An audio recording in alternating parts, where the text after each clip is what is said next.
Meow, meow, meow, meow. What? Whoa.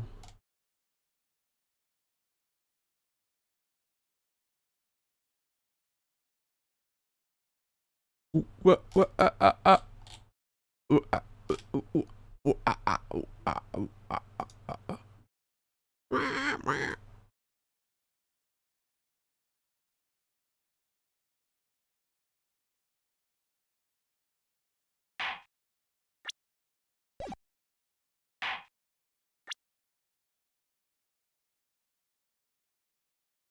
I was like, what the fuck? No, it didn't save, but it's day 3. Mama. Ooh.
Ah!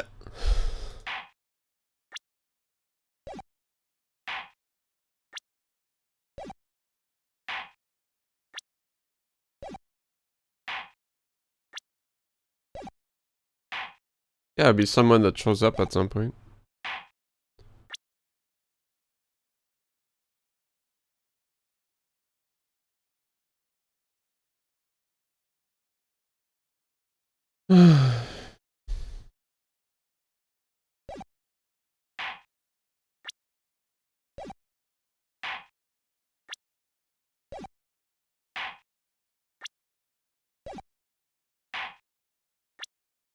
Hungry, hungry Phoenix, right?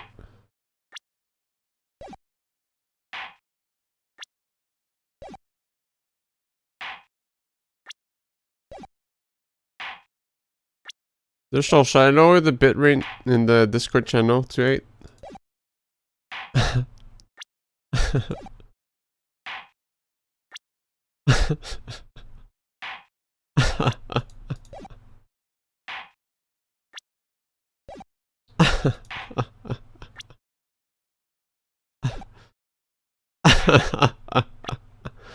It is evil. Okay. Didn't worry. Yeah, 2 toughness, so you need 2. One more time. Hello? Wait, I don't understand what's happening. What's happening? Why is the connection going down? Man, we're another die too fast. But why? Why is everyone so Because you haven't rolled 2 I mean, you can only roll once, sure.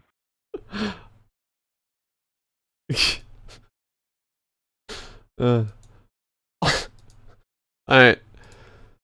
Are we ready to go? You're going to get arrested. See if I care. I'll get away with the crime and no one's gonna know. I didn't actually mean to click on the channel, I just misclicked. So I had to do wah! Alright. Woo! What's up, Casher? A fucking syringe, I need to stop, it's like my drug, dude. Do you have a lot of time tonight, Casher? Is it one of those Saturdays for you? 4 hours is all we need. I'll take 4 hours. Nah, I play a video game. I saw it at 10. Now it's 2 a.m. That's crazy. Fucking. Who invented time zones, man? Fucking the sun? What the hell? Stupid. So stupid. Get that shit out, dude. Just blow up the sun. We don't need it. We got. Yeah, get rid of the sun. Yeah, it's stupid. You can't even look at it. It kills you. It kills you. Gives you cancer too. Stupid. That's the cure of cancer right there. Just destroy the sun. Come on, man. It's not that hard. Wait, hold on. We're not ready yet. We're gonna give it 20 more seconds. Get rid of Hydralisk since 50 minute solo runs aren't fun. Yeah, I mean, that's why I wanted to ask if someone wanted to do it, but yeah.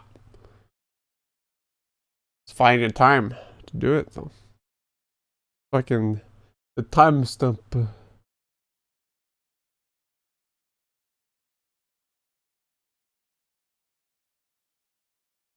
I need to make a better ramp, too. It's kind of poopy. Was that 20 seconds? Ah, it's been more than 20 seconds. I should have just pubbed it since I can get lucky for 3 times 3s. I don't know what that means.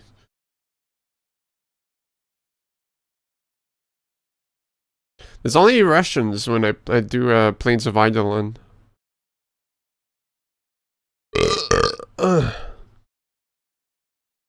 So the connection's just dick ass when I do public, so I never do it anymore.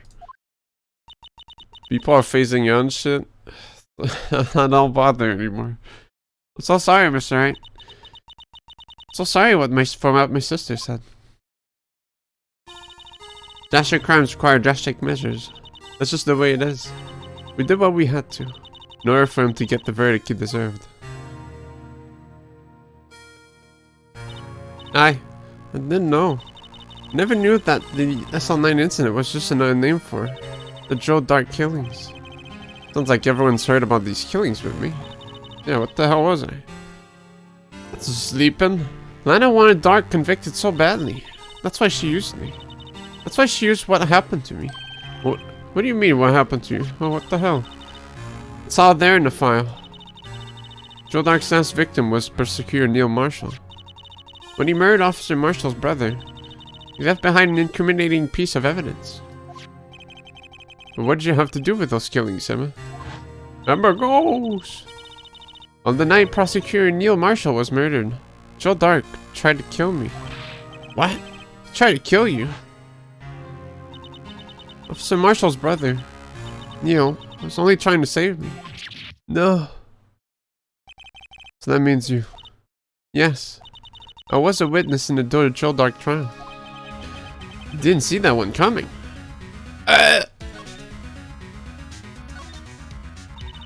Happened 2 years ago. It was right about this time of the year too. It was a terrible thunderstorm that day, unusual for the season. I was alone in my sister's office. You always gotta lock your doors when it's a thunderstorm. Might be a killer around. We're planning to eat dinner together once we finished our work. Then suddenly, this terrifying man came bursting into the office. Joe Dark. It seemed like he was running from someone. He pulled out a knife and screamed at me. I didn't know what was going on.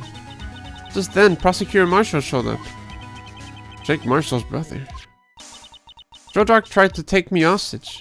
But before he could, Mr. Marshall tackled him. Then, what happened? I'll never forget it. Lightning struck, and the lights went out. Suddenly, a bolt of lightning flashed outside the window, lighting up the office for an instant.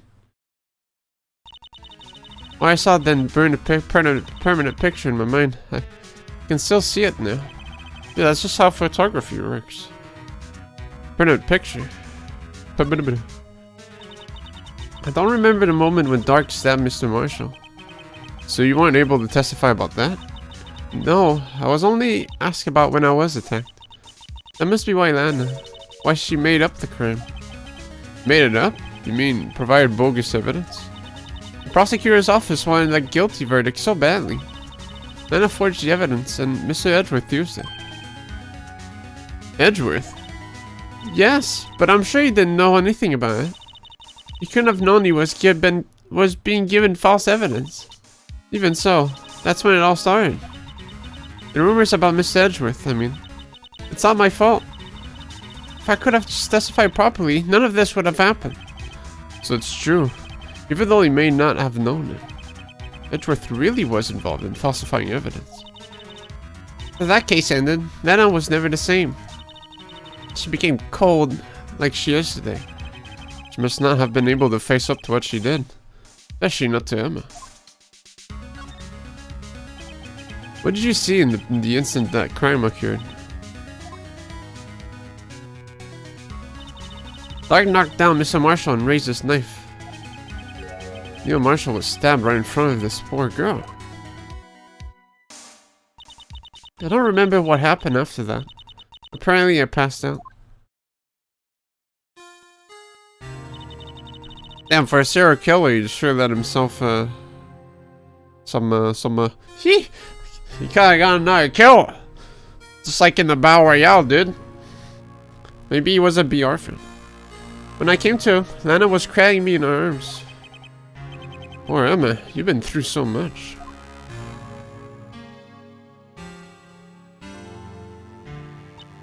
I couldn't bring myself to testify about that incident. I tried, but the words just wouldn't come out. I drew a picture, but it wasn't any good. 2 years ago. You must have been 14. That's understandable. That's life scarring indeed. Once it was all over, I made up my mind. I decided that when I grew up, I'd become a scientific investigator.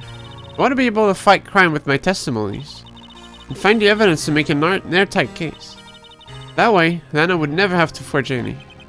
I see. I think I'm finally starting to understand what makes Emma tick. But there's still something that bothers me about that crime. I have to figure it out and solve every single case in the entire plant. There's something that's puzzling me, Emma. What is it? You said you were in Nana's office at that time, right? That's right. Why then would a serial killer come running in there? Not only that, but he was being chased by a prosecutor. Oh, there's no mystery there. Joe Dark had been taken in for questioning that day. Taken in for questioning? You mean by the police? Of course, this happened at the police department. He tried to run away halfway through the interview and fled into my sister's office. Why did you run all the way over to your sister's office? Because the detective offices and the questioning front room are right across from the elevator.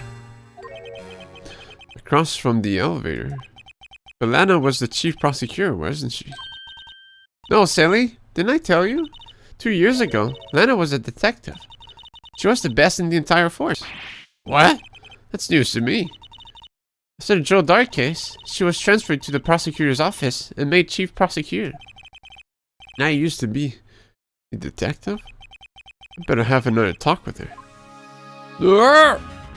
Let's go.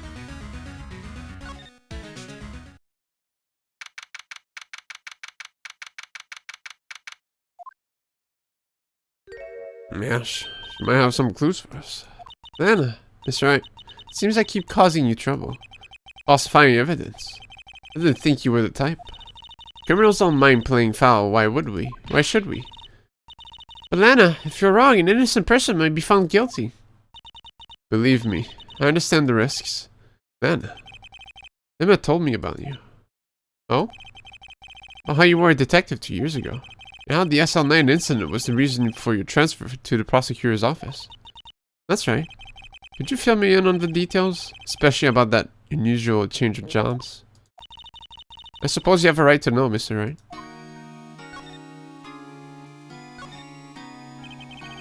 A lot of revelations were uncovered at the trial today. Not the least of which was the fact that this case is largely connected to another one 2 years ago. Evidence from that case was stolen. I expected as much. I know how obsessive Officer Marshall can be. That trial really wasn't fair, was it? I believed in you, Lana. I believed that no matter what happened, you'd always stick to the truth. It couldn't be helped, Emma. That trial 2 years ago, I sold my soul. Well, all drama aside, the fact of the matter is that 5:15, there was no murder at the police department. Tell me it's not true, Lana. What the witness, Miss Starr, said. About you stabbing Mr. Goodman with a knife. Lana, I don't understand. Why won't you tell us? Emma, this doesn't involve just me. I don't think I've ever seen Lana look so fazed before. It's true. I was a member of the police force 2 years ago. She was amazing. Whoa, and she looked cool to boot. They still talk about all the cases she and Chief Gant tracked together. Chief Gant? Then he was the vice head of criminal affairs, but he still worked at crime scenes. Damon Gant was everything I aspired to be.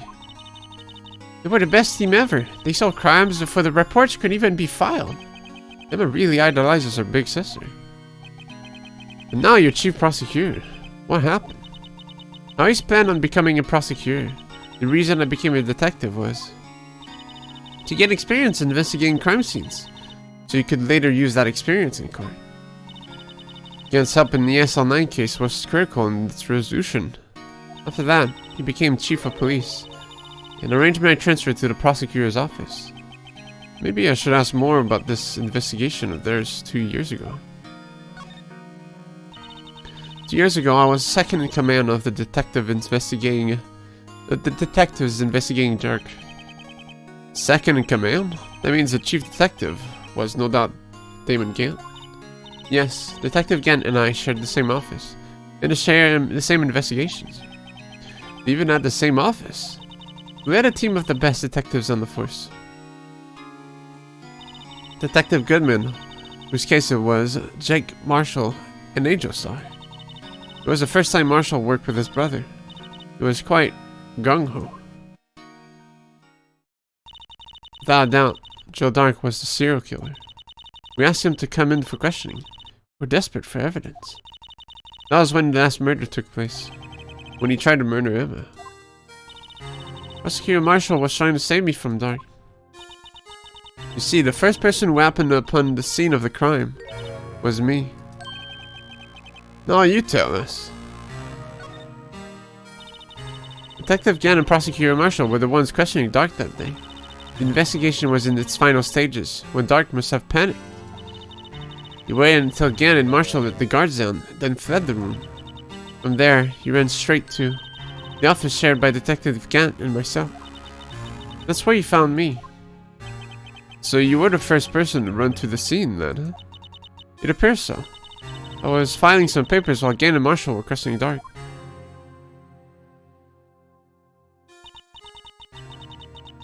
When I returned to my office, I saw 3 bodies on the floor and smelled blood. 3 bodies? Prosecutor Marshall, the victim, Emma, who had passed out, and the suspect, Joe Dark. During the struggle, it seemed Mr. Marshall struck a final blow before he died. Joe Dark had incurred a minor concussion and lay unconscious. What'd you do? To be honest, I panicked. I picked up Emma and carried her out of the room and just held her. Can't blame her. After all, her sister must have gone through. After that, I placed Dark under immediate arrest. Let me get this straight. You were all involved in the SL9 incident? That's right. Quite a coincidence, I don't buy it. What are you saying? There's no way everyone involved in this trial was involved in that incident. Just by chance. That case was solved 2 years ago. At least one person went to extremes because they didn't believe it was truly solved. Mr. Marshall. Yes, his actions came as a surprise to me as well. Ever since his brother died, he's changed completely. I guess he wasn't convinced with the ruling against Joe Dark. Life doesn't end with the closing of a case. Everyone has to live the rest of their lives with their memories. That case just might not be over yet. Oh, I figured it out. Emma was assaulted by Dark at the police department, right? Yes, in an office that Damon Gant and I shared.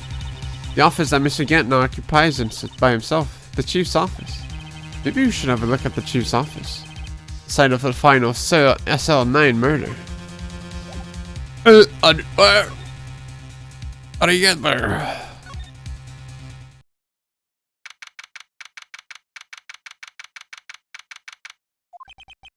I don't see Detective Gaungade anywhere. Things seem kind of quiet around here today. You're right. The head of the department seems the same though. Why don't we go look for some other people to talk to? Right. We can come back here later.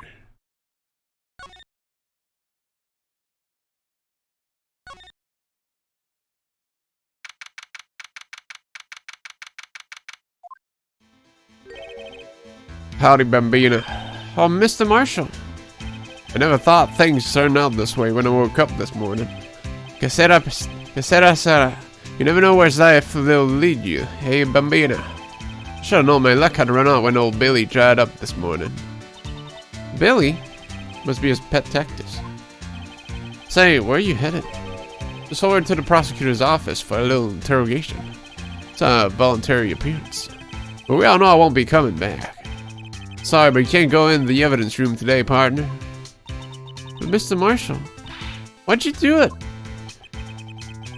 Why do prospectors head west? If ever there was a case I needed to know the truth about, it was that one.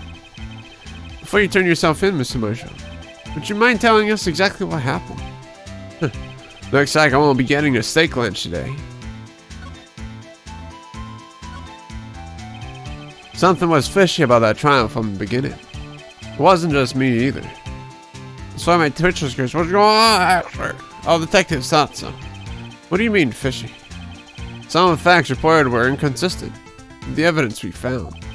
For example, the murder weapon. Before midnight, everything was fine after I get other these things. Nothing a quick refix doesn't fix, but yeah, it's kind of annoying, isn't it? The murder weapon? You mean that switchblade knife with the broken tip? That was Joe Dark's, alright. But in the initial autopsy report, a question was raised. A question? The blade and knife was not a perfect match with the wound of the victim sustained. What does that mean? It means that there's a good chance that knife was not the murder weapon. However, in a report that was finally submitted, that possibility had been raised. Could the facts have been concealed with the forged evidence? In that case, they have behind scars on all of us. The scars that the SL9 incident left behind. Europe Yakuza. Yakuza will be Tuesday, don't worry. Just didn't want to like do things like on Tuesday, which is just kind of a poopy day, right? What's up, Koji? I got the looks, but he got the brains. He was one of the best prosecutors around. That's what they always say. Feels like you've been playing Ace Attorney forever. Well, I've been playing it 3 days straight, Spring, but this will be the final stream of the game. This is basically the last bit of it. I just made detective when it went down. We're trapped forever. Actually, this is the trilogy version on the DS. It's a back-to-back all the 3 games. It was the first games together. This is for such a plot-heavy game. I don't want to stream it. Be streaming it at like 4 AM when everyone's not there anymore, right? How old was he? Your brother? He was 27 at the time. He was awarded the highest honor that very day. The highest honor? You don't mean... Yeah, it's the last day. I mean, trials only go for 3 days now, so... Is this the one with Faraday? No, that's, I don't know which one Burn is. I don't know. Is it the... I don't know. Investigations? No, well... Doesn't Burn Faraday show up before? Because you partner up with the sister. Little sister. But Big Man Burn shows up in this investigation?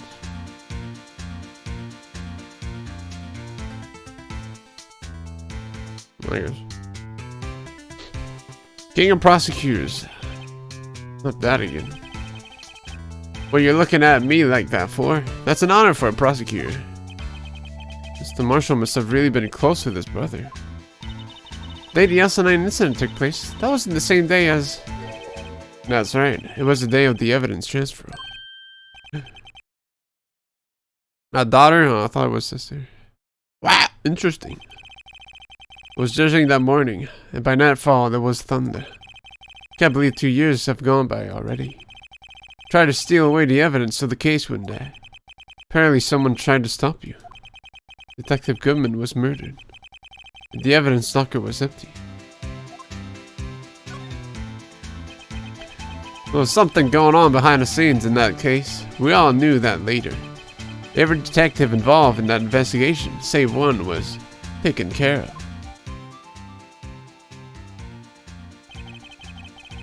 This star was fired and now is demoted, boxed away in a tiny room. What about Detective Goodman? They did something to him too. The commissioners would get suspicious. No, they were careful enough not to be too obvious. They? What are you talking about? Don't get upset, Bambina. I mean, Damon Gant and Nana Scat. Chief Detective Damon Gant and the second in command, Nana Scat. There wasn't a person on the force who hadn't heard that duo. That case was the biggest step in both their careers. But the case ended, Nana transferred to the prosecutor's office, right? Yeah. Damon Gant, the new chief of police, arranged for that to happen. She's never been the same since she left. Everyone who knew her said so. Chief Prosecutor Scout was totally different when she was a detective. Now that he mentions it, Emma said something about that too. Tell me, what happened to my sister? Sorry, Bambina, but our secret's too well guarded. I never found out. Not a secret. It all started 2 years ago.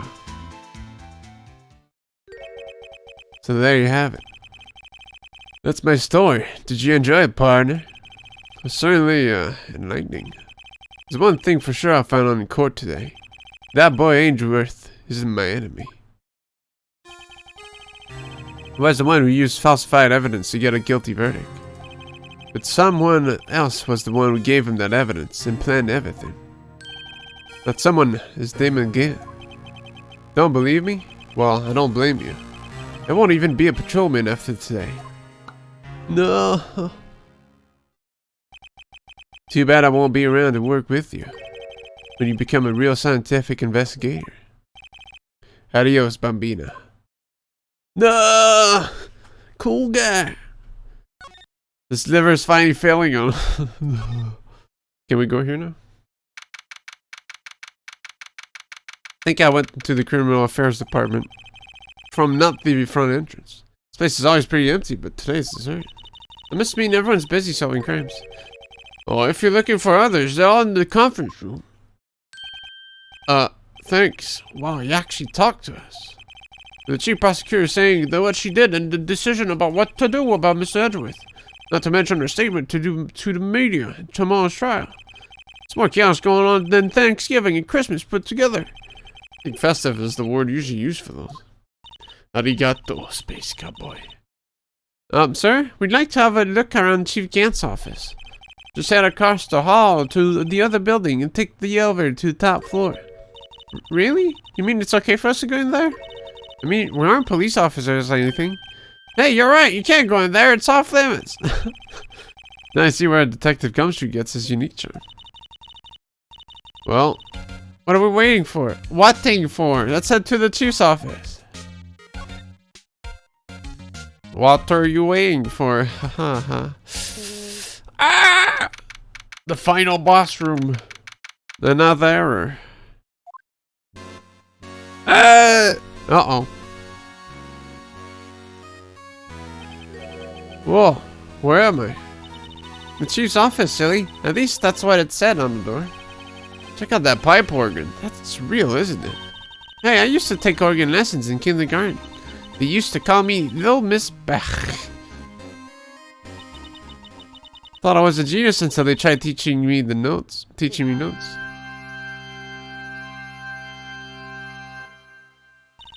Never could remember where C was. Oh, it's you two. Chief Gant. Put that paper he was reading in his desk. So, Mr. Wright, have you been swimming lately? No, I haven't. I've been kind of busy lately. I can appreciate that. I've had my hands full too with Mr. Marshall's misconduct. Lana's provocative statement. Provocative statement? Oh, you mean about the forged evidence? 2 years have passed since that incident. My, how time flies. See that big picture on the wall over there? That's a picture of Lana, Neil, and me. Well, that's a very shiny object, isn't it? So, this is Mr. Marshall's brother, Prosecutor Neil Marshall. Take it to commemorate our work together. Something's not right with this picture. Can't quite seem to put my finger on it, though. It's almost like it's decisive evidence. Look at this photograph. Anyway, I'd like to reminisce that day, but there are matters that need my attention. I'm going to lock up here, so let's go out together. Oh, but this office. It was a crime scene 2 years ago, wasn't it? That case has long since been over. There's no need to investigate it anymore. All the same, we'd still like to have a look around. Perhaps you didn't hear me. I said there's no need to investigate it anymore. Huh. Now hurry up and get out. I have a meeting to attend. Looks like we aren't welcome. Seems that case isn't over with you, after all. What do you mean? Chief Gant denied a request to search the crime scene. That means there must be a reason he doesn't want us looking around in there. You mean like a clue? There's gotta be a way we can get inside the chief's office. Time for a little B&E. I don't know what that means, but I'm all for it.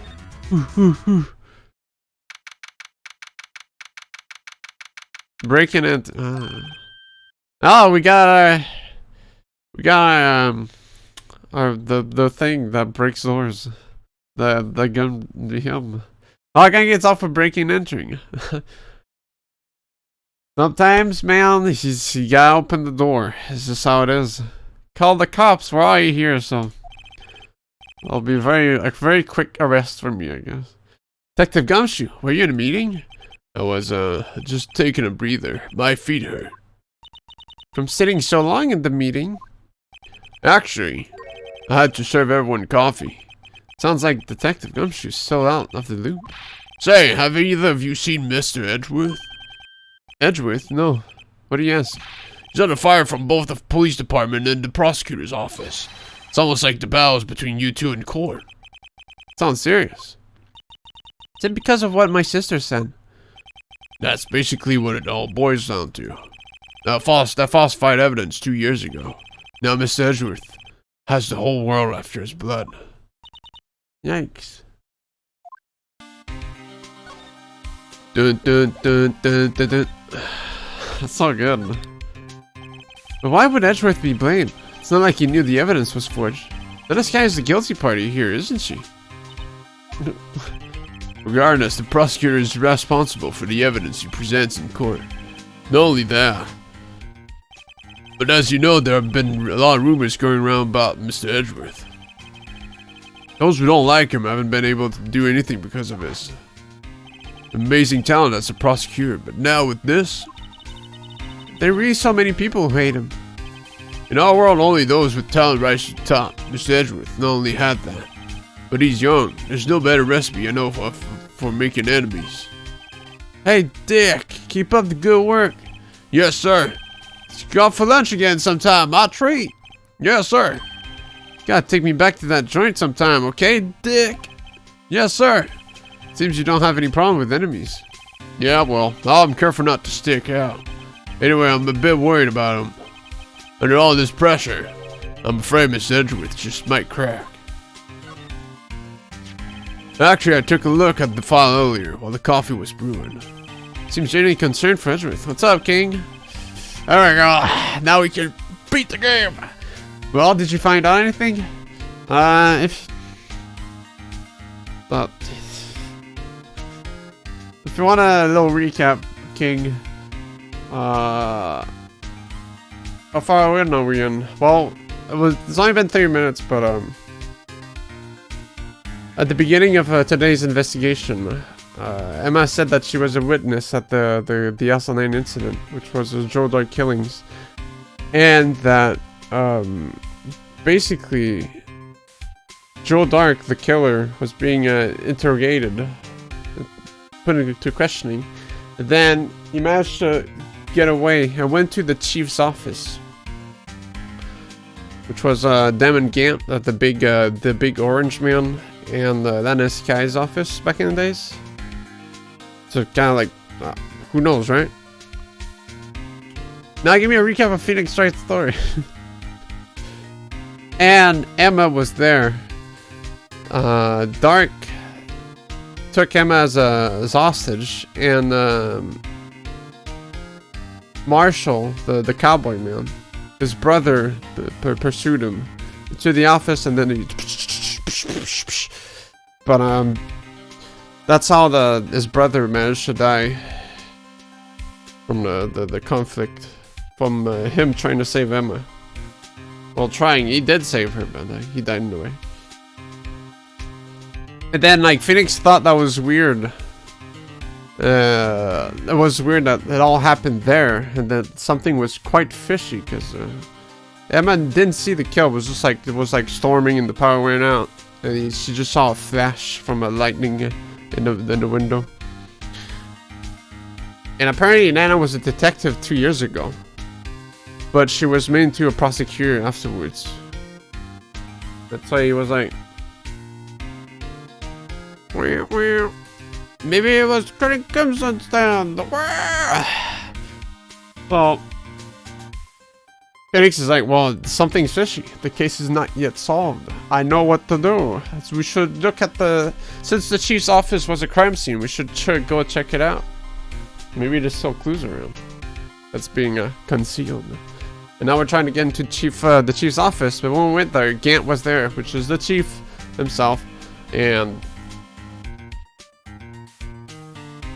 yeah, he kicked us out, and now I want to go back in there. Well, did you find anything? The only evidence Dark left behind was during his final attack. His final attack? You mean when he killed Prosecutor Marshall, who was trying to protect some girl? Yeah, that's the flash that she saw. Me. It seems Detective Gunshoe never realized Emma was the girl. That's when he left the most incriminating evidence of all. Well, what is it? Let's see. I think it had something to do with the murder weapon. Oh, I forgot. Look, it's all written somewhere in here, okay? His powers of recollection never failed to impress. Maybe you should show him the murder weapon. It might jog his memory.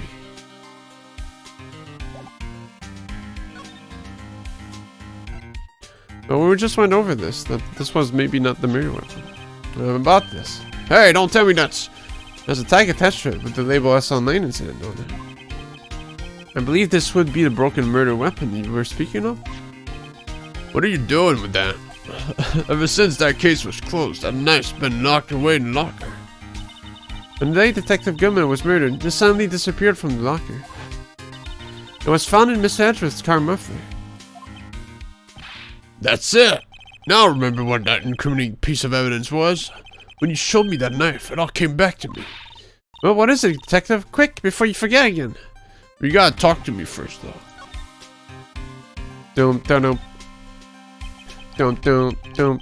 Joe Dark was 42 at the time of the crime. He was just your run-of-the-mill businessman. A businessman? What made him take to serial killing? One day on his way home from work, he hit someone with his car. With his car? So, it was an accident. An accident, yes, but it transformed him into an animal. An animal? Killed a man that witnessed the accident. Then he killed another one. And the kill walked by just then. He killed him too. Then with the jogger came upon the scene, it was killed as well. Finally, he turned himself in. What the fuck? He's like playing Grand Theft Auto or some shit. Seems like he was a pretty careless animal. Of course, this is all conjecture. There wasn't a single shred of evidence. So he turned himself in. Yes, but in the middle of his questioning, he fled and murdered his final victim. Prosecutor Marshall. That crime was witnessed by someone too, but unfortunately he was arrested on the spot. It's a good thing that last witness wasn't killed. The last witness. It must mean Emma. This knife. It was Joe Dark's, wasn't it? That's right. We traced it back to the story about it, and it had his fingerprints on it too. But no one actually witnessed him using it to murder anyone, right? That's where his luck ran out. When you take a good look at the knife, you'll see it's broken. You don't have to take a good look to notice that. Yeah, well, anyway. Take a guess where the broken off tip of the knife was found. That's what did him in. Where was it? The victim, Neil Marshall, was carrying it inside his own body. Huh? It was found deep inside the stab wound. Did it match Dark's knife? You bet, down to the last fiber. That's pretty conclusive. Neil's autopsy report added to the court record. Well, there you have it in a nutshell. That's all I know. Can I ask you one more thing? What is it? If it's money you need, you should ask Chief Gant. Not money, but it does concern the chief. His office is a crime scene, right? That's where Prosecutor Neil Marshall was murdered. The chief's out now and his office is locked. But we'd like to have a look around if that's okay. Well, any detective's ID card can unlock the door. What, really? But if I let a civilian in there, I'd be charged with breach of trust. Breach of trust? Simply put, I'd be canned. Oh. Sorry, pal. I don't plan on getting fired because of you. How about this ID card? It was Detective Goodman's. That won't work either. The dad was deleted the day he died. Fuck. I was like, yes! No! Oh. Yeah, no go digital. So in other words, Gumshoe's our only chance of getting into that office. We need to buy him some stick. Wonder if there's something we could show him that would make him change his mind. Down, down, down, down, down, down, down.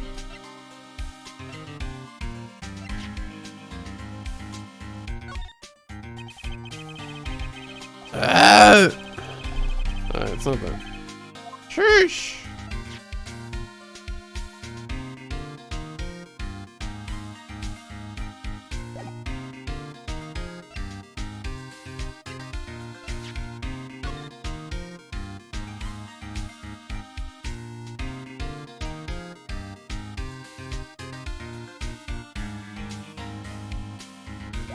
Well, he loves his job, King. It's reasonable enough.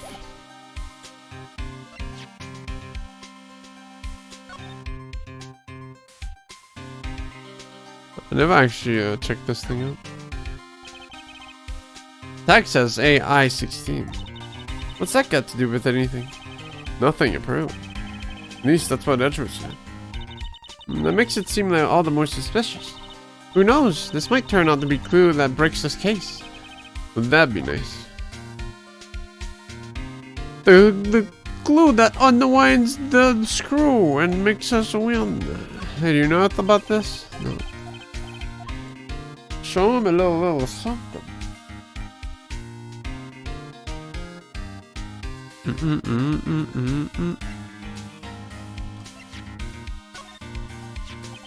About that jar, I think I've seen it before somewhere. Somewhere? Well, maybe it's one of those memories people have from previous lives. This must be the most informative detective I've ever met. Something about it makes me feel uneasy. It's like I'm in the chief's office and he's yelling at me. Chief, yeah? Where could I have seen that before? Well, hey, man. Here. Hey, that's it. That's the King of Prosecutors Award that Miss Edgeworth got the other day. We got the award ceremony, Detective, from True. Of course, pal, I got an award for diligence myself. I heard this. I was wondering, why is the award a shield? And why is it broken? Well, there's a reason. I'll tell you what it is later. Or at least forgotten.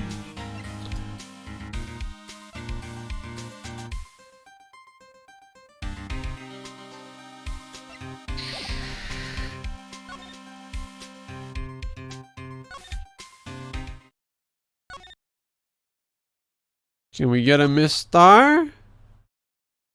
With a steak lunch? That'll change his mind for sure. No one's here today. Not even Miss Star. Fuck! Everyone's probably busy looking into what exactly went down in the evidence room. That must be where the detectives are. We're proving in court today that no one was murdered in the evidence room at 5:15. The day of the crime. Yeah, I thought we were finally making some headway in our case. But instead, it looks like we just ended up making Lana look even more guilty. Hang in there, Lana. Got to find all the answers by tomorrow. Book. No one here, huh?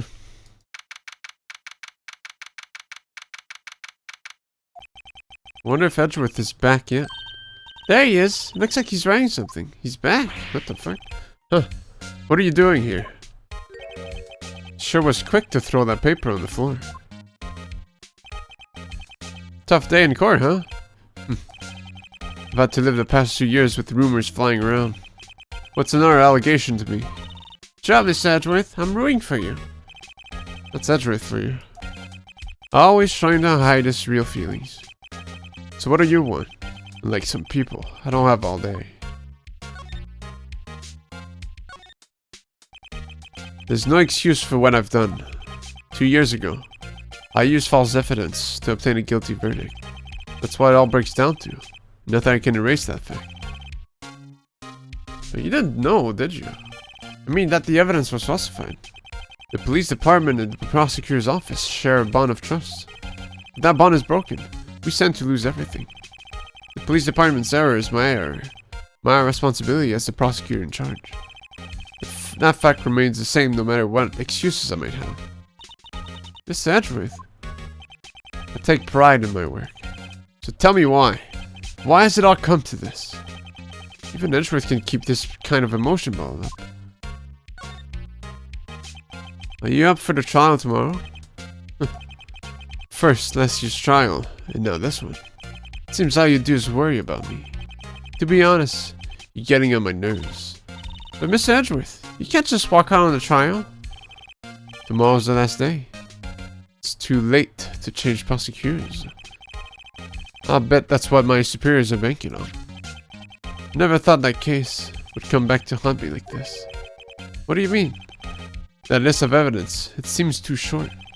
Most lists run twice as long. It's only half as long as most lists. That is odd. That looked like the paper again, huh? Then Neil Marshall was murdered. I became prosecutor for that case. I may not have been part of the investigation, but at the time there was only one thing on my mind. I'd use the evidence I was given to prove the suspect guilty. Say, we just saw a picture taken around that time. That picture? Something seems strange about it. Could you tell us again about what happened that day? The day Detective Goodman was murdered. You were participating in the ceremony over the station, eh? Never cared for ceremonies, but I had to attend that one. Because you were awarded this. Those receiving awards can't exactly skip out ceremony. Finished up at the office in the morning, then drove over to the police department. You finished up at the office? Yes, just odds and ends, clerical stuff. I didn't plan on returning to the office that day. Well, you can, but then don't make it to you. That is, until I was asked to take something back. Take something back? This. Oh yeah, Chief Gann asked you to hold on to that, didn't he? Yes, it was a piece of evidence in a case that was closed half a year ago. He asked me to bring it back to the prosecutor's office. That's the story we heard yesterday. So you came back here to the prosecutor's office because the chief asked you to? That's right.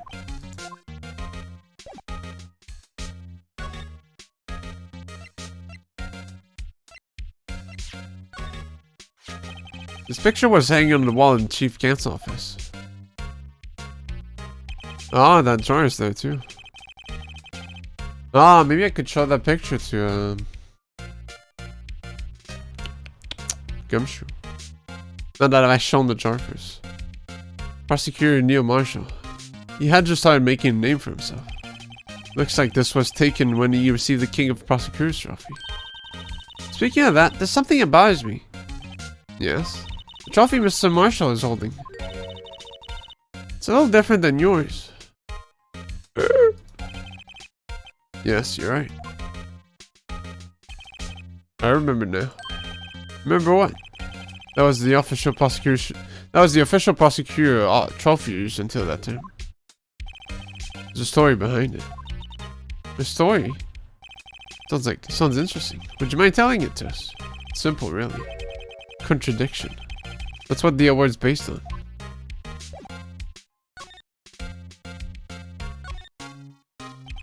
This award originates from an ancient Chinese tale. In Chinese, the word contradiction is written with 2 characters. The first means halberd. The second means shield. Have you heard this story? Me? Oh, sure. Everyone knows that. Why don't you tell it, though, for Emma's sake? Very well. Yeah, wow! Long ago in the kingdom of Chu, there was an arms merchant. One day, he presented the king with 2 items. The first was a halberd he claimed could slice through any shield or armor. The second was a shield he claimed could withstand any weapon. Wait a minute. The unstoppable force, those claims contradict each other. Very perceptive. But then again, you've heard the story before, right? Anyway, as you mentioned, the very descriptions of these items discredit them both. When the king pointed this out, the merchant was left speechless. And thus, the Chinese word for contradiction was born. Whoa. Oh, I see. So the chipped shield and broken knife symbolize... Precisely so. They symbolize the merchant's items. Ah, so that's why they're partly broken. I thought it was like, you blocked the head or something. The ancient tale ends with the merchant at a loss for words. But it's in our nature to pursue matters to their conclusion. Even if it results in something as ugly as this. Wow, thanks Mr. Edgeworth. I learned something new today. That's funny. That's so. Then why were you only given a shield? You have to ask Chief Gant. 2 years ago, he had the Albert part of the award abolished. Chief Gant.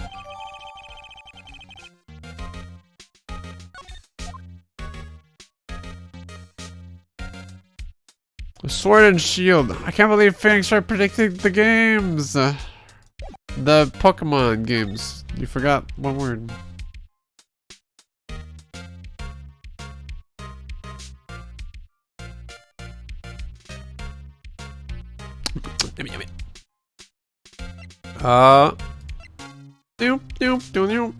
Was there something? No, okay. Let's go back to Mr. Gumshoe. Oh. Say anything about Pokemon? Well, not you. Excuse me. Ah, steak! Give it. Would either of you care for a quarter pound of roast beef? I guess she's out of launches. Certainly are the curious sort, aren't you? Kind of like the first person who sucked a cow's nipple to discover milk. So I never thought you'd go digging up that case from 2 years ago. Everyone in this trial was involved in this online incident. Not only that, but the murder occurred on the very day the evidence from that case was due for transfer. This cannot be attributed to mere coincidence. Ah! Got a little high, tiny hair. But you're forgetting something. You know, that little scene happened to witness. The instant Nana stabbed Detective Goodman with a knife. At least we're assuming. No matter how much of the past you dig up, I won't change what I saw. Roast beef is meant to be savored when needed. The stars lay toward Lana. Oh, dates back to 2 years ago. Oh, fuck!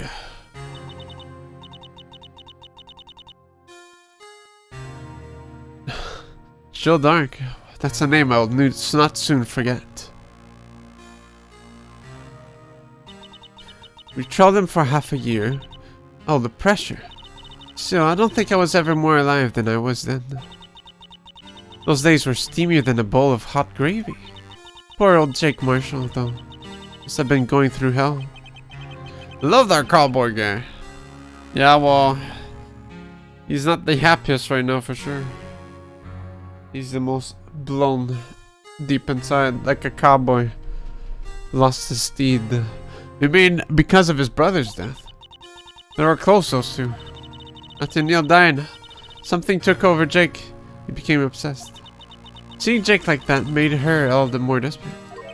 Her? Lana Sky. My sister? The best of the best were put on that SL9 case. Of course they were led by that legendary duo.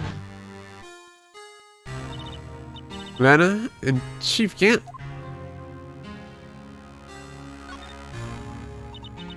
That legendary pair was the reason we were able to keep up our investigation. That's why we're so shocked over how it turned out. I mean, with the forging of the evidence. Don't get me wrong, Joe Dark got what he deserved. Still, it was obvious the evidence produced in court was being manipulated. Items our team never found would suddenly appear, while other items were kept secret. But you didn't have proof anything illegal was done. Not proof enough of what happened. For that case, all of us save Goodman were relieved of our duties. Most without even so much as an explanation. Then Nana Sky transferred to the prosecutor's office and became chief prosecutor. Then I always wanted to be a prosecutor. Nothing's quite as simple as it appears. Huh? Nana Sky was merely being used as a pawn. That's my take on the matter. She was being used? Damon Gant and Nana Sky.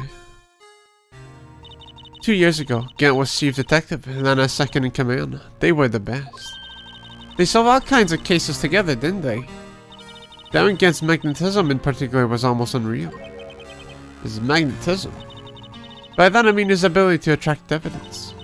He produced the most incredible evidence in the cases he had to handle. Incredible evidence, you mean?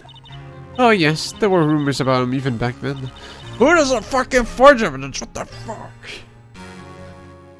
No one dared confront him though. Take it she's talking about forged evidence. If everyone's fucking forging evidence, maybe it's time to relick the roles. Jesus. Back then, everyone looked up to Lana. All the detectives wanted to be like her. Really? That's what you think, Digital. Oh yes, myself included. I was a fool, really. She hated anything crooked, and always watched out for the other detectives. That's why she was so concerned for Jake. Mr. Marshall. When Jake's brother was murdered, she felt as if she had lost her own brother. If it wasn't for her, I don't think Jake would have ever recovered from his shot. That's what it makes all the more infuriating. Miss Star. That's why I'll never be able to forgive her. Why did she have to turn so cold after that?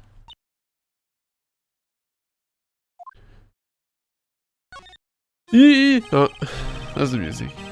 Nana transferred to the prosecutor's office 2 years ago, didn't she? Yes, thanks to Chief Gant's powerful influence. Chief. That's right. Having solved the SL9 case, his position as chief was secured. There was only one thing left for him to control, and then no one could stand in his way. The prosecutor's office. What? You mean, that's why Lana was transferred? If he could control the chief prosecutor, he could control the prosecutor's office. That must have been his goal all along. But how could he control Lana? I don't know, but one thing's for sure. Ever since that case ended, she's never been the same. It's only logical to conclude. There must have been a reason for her to change. Alas, I'm finally getting close to the bottom of this ugly mess. Thank you, Miss Star. You listen to me, Rookie. It takes more than just ingredients to create fine cuisine. I hope you turn out to be a better chef than I've ever been.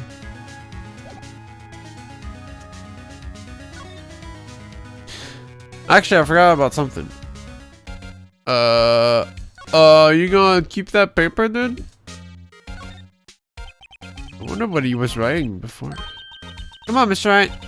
Let's take a look. Are you crazy? Edgeworth's sitting right here. Just distract him. I'll check it out. Hey, Edgeworth. Is that Detective Gumshoe out the window there? Oh no, he's falling to the ground.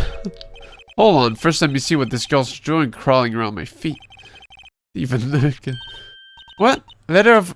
If you can't read, I'll read it for you. It says letter of resignation. Resignation? Edgeworth, you don't mean... I'm tired, Mr. Wright. I feel as if something inside me has died. Again? But Mr. Edgeworth, none of it is your fault.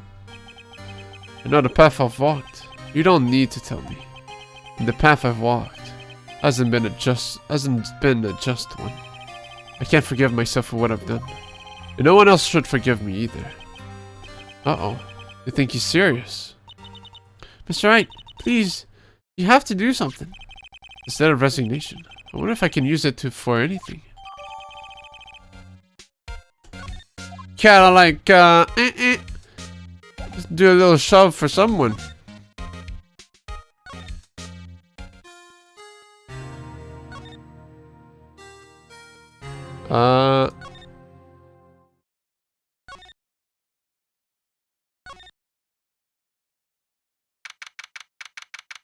If he's here, hopefully. Oh, you're back. You still here? I gotta make 150 copies of these files. Brewing coffee, copying files.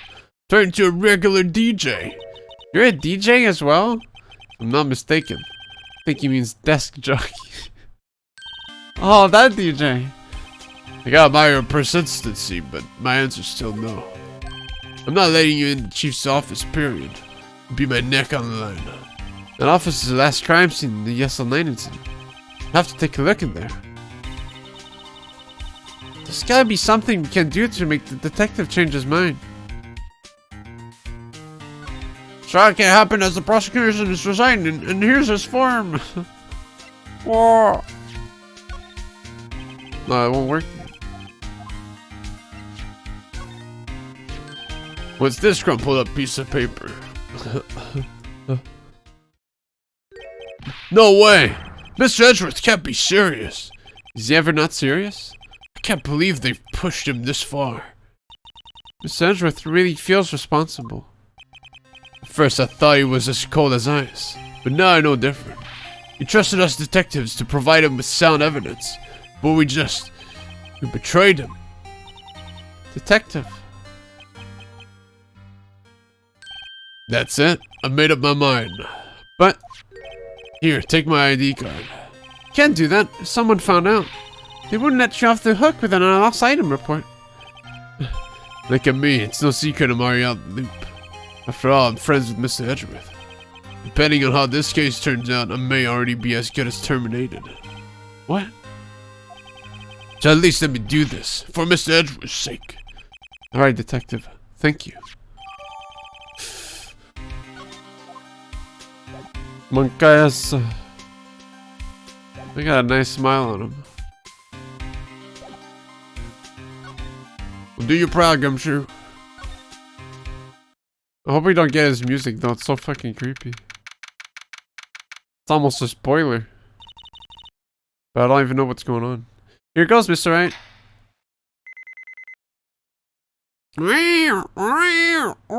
Unauthorized guard. Oh fuck, I forgot. I'm blacklisted. Open sesame. If anyone finds us now, Detective Gumshoe's a goner. If that happens, I'm counting on you to bail me out. Hey! Ah!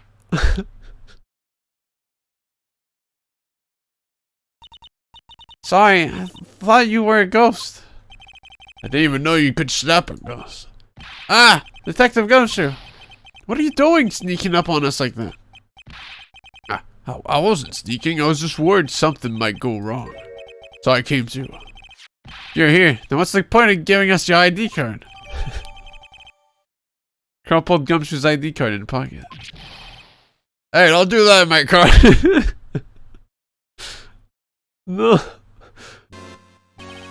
Why don't you ever get a chance to come in here? So I figured I'd have a look around myself. Besides, we're all in this together now.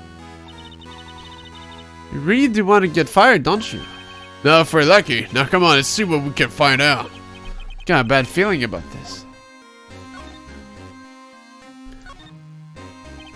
That desk on the other side of the room.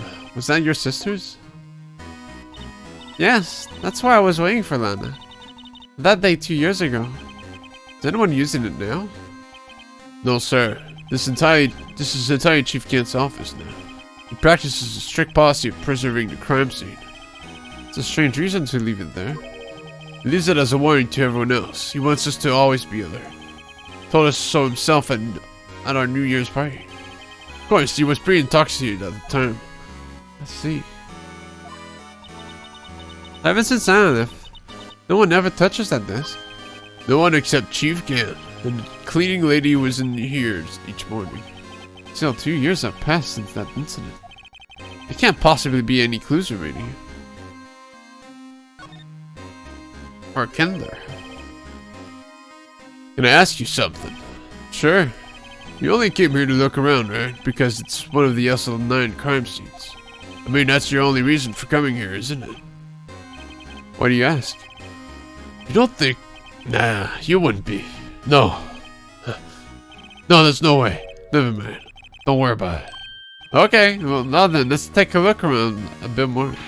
Hey, hold on, not so fast, buddy. Huh? What is it? When someone tells you don't worry about it, it's supposed to start bothering you, pal. You don't just say go at that. Sorry, this guy's starting to get on my nerves. Okay, well, so what's bothering you? You two don't think Chief Kent might be a suspect, do you?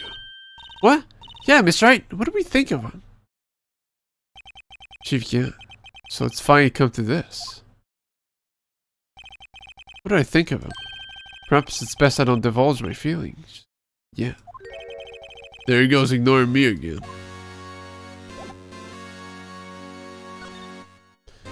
Maybe I can present the chart now.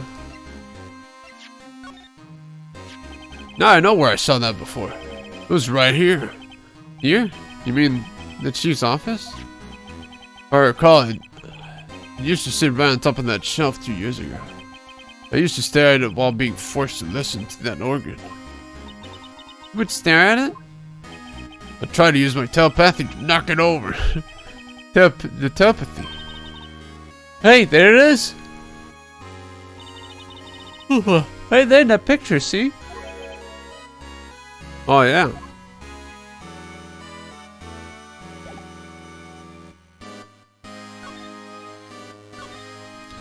Well, first of all.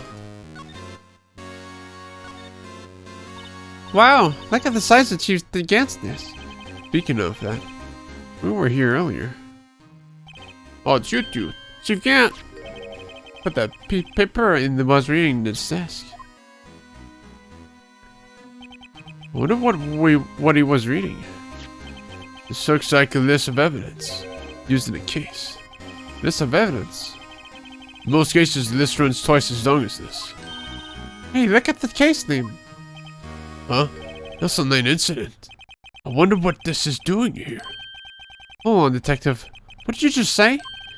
I said I wonder what... No, about evidences. Normally they're twice as long. That's right, I guess there wasn't a lot of evidence. A half-sized list of evidence. That list of evidence, it seems too short. Most lists run twice as long. What would the other half of the list be doing here? I knew it! The chief must be hiding something about that case. It would appear so.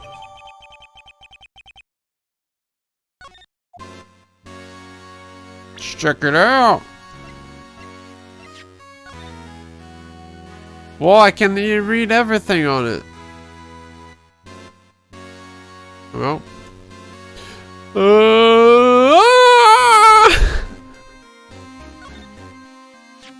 It's on that cocaine. I wonder what this is. It looks like someone drew some kind of sketch here. What is it? Did you find something? Can't make it out. Better keep quiet about it for now. Huh? No, it's nothing. Why are your eyes moving about like that, Mr. Wright? Better not forget about this picture.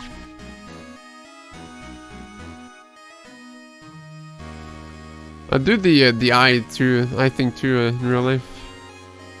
Like when I don't know, I'm like,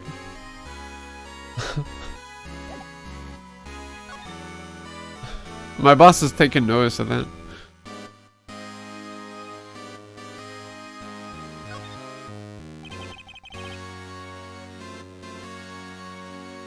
Guys dying around reminds me of DGS. They do that? Did they add that in the game? Yeah, they must have, cause like, it was Apollo Justice where you could kind of like see, some ticks and stuff, right? You can see like, oh, they're lying, and that thing right there. Look at that giant window. Makes you want to crash through it and jump outside. This is the 15th floor. I know, I was just saying. Saying what? Ever since being detective, I've always dreamed about doing something like that. Not to self, Detective Country has a lot of dreams. As long as he doesn't go crashing through that window. When he gets fired. Don't say that.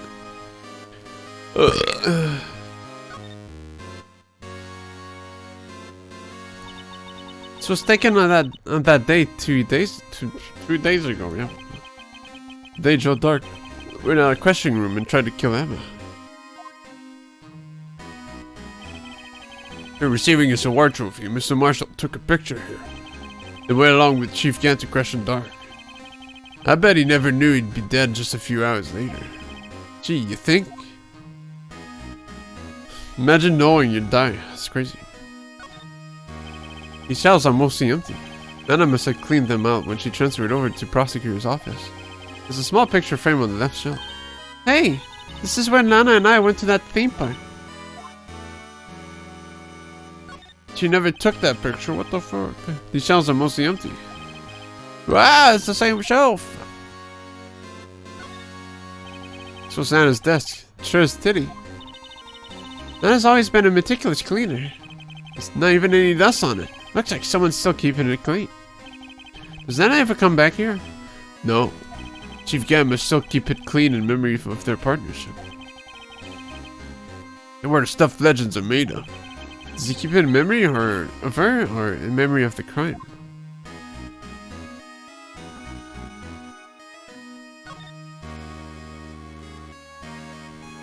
What's that statue? This is safe, isn't it? Safe. That word is ripe with intrigue. Okay, if you say so. It looks like a code needs to be entered in this panel to open it.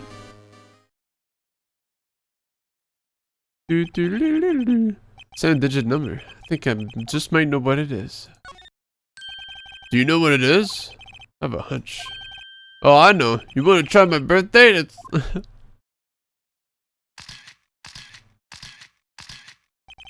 have a better idea. Here goes nothing. 7-digit number.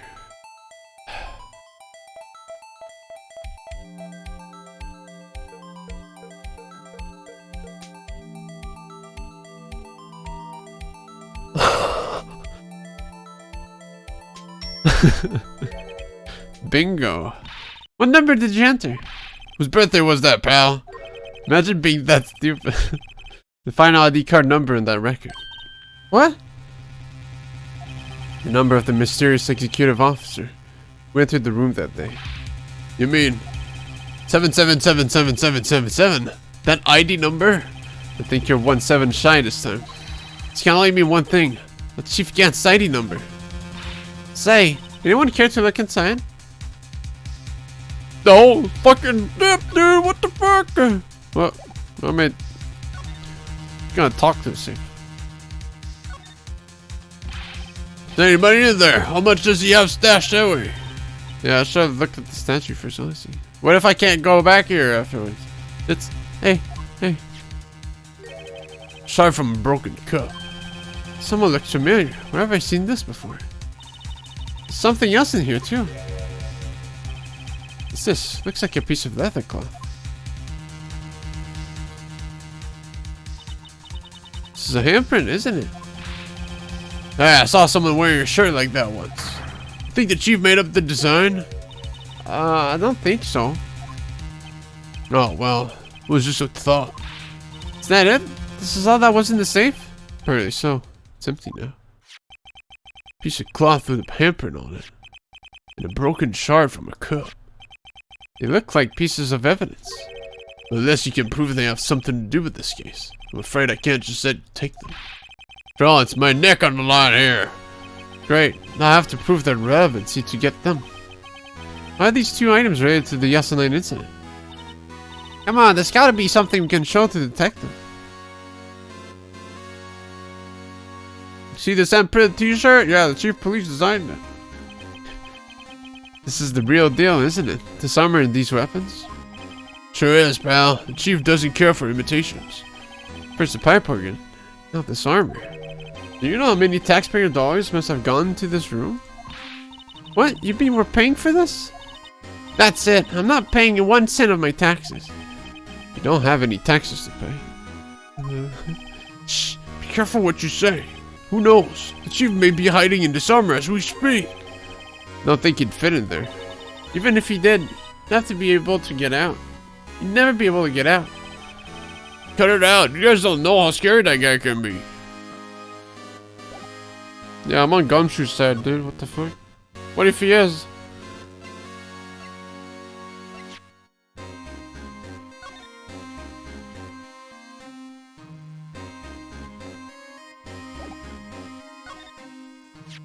Detective Gumshoe, could you have another look at this jar? All of us put that back together. Oh, those were the days. It's kind of early to be nostalgic. Wasn't this jar a piece of evidence from that case? That's right. One of the charge had an SLN incident sticker on it. Doesn't this ring any bells? You know, that fragment we just found. You mean this one that was in the safe? Yes, that one. That was in the safe. Now that you mention it, it's ringing alarm bells. Let's see if it fits. Here, let me see that shine. I'll take a crack at this. Go ahead, pal. Show us what a rookie can do. That's right. Here's some glue. I can piece this together again. The proof Chief Gant was knowingly hiding evidence. Here goes. Fuck, how am I gonna do this? Oh, fuck. Whew. What if it didn't fit? That'd be awkward. There. Fits like a charm. That, of course, means Chief Gant willingly and knowingly had hid a piece of this jar in the safe. In other words, he concealed a piece of evidence from the SL9 incident. But, hey guys, get a load of this! What is it? This piece you just attached. It's different from the others.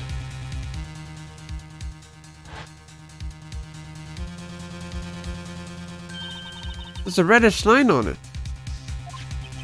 A reddish line? That's blood. I don't get it. Why would Chief Gant hide this in the safe? It's quite an unstable jar, indeed.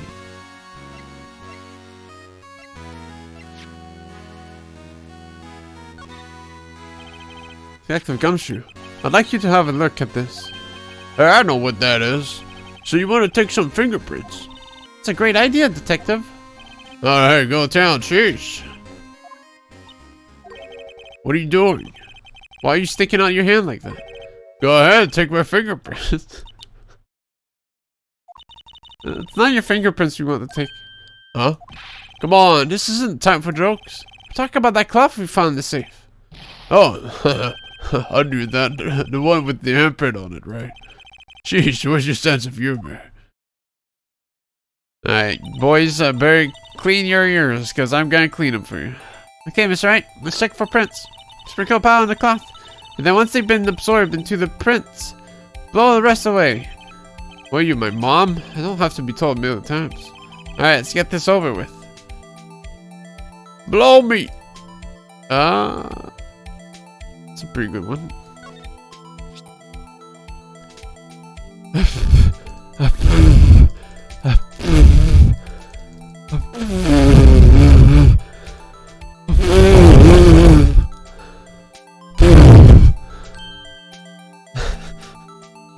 It's there for a reason, this show. Not sure.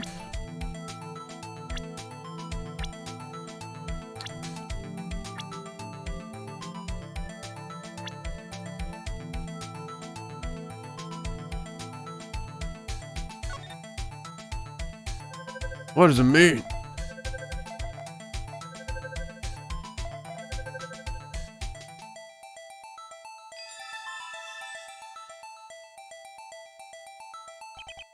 No, how can this be? What are Emma's fingerprints doing here? Hey, you found a match? Whose fingerprints were they? Huh? It seems the prints are too old. They aren't clear enough to get a match. Oh, that's too bad. Thought they'd be Dark's prints. Psst. Hey, you. Over here. What's going on here? What are that kid's prints doing inside the chief's safe? Oh, ask me. Just keep this information from Emma for now. Here, maybe you should hold on to this. Well, was I any help? Of course. Thanks to your ID card, we were able to get some hard evidence. No, that's not very kind, is it? In other words, if it wasn't for his ID card, you would have been useless. Isn't that right, you in the coat? Eh? Chief Gant! Didn't think you'd be back so soon. Fortunately, I'm a man who believes in signs. As I was walking to my meeting, I happened to look out a window and saw a stray dog run right into a pole. Just then I thought of a certain detective.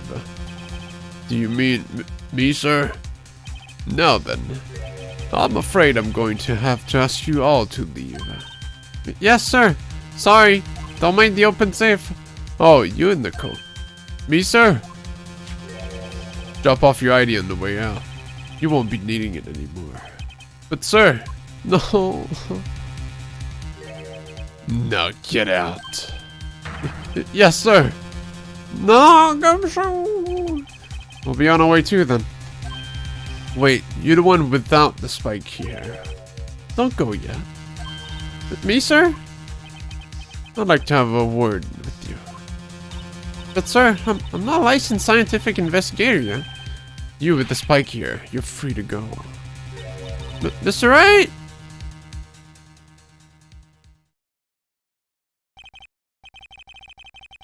Look, pal, if I've told you once in 1,000 times, the chief's office is off limits. But no, you just had to go sneaking in there like that, didn't you? Weinstein. Yikes! He's too old, dude. I thought you said you didn't care anymore if you were fired. Yeah, but if I knew it'd be like this, I know I would have said it. Now that I see the evidence Chief Gant was hiding in his office, I think I'm finally starting to get the picture. It's hard to believe anyone could keep quiet about it all this time. Anyway, you listen to me? I'm going to try to smooth things over with the chief again. There, pal.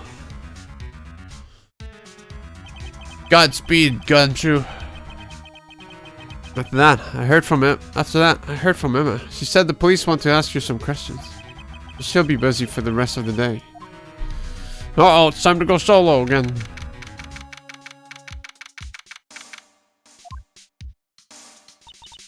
I see. So the chief asked Emma to come in for questioning.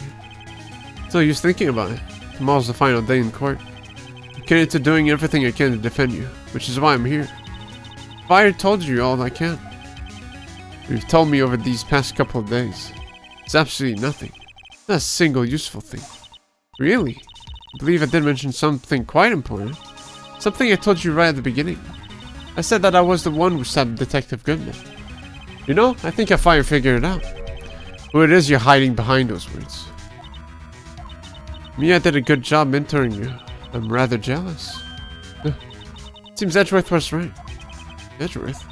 Once you're convinced you know something, no one can persuade you otherwise. If he doesn't find a job soon, he'll be gumshoeless. I'm sure there's plenty of gum on the street, not cocaine. Thick-headed is the term you use, I believe. Now's my chance to get her to tell me the rest of the story. Just spill the beans! Lots of fibers, you'll be shitting for days. I have to admit, I was more than a little perplexed at first. You insisted you did it. Yet there was no incriminating evidence. That's when it hit me.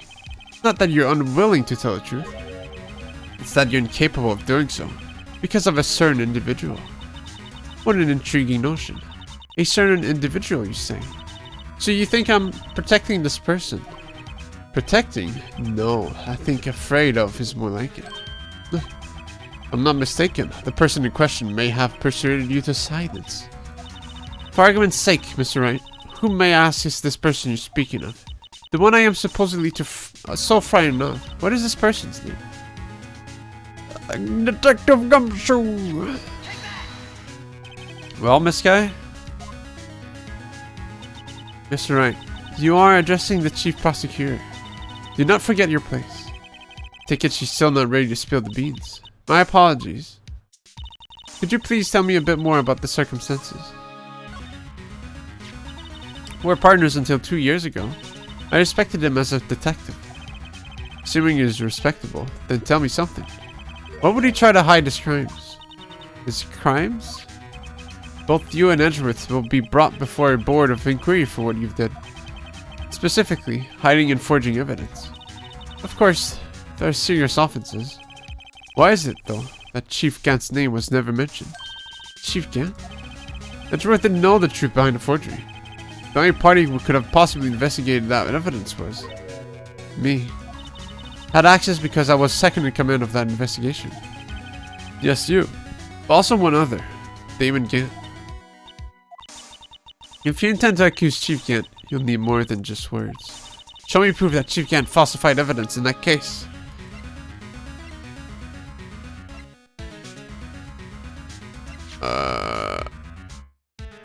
Does that work? I just found this in a safe in the chief's office. This, oh, I guess there was like 3 choices. This Zarpius and this strip of cloth. Is that the cute Russian Depiers thing? She does dress like her, doesn't she? Do you know what these are? They're pieces of evidence from the SN9 incident. The person concealing evidence was none other than Chief Gant himself. Now tell me, why are you taking all the blame for him? Touché, Mr. Wright. It's as you surmised. I cannot disobey the Chief's orders, even if it means being found guilty for murder. Why not? Come now, Mr. Wright. You can't possibly expect me to be able to tell you that. 3 days ago, I had no choice but to cooperate in the murder of Detective Goodman. Or perhaps I should say, follow orders. Yes, that's more accurate than cooperate. Although I can't tell you the details, I can say that I was giving an order that day. I need you to dispose of Bruce Goodman's body. You'll find it inside the trunk of Miles Edgeworth's car. As I suspected. Despite what everyone believes, you were not the one who murdered Detective Goodman. Correct? I was trying to take the body out of Edgeworth's car. The trunk was broken. I discovered that murder weapon while inspecting the body. The murder weapon? You mean Edgeworth's knife? No. When I found the body, this was just the knife stuck in it. The knife from the SL9 incident. The serial killer Joe Dark's knives. I couldn't just leave that knife in him, so I took it out and stabbed him with another knife. It would be Edgeworth's knife. That's right. Even though he was already dead, my hands were shaking at the thought of stabbing him. That's why I ended up cutting my hand. That is the reason for the bandage on your right hand. Yes, it seems I got blood on the victim's shoes as well. And then she shot me just as I plunged the knife in. The star. That's why the body just looks fucking lifeless. Fucking lifeless. Why did you need to hide Dark's knife so badly? It took a lot of work to finally close the Dark case 2 years ago. It was over with. I didn't ever want it to be open again. My intent was to prevent that, by whatever means possible. So, you hid Dark's knife. The weapon used to stab the detective was evidence in the Joe Dark case. If word got out, which it would, the reporters would have a field day with that. So you wrapped the knife in your scarf and hid it. Nedra was exhausted. Right, then I called my sister. To tell her what happened, and to ask her to hide the knife that was inside my muffler. You asked Emma? I didn't want anyone on the force to know about this. It would explain why Emma is so confident about Lana's innocence. Speaking of phone calls, I had a bad feeling about one of them that day. Bad feeling? The truth is, after I received those orders from Chief Gant, the first thing I did was make a phone call. Phone call to patrolman Jake Marshall. To Marshall? Why on earth would you call him? The lead investigator for SL9 incident had been murdered. I wanted that fact to be kept hidden, and I needed help.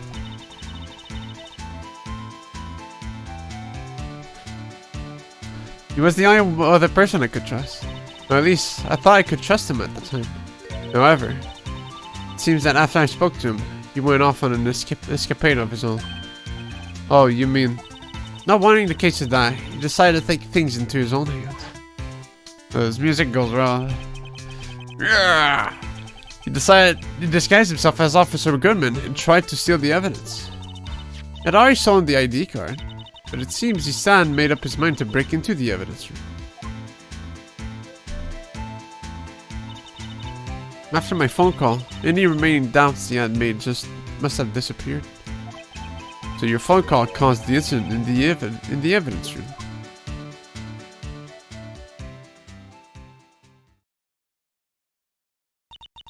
I'm afraid that's all I can tell you.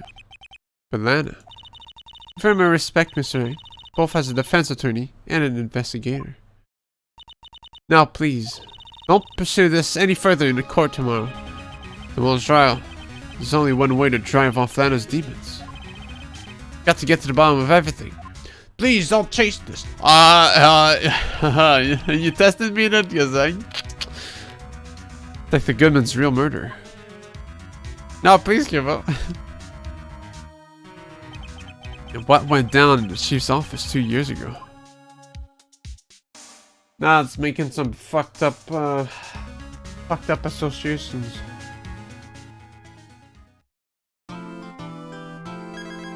With a man that's as big as a bulwark.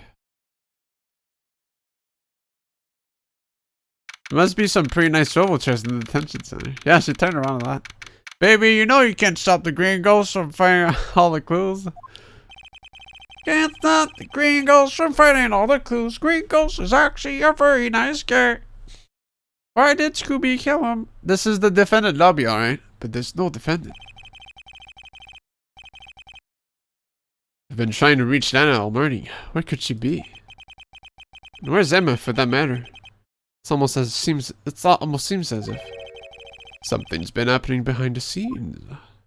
Well, I'll tell you with. Knowing you've already figured it out.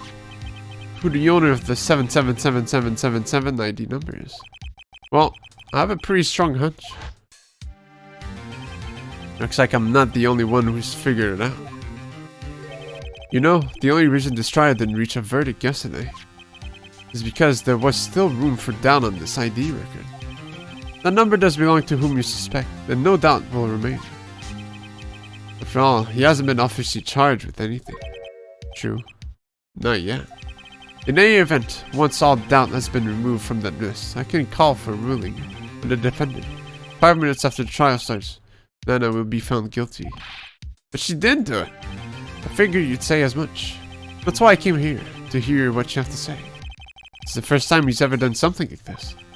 Lana's hiding something, and the only way we'll ever know the truth is to draw it out of her. The truth? Everything goes back to the SL9 incident. Don't be stupid. Today's the last day of the trial. We don't have time to reminisce about the past. That depends on you. If she's found guilty, you'll lose your only chance to find out what really happened. I'll think about it. See you in court, Wright. Ah! This is it. If I'm ever going to find out what Chief Gant has on her, it's now.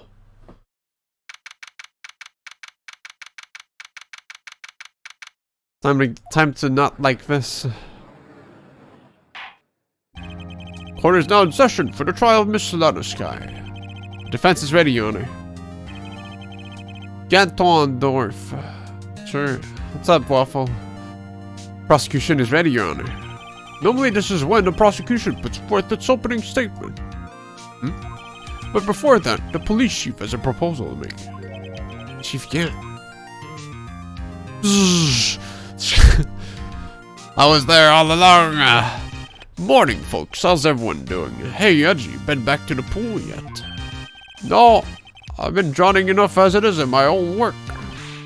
Oh, that's a good one. Don't think I can top that. If you don't mind me asking, Chief, exactly what is this proposal of yours?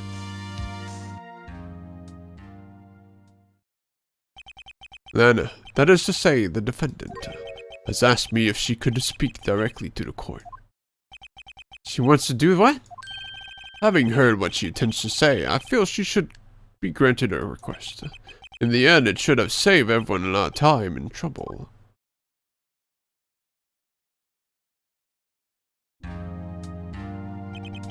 What's this all about, defendant? I'd just like to make one simple request, and I'll be finished. Well done. What's your request? Your Honor, I'd like you to put an immediate end to this trial. Huh? I confess to all the charges against me. On February 21st of this year, I murdered Detective Bruce Goodman in the underground parking lot of the prosecutor's office. No, that I didn't sleep for 3 days. Come on, man. You can't. Your Honor, the defendant's claim does not change the defense's plea. In that case, Mr. Wright, I no longer require your services. But Lana, that's not how it works. Your Honor, I hereby forfeit my right to an attorney. Prosecution may lack direct evidence against me, but it has sufficiently proven its case through testimony and circumstantial evidence. Actually, is that how it works? I'm not sure. Oh, I'm not in law school. Would like you to render your verdict now, if you please. Well, the defendant certainly has the right to self-representation. The request is legally valid, although this is an unprecedented situation. Indeed, it appears there's no further need to continue this trial, even if Mr. Wright may feel otherwise. This can't be happening. It appears the time for the verdict has arrived. This court finds the defendant... Ah! The time is now! One moment, Your Honor. Mr. Edgeworth? The prosecution has not yet proven the defendant guilty beyond reasonable doubt. Any ruling at this stage would certainly be premature. Come now, Worthy. Now, I understand this is a difficult time for you. Why don't you just be a good little boy and keep your mouth shut?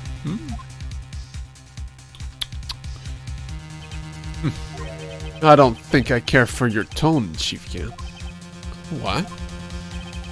Creating another fabrication to cover up your past mistakes. Sorry, but I'm no longer the naive little boy you would have me be. Dude, it's 2-on-1. The sudden confession from the defendant. It's obvious to me some kind of deal was struck behind the scenes. Some kind of deal? Not everyone operates as you do, Worthy. I thought so. Your Honor, the prosecution would like to change its first witness. Oh, to whom? As its first witness, the prosecution would like to call Miss Emma Skye. I request the court hears her testimony. Mr. Edgeworth, I am exercising my right to self-representation. I don't think we need to continue. I don't care what you think, Miss Skye. Huh? The exposure of truth sometimes results in tragedy. However, no matter how tragic the truth may be, it would be an even greater tragedy to avert one's eyes from it.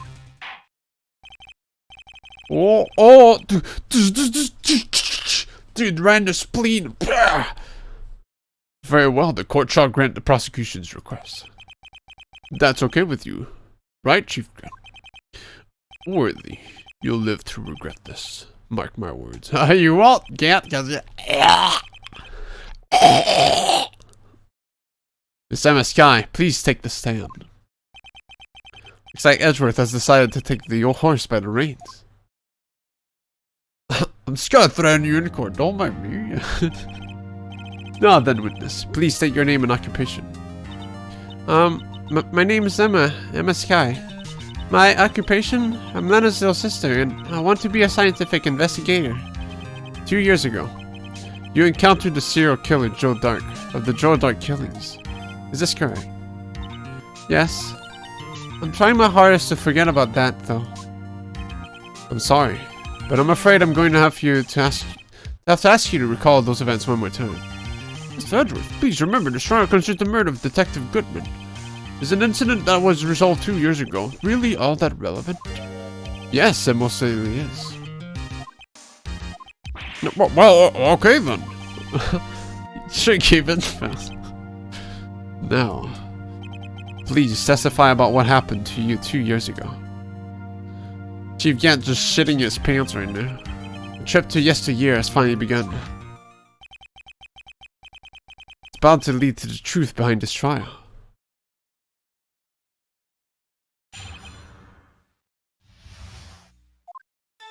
I was waiting in my sister's office that day. A man came running in and took me hostage. Neil Marshall rescued me. But I'll never forget what I saw that instant. The man raised up his knife and stabbed Mr. Marshall in the chest. It's a good thing you weren't harmed. I passed out. I don't remember much. That's understandable, however. Please tell me, Mr. Edgeworth. What does this testimony have to do with Detective Goodsman's murder? That will soon become apparent, Your Honor. You've gotta admire him for his courage, considering he has no evidence. Very well. The defense may begin its cross-examination.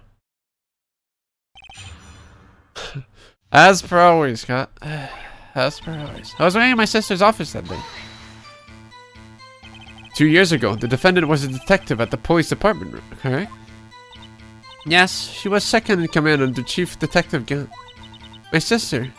She was the best detective ever. Yes, I remember. Chief Detective Gant and Mr. Sky used to be quite the pair. I believe they shared the same office. That's right. I'd always sit at my sister's desk. I dream about playing that organ. And dream about playing that organ. I wanted to play that day too. The police department and the prosecutor's office held the ceremony that day. Nana promised to take me to dinner after she finished her work. A man came running in and he took me hostage. A man? Yes, Joe Dark. He was a serial killer. Joe Dark was brought in for questioning on the day of that ceremony. We were desperate to get anything on him that would lead to an arrest. When he saw his chance, he fled the room, right? Upon fleeing the room, Dark proceeded to take the elevator. He must have been in a panic because the elevator was going up. Then ran to Sky and Gant's office. There was a lot of noise coming from outside, so I opened up the door to have a look. That's when I saw him. Neil Marshall rescued me. What was the prosecutor doing there? That day, there were 2 people present during Dark's questioning. Detective Gaungade and Prosecutor Neil Marshall. Gant was there too? Neil Marshall had just received the King of Prosecutors Award. Young and dedicated, he went straight to the questioning room after the ceremony.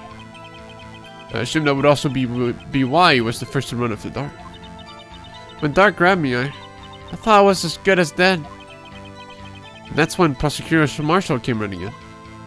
I don't clearly remember what happened then, but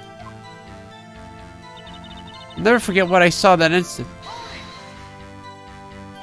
Can you tell us about that? Mr. Marshall jumped on Dark. Just then, the lights went out. The lights? It was just about this time of the year. There was a terrible storm going on and lightning struck nearby. So the electricity went out. Wait a minute. If it was pitch dark in that room, you shouldn't have been able to see anything, right? Right, but just then lightning flashed again outside. That sudden flash left an unforgettable image of the scene in my mind. I see. I told the detective about what I saw then. A detective? Yes, Detective Goodman. He was in charge of the case.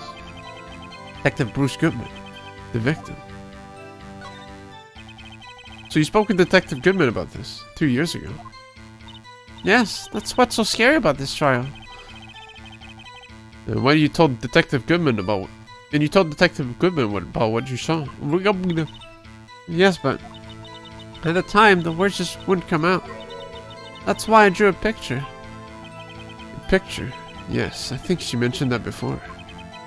Well, Mr. Wright, have you heard enough? This picture the witness drew. I believe it has a very important meaning. But the list of evidence I was given 2 years ago didn't contain a picture. Witness, would you mind if we added a statement to your testimony? Yes, Your Honor. I drew a picture of that scene once, but it seems to have been lost. You drew a picture of the scene you'd witnessed, right? Yes, I wanted to do everything I could to help the investigation. I can still see it now, whenever I close my eyes. That's strange. I took over the case after prosecution marshaled them. Yet I never received any picture. Perhaps the witness is mistaken. But I did draw it, I swear. I'm not just imagining it. This picture that Emma drew. That reminds me. I guess I should check the evidence again. Well, anyway, let's continue. The scene that imprinted an image in your mind. Can you please describe it to us? The man raised up his knife and he stabbed Mr. Marshall in his chest. That must have been a real shock. Even now, when I close my eyes, I can see it just as clearly because there was the lightning. So. Tell us, what were you doing at that moment? I believe you testified that Joe Dark was holding you hostage. When lightning struck and the lights went out, so Marshall jumped on Dark. I was thrown aside and the two began wrestling each other. I'm pretty sure I was watching them. Emma doesn't have any reason to lie, but Lana sure does. I need to get Emma to tell me as much about this as she can.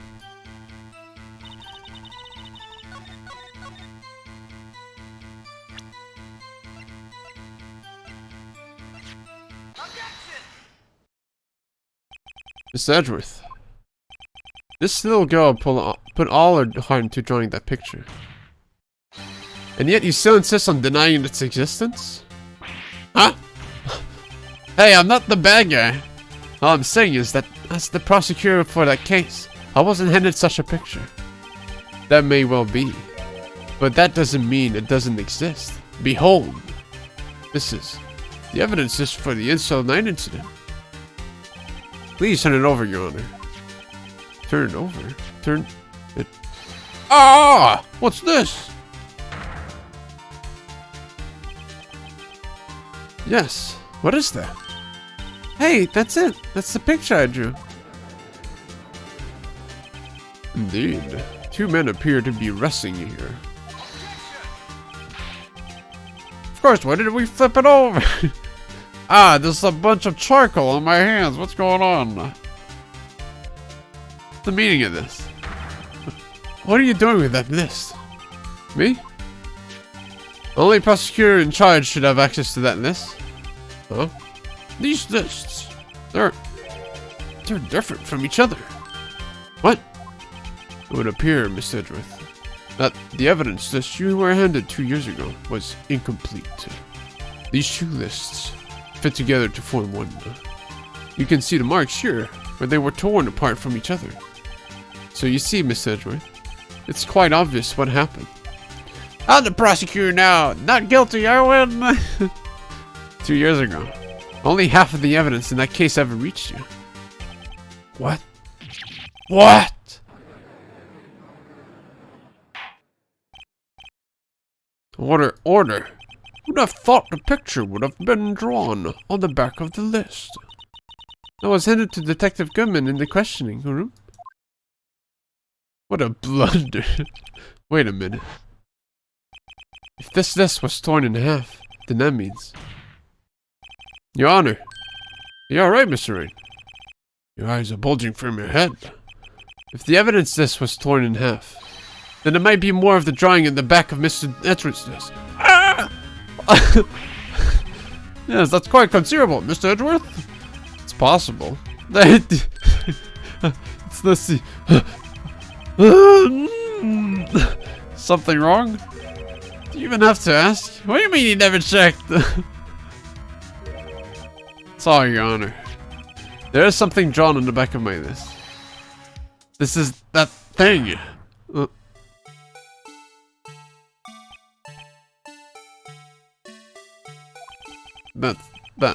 That thing. A thing that was inching in the evidence room. Apparently, the head of criminal affairs used this for his booper.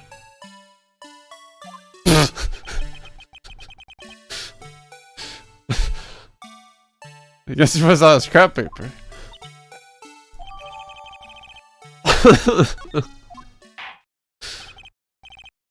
Very well. Witness, will you please testify about this picture you drew 2 years ago? Huh? Oh, yes, sir. Your Honor.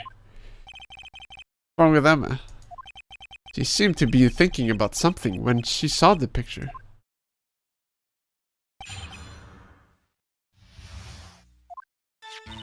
This is the picture I drew 2 years ago. The flash of lightning was so bright all I could see were shadows. After that, I must have fainted. This picture shows exactly what I saw that instant. I think a flash of lightning could burn such an image in your mind. Thanks to that, though, she was able to show us exactly what she saw. Oops, that Pokemon! Well, I don't see any contradictions here. This clearly shows Joe Dark about the murder of Prosecutor Neil Marshall. The defense may now begin its cross-examination. Look at this! This is the picture I drew 2 years ago. Did you draw this picture right after the incident? I think I drew it 2 or 3 days later. At first, I was in such a state of shock that I couldn't do anything. During that time, the detective team was reorganized. Detective Goodman was placed in charge, under the direction of Dam and Gin and Dana Sky. 2 or 3 days later, the memory should still have been fresh in a mind. Excuse me, witness. But can you please tell us why this picture is painted all black? The flash of lightning was so bright all I could see were shadows. So at the time you didn't even know it was Mr. Marshall who had to come to your rescue? No, I couldn't see him clearly. The lightning was so bright. I was knocked to the floor. You were knocked to the floor? Dark had a tight grip on me, but when Mr. Marshall jumped on him, I was knocked away. I turned around, and that's when the lightning flashed. Poor Emma. I'm just glad she wasn't hurt. What happened after that the lightning flash? After that, I must have fainted. You mean you didn't see the actual murder take place? No, I'm sorry. Flash of lightning only drove off the darkness for a split second. Not only that, but the trauma of the situation understandably caused the witness to faint. Do you really need to torture this girl any further? What? Hey, I'm not the bad guy here. Anyway, this picture. This picture shows exactly what I saw in an instant. Sorry for asking so many times, but are you sure you drew exactly what you saw? Of course, it's the exact scene. I wasn't influenced in any way from your talks with the detectives. Can't believe Mr. Game & Watch got murdered. Yeah. It's a shame. Are you insinuating we somehow manipulated a memory, Mr. Wright? No, of course not. Better watch out. You might find some way to cut my salary. I drew this picture before I heard anything from the detectives, so I don't think anyone's story would have influenced me. Mr. Wright, is there something that's bothering you about this picture? Huh? Oh, well... That's strange. She claims this is exactly the scene. Sorry, Your Honor, I had to sneeze. That was imprinted in her mind. And yet, there's clearly a contradiction here.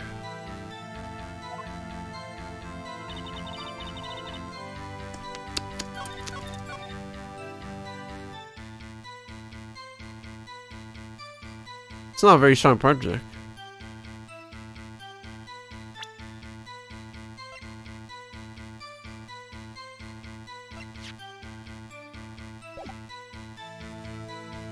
Because I'm guessing with the stuff we talked about and stuff, right? The javelin from the prosecutor trophy was used.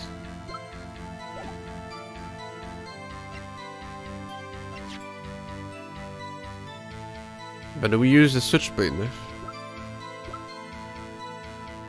Do we know what Marshall did? It's a stab through the chest, going through the lungs.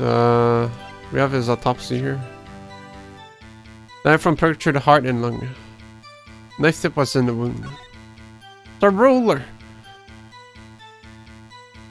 Stangle stab wound piercing your heart and lung. Died from blood loss in under 10 minutes. Weapon found in the wound was missing tip. Why would he have his knife if he was taken in? That's just true. That's the thing I was wondering, like, why would he have the knife? And there was a talk about, like, how this was not the murder weapon. The switchblade knife. But some evidence was erased. I think Miss Star talked about it. But we had the switchblade knife. They had the switchblade knife as the only weapon. Never mind, that's not when I show it.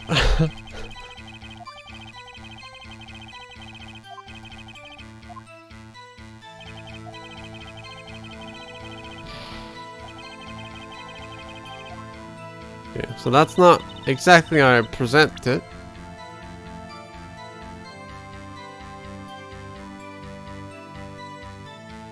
They don't have hair!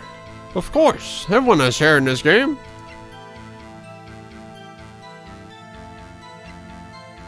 Except that shitty lawyer from the first chapter. And the judge. Oh. Shit. No, it couldn't have been the judge.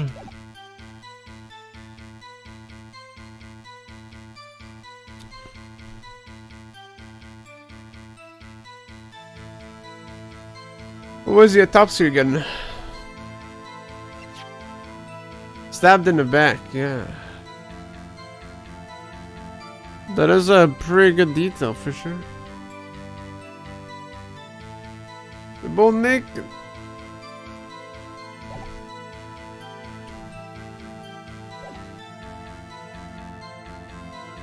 I mean, you could have gone for a stab in the back, right? It's like, not like, but that would be a good thing to present. Your Honor, this man has no ass.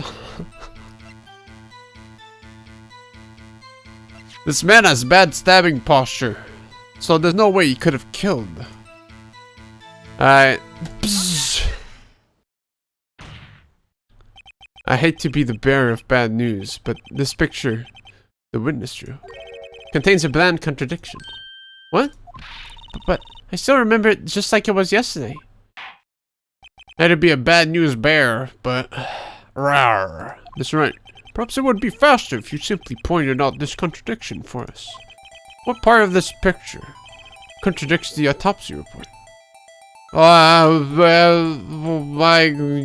that's not why we presented it for, but I guess that would be pretty hard to stab with, right? Well, you could. Pretty bad. The victim?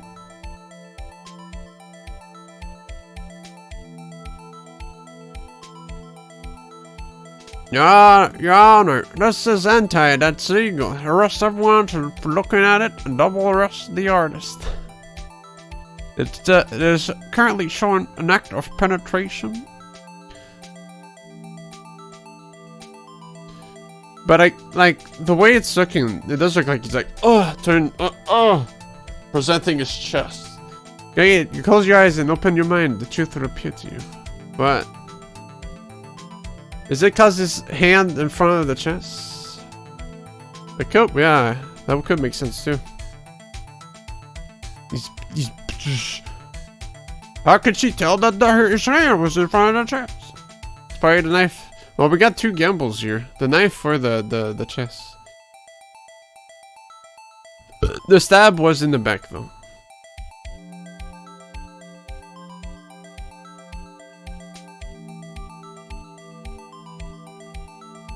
Is the murder left-handed? It's a bit too late to check on that. They would have drawn a pointy knife if they meant it.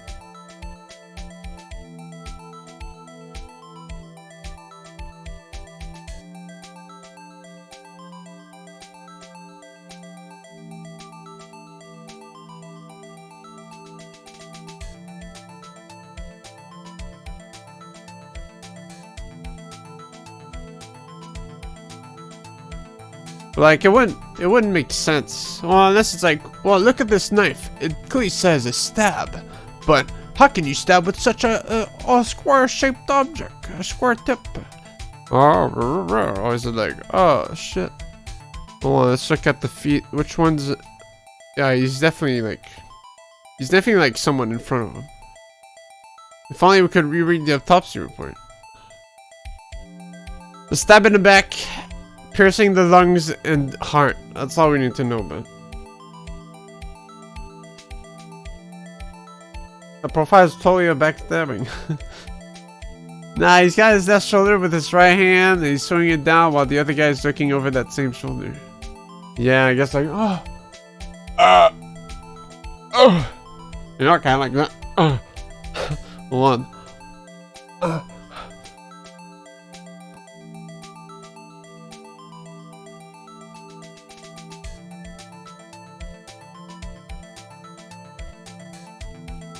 From that angle with the switchblade. I'm throwing you like one of your stab victims.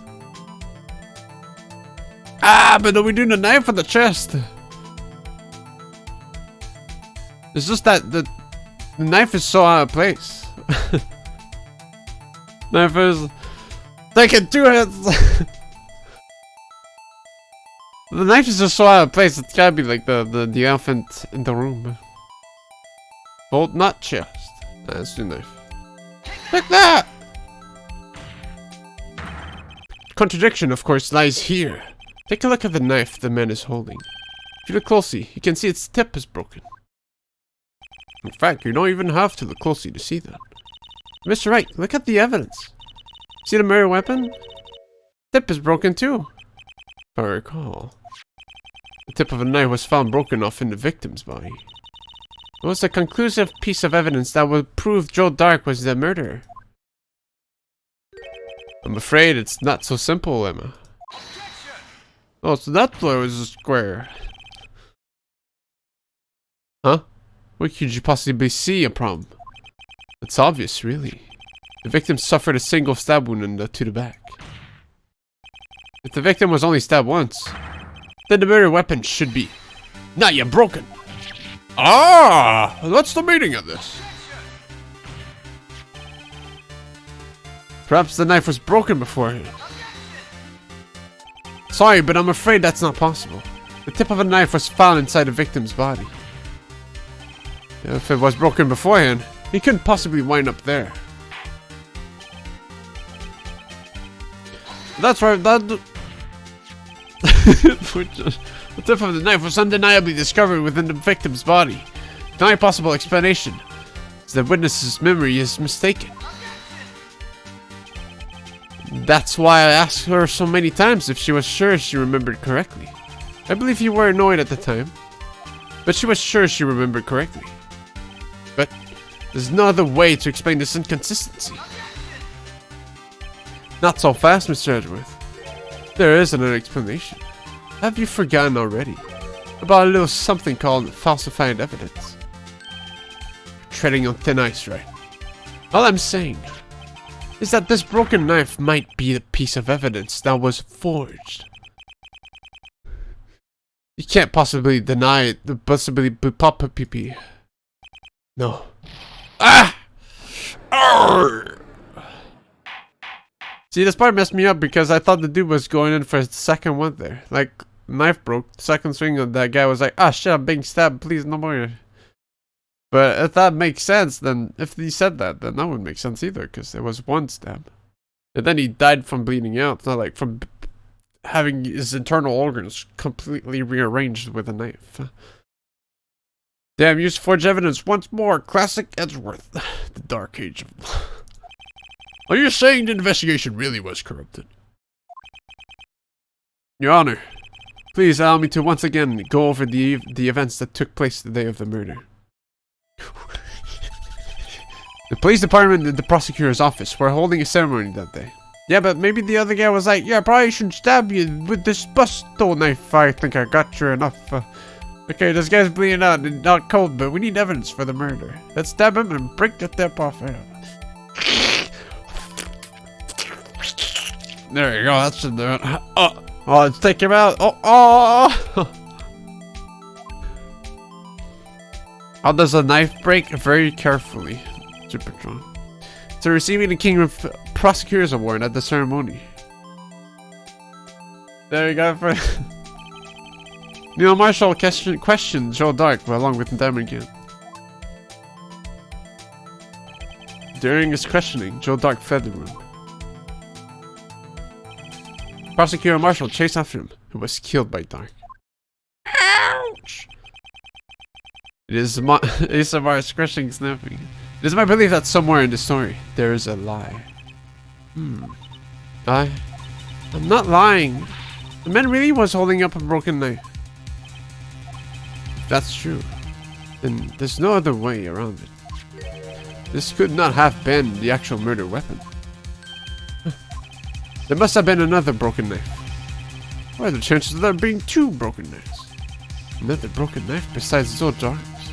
Could there have been one?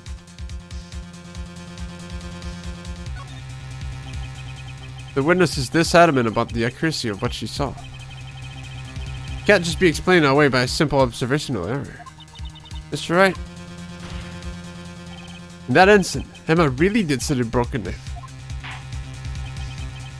That's right here! It's on my broken heart. It's sharp. I assume then that you have some information about this other broken knife. If so, please feel free to enlighten us. The murder weapon was already broken prior to the murder. There's only one way. Take a look at this. Here's the real murder weapon. Bzzz, a shield. If anything's broken here, it's you. Huh? I'm sure this must all be very amusing to you, Mr. Wright. But may I remind you that the fate of— What? What do you mean that's not that, dude? Sorry, Your Honor. Please give me another chance. The jar? I thought we were gonna, like, go over the fucking javelin. The attorney's bench. That would make sense. There's blood on it, but that we never analyzed. Oh shit.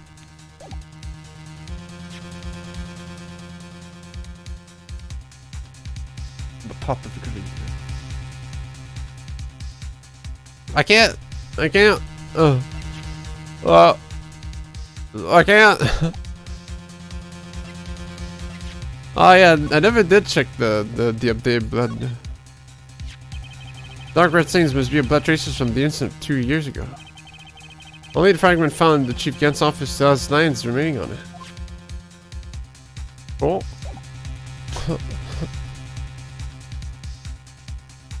Oh, what I say, guys? Let me look at this.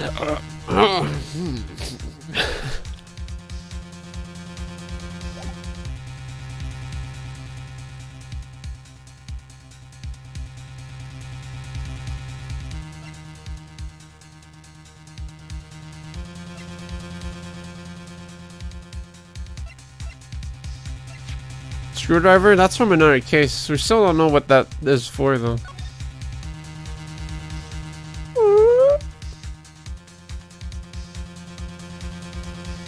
Taste the marble.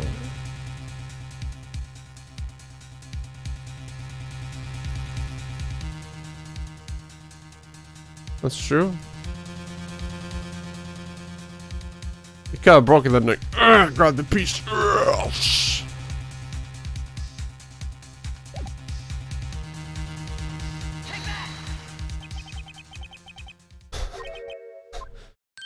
Huh?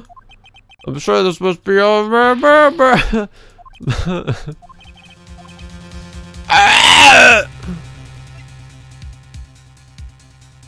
A shoe. Alright. It's not broken. Or no, that's how you show the shield that has the javelin.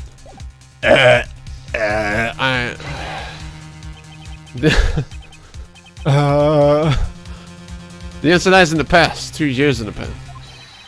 Right here inside this picture. This is a picture of the award ceremony. What is it, Miss Sedgwick? It's the broken murder weapon. No, it's the award prosecutor Marshall is holding.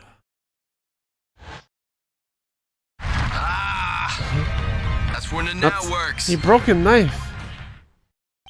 As we earlier concluded, the knife in the picture was not Joe Knife's knife. Joe Knife's dark. That being the case. The knife the witness saw was in all likelihood this award.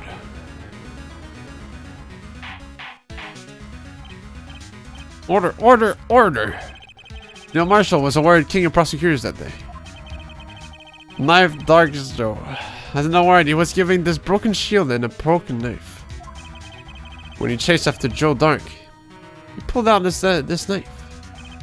Being a prosecutor, he did not carry a pistol. His broken knife was the only weapon he had in this dangerous situation. And just kind of casually pull it out. What the fuck? That can't be. Oh, why not, Mr. Edward? Because if the King of Prosecutors awards knife was a murder weapon, then the victim would be reversed. What do you mean? I mean, this man raising a knife wouldn't have been Prosecutor Neil Marshall. The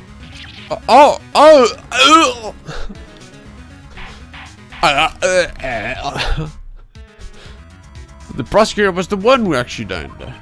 That's true. What's going on here? It seems Mr. Wright has been a bit too eager to jump to conclusion about 3 times. Wait, I remember now. I remember everything. Witness. Miss Edgeworth. What is it? Could you show me your evidence list again, please? His list? The one with that picture scribbled on the back.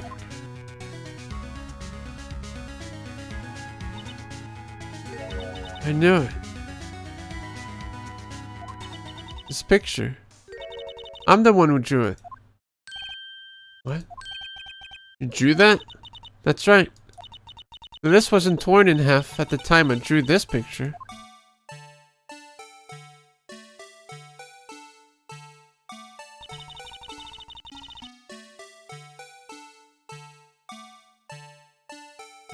All this time I've been trying so hard to forget. I must have locked this part away deep inside me. Perhaps it would be best if we added this to the witness's testimony. Would you please tell us what you've recalled, Miss Sky? Yes, Your Honor. First the knife mix-up, and now the blue badger? This should be interesting. Killed himself. When I saw that man raise his knife, I panicked and rushed towards both of them. I knocked away the man with the knife. Just then there was another flash of lightning, and that's when I saw the blue badger. He wasn't in the room, but I'm sure I saw a shadow. The shadow looming in the police department. This is certainly most unusual. Try impossible. The head detective of criminal affairs didn't even design him until this year. That would mean he didn't even exist 2 years ago. Yes, well, the defense may now begin its cross-examination. Stop, please! Don't pursue this any further.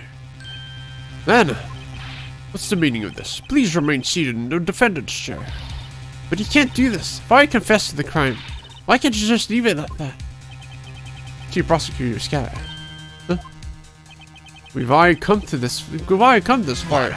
Don't you want to know the ending? It's too late to turn back. Serial murder posing as a simple masker hiding in the force all along that knows time powers as well.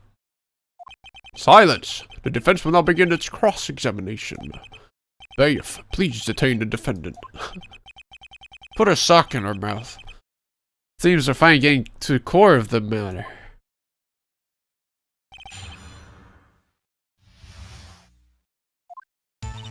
When I saw that man raise his knife. When you say that man, I assume you refer to Joe Dark. Yes, at least I think it was him. Do you think? All I could really see were shadows. Power Aldrich had immediately preceded the incident. This is also documented in the prosecutor's office reports. So then you... I panicked and rushed towards both of them. Why would you do something so dangerous? What else could I have done? He was about to stab Mr. Marshall. He seems convinced that Dark was the one holding the knife. Perhaps we just theorized, huh? Mr. Marshall was the one holding the knife. Well, I didn't know that at the time. When that Dark guy knocked me down, all I could think was, I've got to help Mr. Marshall. I think I knocked away the man with the knife. What do you mean, you think? It all happened so fast, and I was in shock. I don't remember everything clearly.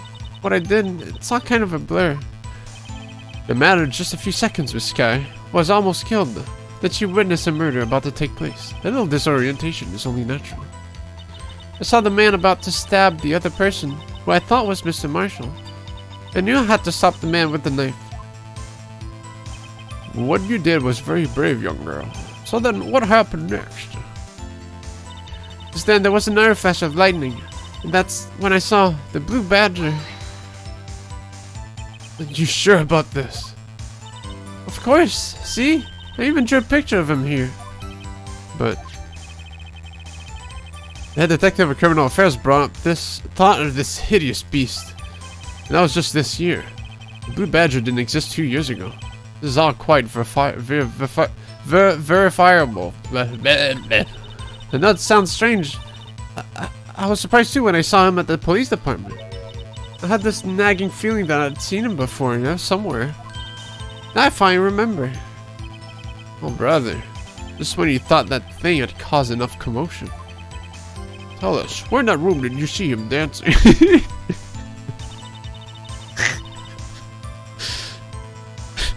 It was in the room, but I'm sure I saw a shadow. A shadow? So you mean you didn't actually see his face? With its smile, its sweating smile and all. That's right, but I still remember it. He had 3 creepy horns. This is pointless. That thing couldn't have possibly existed 2 years ago. Tell us about his dance technique. The witness must be mistaken. Try to hide a murder by time traveling to evidence room and blocking the camera. Oh fuck, that's true. That may well be. But what's important is what caused her to think she saw what she did. Oh, and I suppose you have an explanation. So, then, by all means, please tell us what this shadow really was. What was it Emma saw when that lightning flash? What is this blue badger, really? I just might know. The blue badger had even been dreamed up when Emma drew this picture.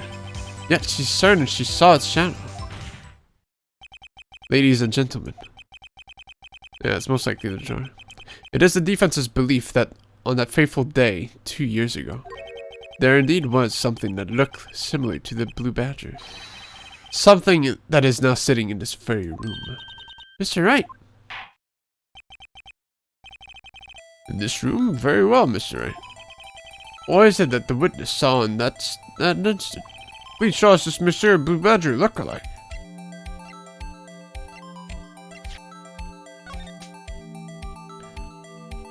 Da-da-da-da. Wow! Wait, hold on.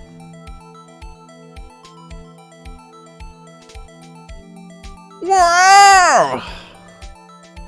I actually didn't think. I thought like the other handle was still there, but it does make a lot of sense that like this. Mysterious Blue Badger was in fact this. What a wacky jar! But that's what exactly is that? I believe it's some sort of jar. But Mr. Wright, that doesn't look anything like the Blue Badger. Oh, we gonna show it? Indeed, it doesn't. As it stands now, it's just a plain jar. However, what if we were to change our viewpoint? A viewpoint? You have to show them the correct angle to look at this form. Fuck, I just done this. Zzz, there it is.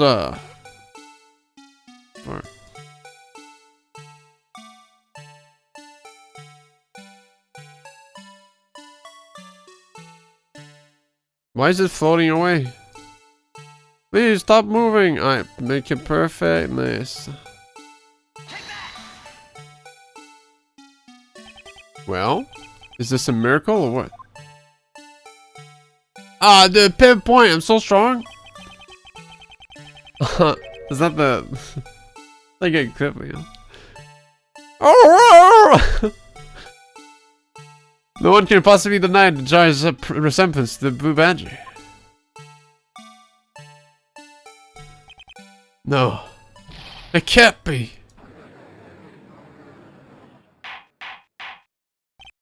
Order, order! The defense has proven its claim. The mysterious blue badger witnessed on the day of the crime was actually this.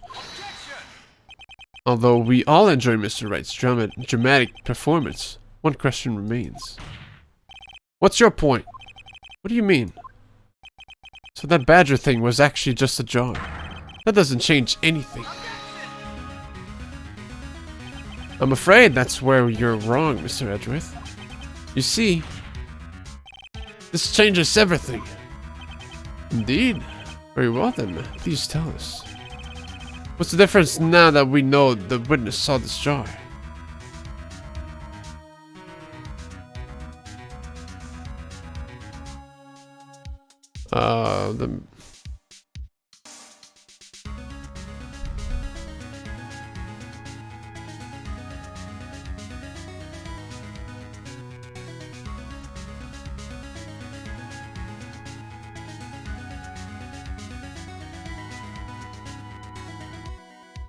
Does it imply, well, because it's like, it was an overhead thing, right? I mean, someone could have thrown it?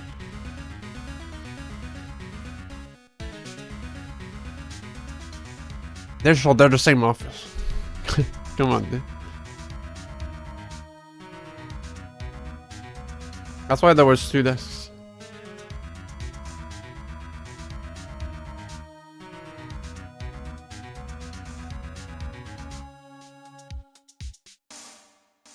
Two desks in the same room, but on different sides, right? Yes.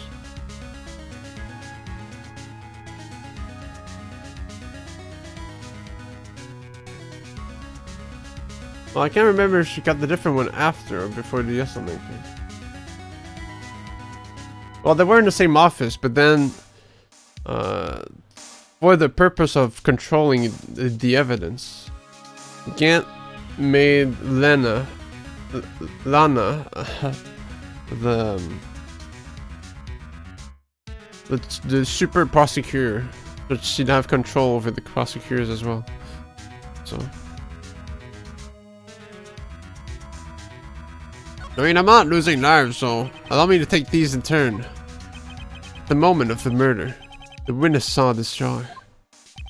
Not only that, but she saw it at a very specific angle. Knowing this, where could she have seen this jar? Where? The location of the jar is shown in the picture taken on the day of the crime. It's on the shelf in the office of Damon Gant. But the body was found lying near Lana's disguise desk. The witness testified so herself. Yes, and it is these 2 facts that reveal what actually transpired. You see, the struggle between Dark and Marshall did not take place in Lana's disguise office. It happened on the other side of the room, in Chief Gant's office. Are you implying the murderer moved the victim's body from Damon Gant's office to Lana's disguise office? Yes. Why would he do that? There's no reason. Exactly. Huh? If there wasn't a reason, he wouldn't have gone through the trouble. The only logical conclusion is that there was a reason. Do you know what that reason was, Mr. Wright? I finally figured it out. So this is why Lana tried to stop the trial. It's too late to quit now, though. Please recall the witness's testimony. She said she knocked away the man who was holding up the knife. No! The next instant, the jar was hit and flew through the air. It flew through the... Okay. Now tell me, what could have sent the jar flying? That would have been The impact that the man made when he was knocked into the wall. Ladies and gentlemen, I may draw your attention to this picture once more. The stab. The man was knocked in the direction of the shelf the jar was sitting on. What if we suit of armor, holding a very sharp and dangerous-looking sword. Yes. It's turnabout samurai all over again. Since the man who was knocked into the armor was carrying a broken knife. He would have had to have been Neil Marshall, wielding the prosecutor's award. No, Mr. Wright, you can't be thinking. Yes, there's another possibility of what actually transpired in that room. Another possibility. Of course, the perpetrator would have had no idea, but nevertheless. I don't know if I can go through with this. Mr. Wright, what's the matter? If events take place as defense theorizes, then the outcome is obvious. That moment, assuming the man MSK and knocked away was actually Prosecutor Neil Marshall.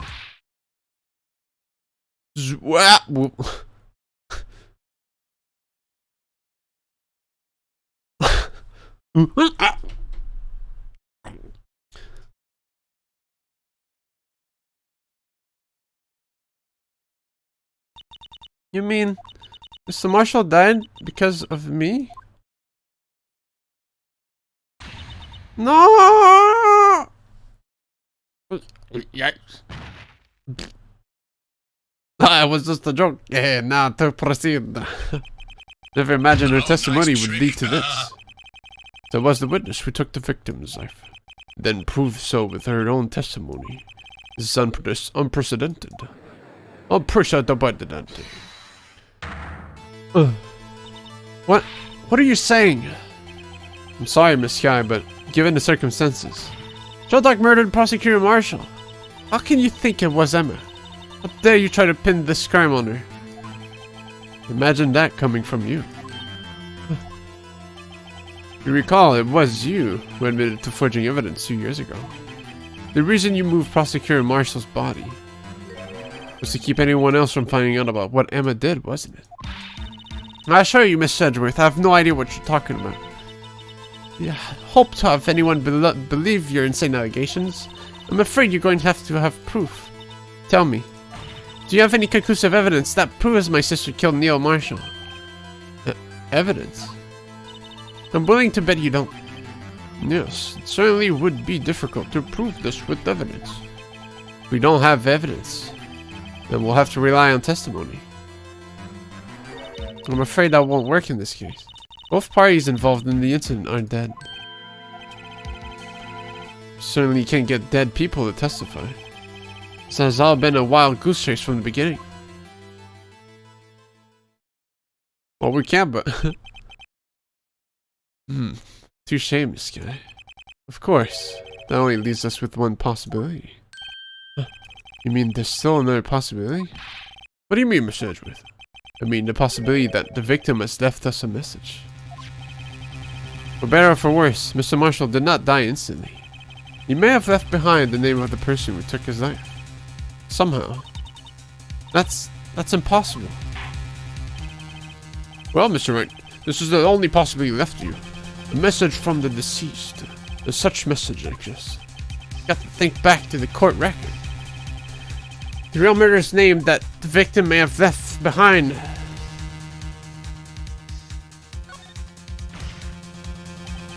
This message from the deceased is already in our possession. Mr. Wright, will you stop at nothing to prove my sister a murderer? Do not be mistaken, Miss Guy. Our purpose is not to accuse Emma of any crime. There's only one thing we seek. Truth. No matter how painful it may be. Now then, Mr. Wright, please show us the piece of evidence that conveys a message from the deceased. I mean, I'm not sure about a message, but I'm sure about a fingerprint, though.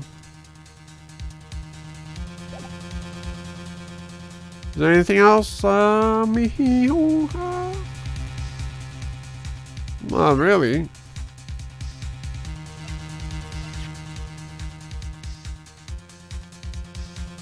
Why would MS Print be a message from the dead?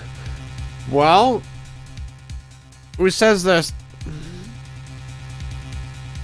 What else?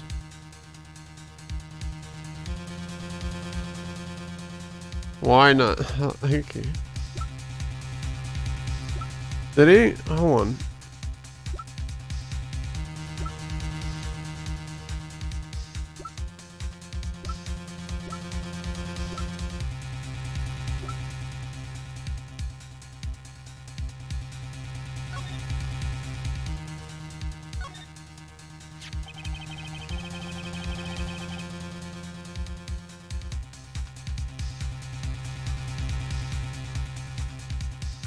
Yeah, it does kind of say it.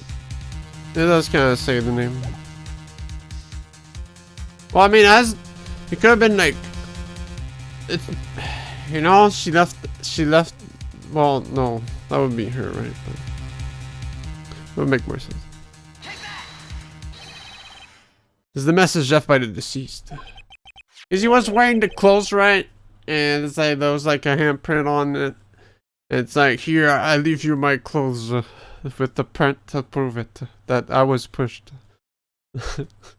That's a weird way of thinking, but that does make more sense. This is that blue badger from before, right?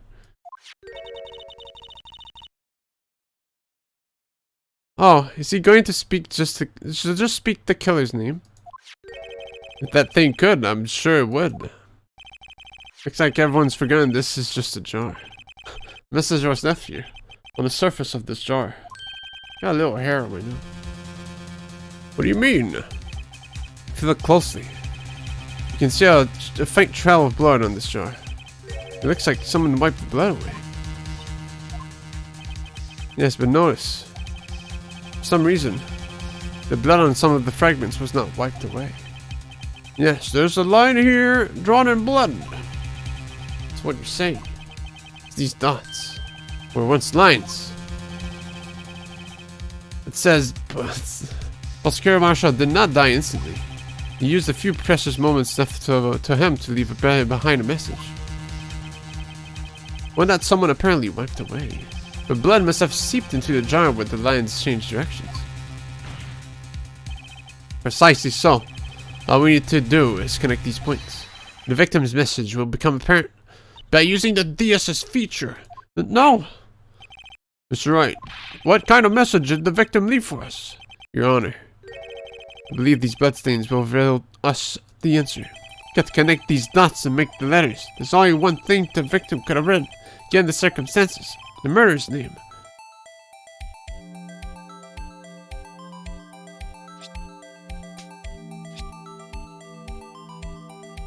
I can't. Oh, I spell penis.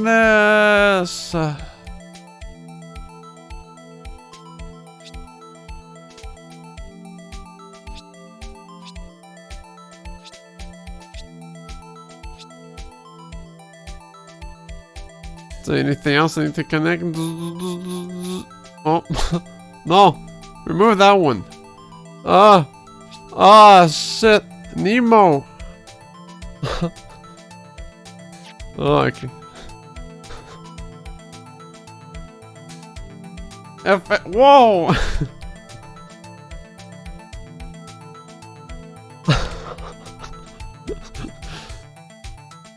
Look at a picture. It's a defense attorney's duty to prove his client's innocence. That's why all I've been thinking about is saving Lana. After all my efforts, I never thought it would turn out like this. Emma. This is the final message Prosecutor Marshall left behind.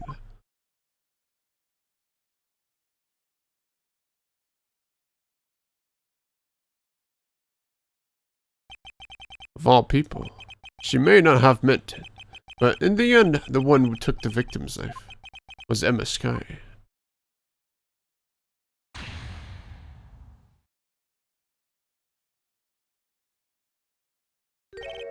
Seaworthy, can't say I didn't warn you. Chief Gant, do you understand the implications of what you've done? What? What are you talking about? 2 years ago, Joe Dark was sentenced to death. He was convicted because of his final murder. I believe you were the prosecutor in the case, were you not? Yes, Worthy. Because of you, an innocent man was sentenced to death. Not only that, but you used forged evidence to ensure his conviction.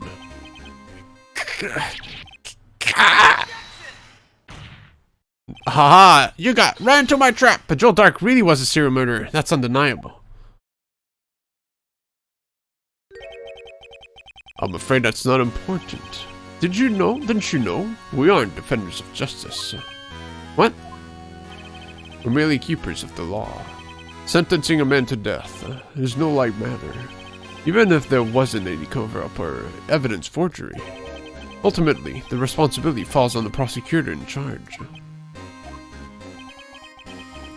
Despite what anyone may say, this fact cannot be denied. Yeah, what's going on at the prosecutor's office? They might have sent an innocent man to his death. How can he just stand there like it wasn't his fault? Order, order, order, order! Where's the peanut gallery? I still don't get it. Who are all these people? They're, you know, part of the jury, I guess. Me, yeah, it's us. Wow! Yeah, random losers. The gavels pounding fell on deaf ears. Unable to settle the crown, the judge declared a recess. Where this trial is headed, no one knows. Yes, I get my lives back.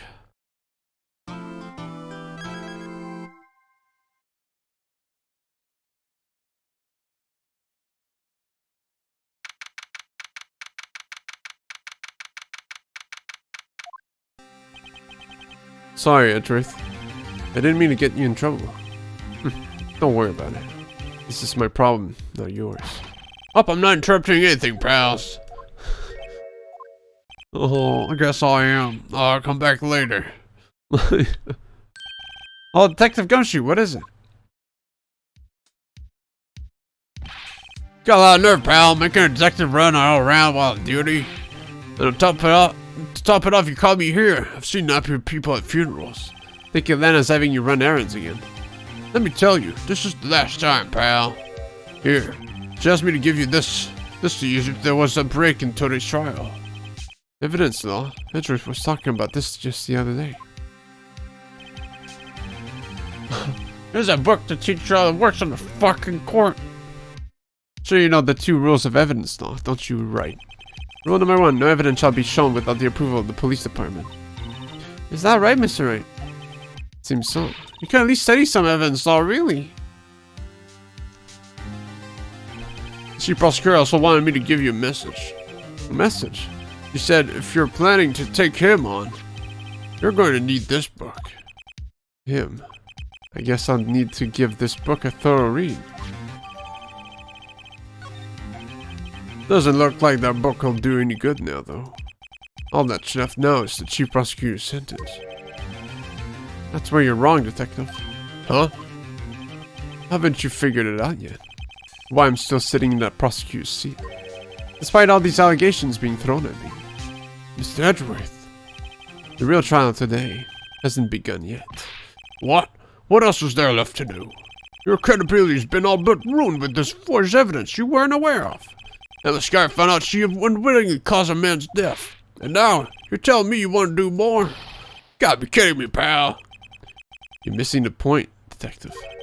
Nada didn't murder Detective Goodman. Smear stuck a knife into his dead body. That means the real killer is still out there. What? And we're going to expose him. No matter what it takes. This case has hurt too many people. It's time to bring it to an end.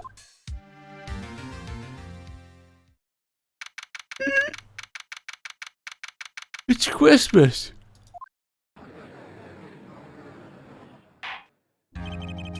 $3 imaginary so anyone can guess the real murderer.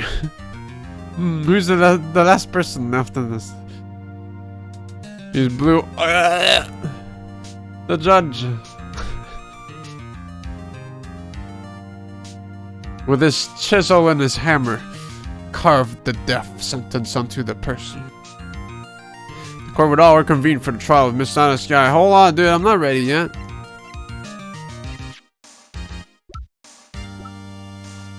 Oh, Miss Guy explains the 2 rules of evidence law. Wow, this is a big book. Unregistered evidence presented must be relevant to the case in trial.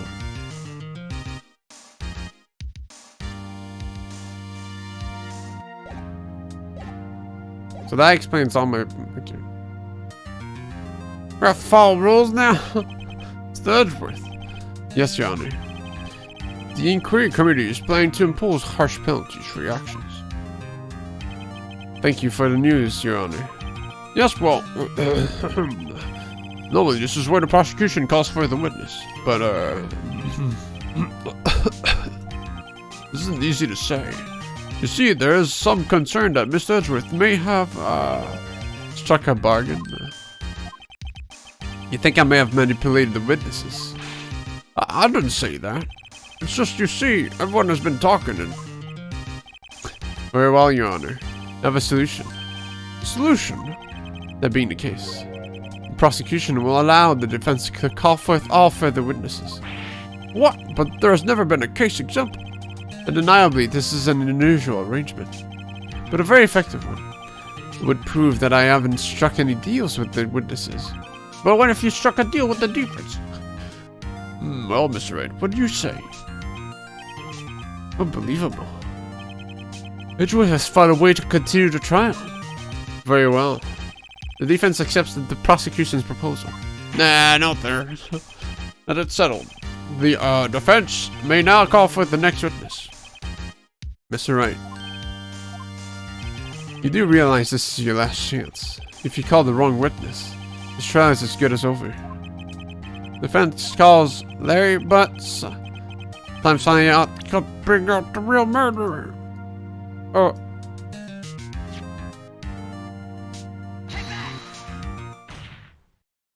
Damon Gant. The defense calls Damon Gant to the stand. Damon Gant? What does he have to do with anything? As the defendant's partner 2 years ago. Mr. Gant has first-hand knowledge of the crime. I feel we should hear what he has to say about it. As luck would have it, he should still be in the courthouse. He would also be the least likely to have been manipulated by me in any way. Wouldn't you agree, Your Honor? True. Alright, bailiff. Please escort Mr. Gant to the stand. Touché, sweating bullets. Witness, please state your name and occupation. What is this, some kind of practical joke? I was just on my way to lunch. Your name and occupation, sir. Worthy, are you sure you want to do this? Your name and occupation. So, you want to play hardball, eh? But please, Mr. Gant. Fine. My name is Damon Gant. I'm the acting chief of police. Now then, Chief Gant. The court requests to hear your testimony. Oh, righto. What's with the grim face? First, let's clear up the Cecil 9 incident. Oh, you mean the time when Nana's sister murdered that prosecutor? Personally, I think it's been made pretty clear already.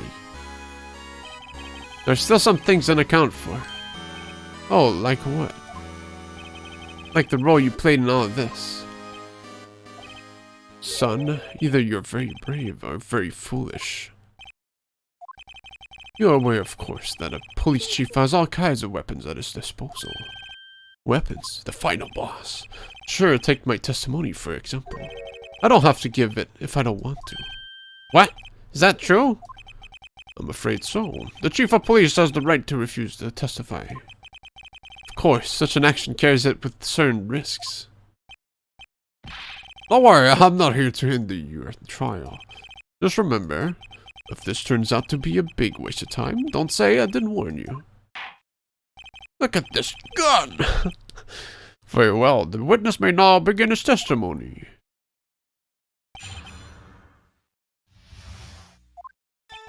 As I recall, Neil and I were questioning him that day.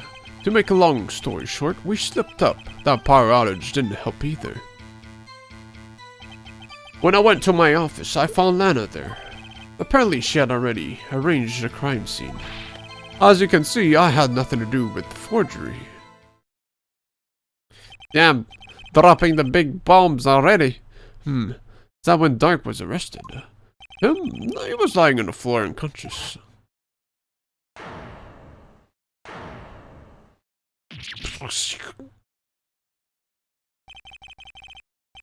When Emma sent Neo flying, it seems Dark bumped his head. I see. Everything seems pretty clear-cut. The police chief has the right to refuse to testify. Then I'd better hit him hard and fast.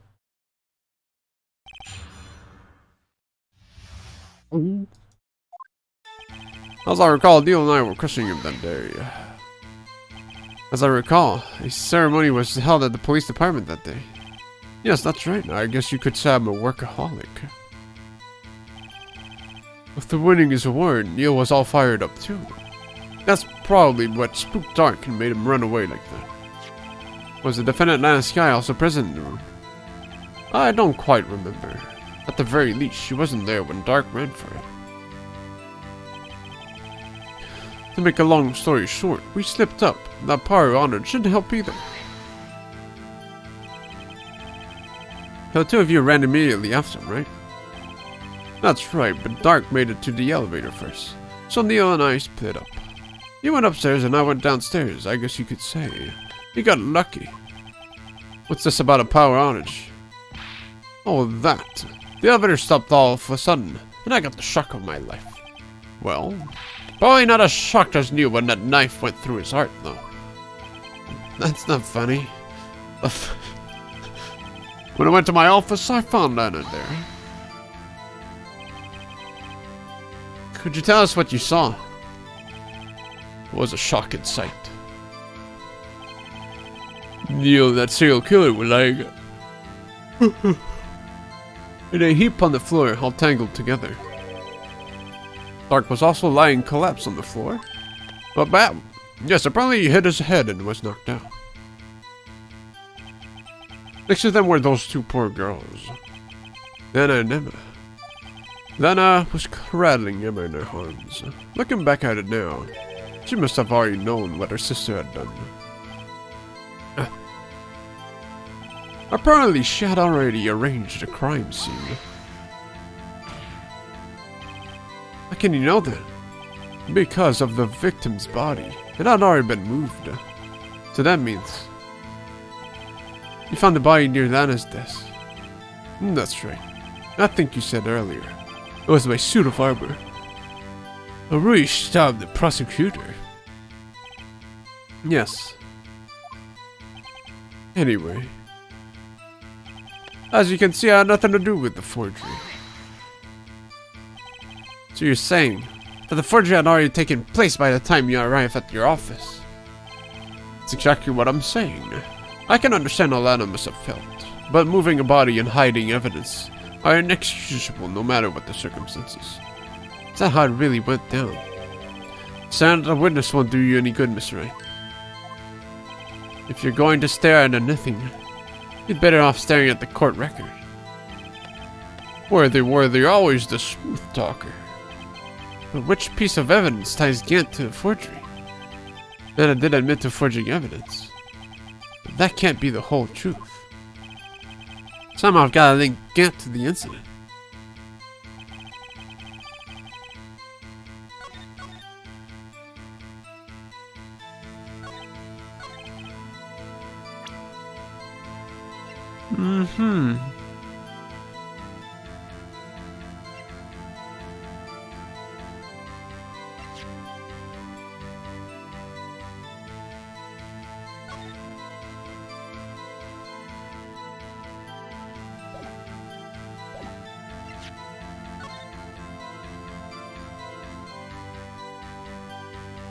The thing is, whom does that belong to?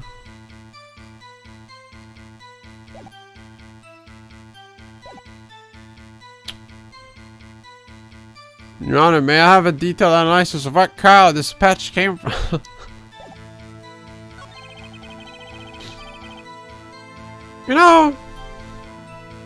If Gant is indeed part of this crime, what's saying he just didn't write Emma himself, right? He's just like... And he was like, no, stop.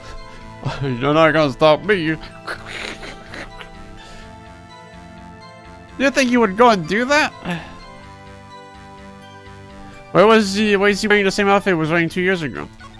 He found nostalgic, I guess. Also, didn't he arrive later? Well, who knows? We're just trying to find a contradiction, though.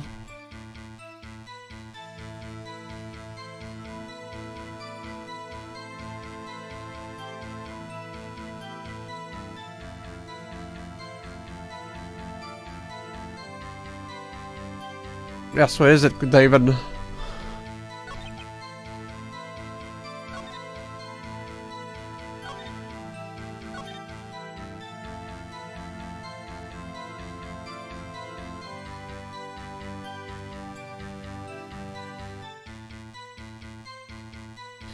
I mean, I'm wondering, like, how does he know it was arranged? But I mean, he's just like updating the information. Whatever's up to date. But it's kind of fucked, right? Because he's not adding too much info. If the vase has Emma's name, did the victim write? Well, that's why I was wondering, like, who says it was the victim that wrote it, right? Could have been a setup. Phoenix wrote it. It just happened to be in the entourage. I was like...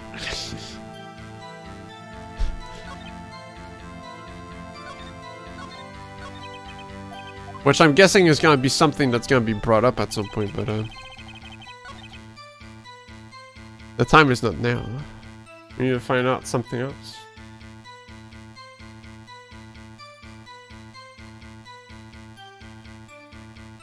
So that has to do with how he knows the information, right? Or there's like a little slip up somewhere. Hold on.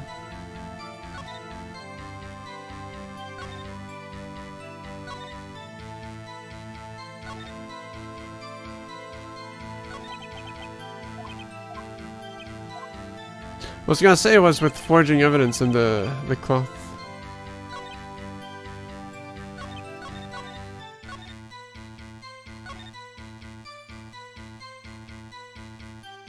But he does seem like a big asshole there, like, forgery? Yeah, as if I'd do that, dude. Since Emma's print is safe and is safe alone. Well, I mean, you could think like he was trying to defend with Lana the crime that Emma did, like that Emma did, but yeah, part to do with the forgery. So, but is that something we can bring up? Like, yeah, that is true. How can we bring that up for?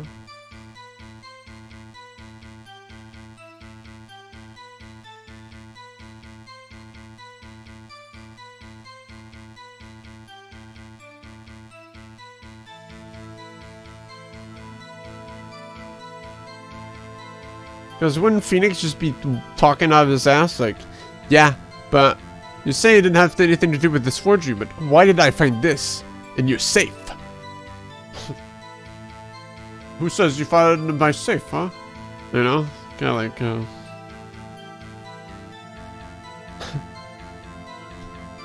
oh yeah? Well, who says you're not the murderer? Because my dad that works at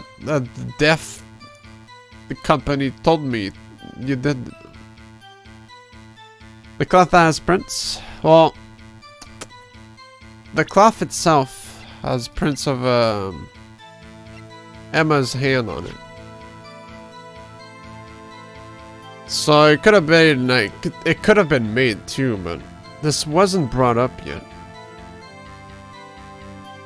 And we don't know the meaning behind this yet. So thank you for getting another piece of evidence.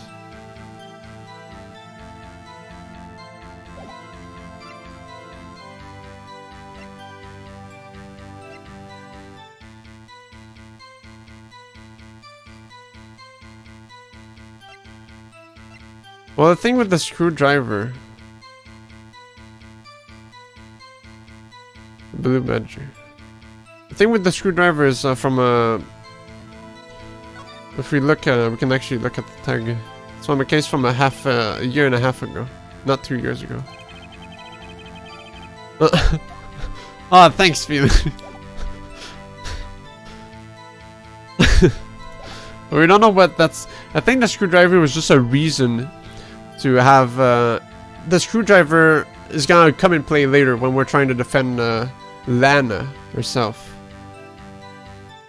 Because the screwdriver was to maybe put I think Gant what Gant was trying to do was put the blame on Edgeworth. Just why it's like in the trunk of Edgeworth's car and stuff. And he asked Edgeworth to go into the room 30 minutes before blah blah blah blah. Use screwdriver on face.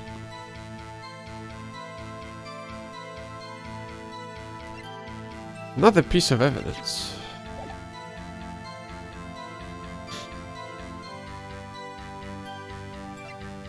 Oh, let's get a little refresh on the stuff he has to say. That's true.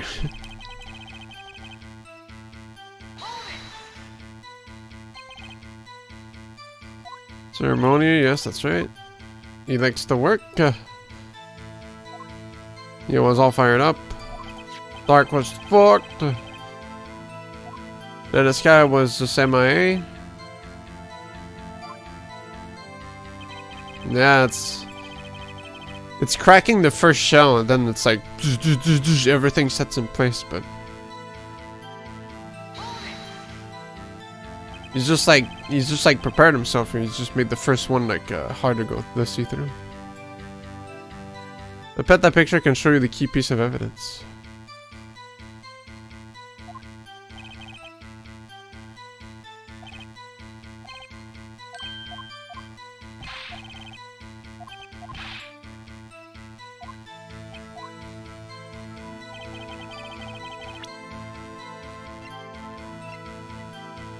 Yeah, no, Lana was there. Because she did take the picture. She's there. But I mean, that's a contradiction for sure. Hold on. But that's for the questioning. Hold on. Does Wright say the ceremony?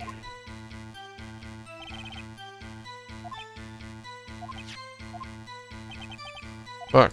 I keep... It's always the one part I want to see. It's like, whoops. I clicked too much. Ah, now it's like, went to the next one.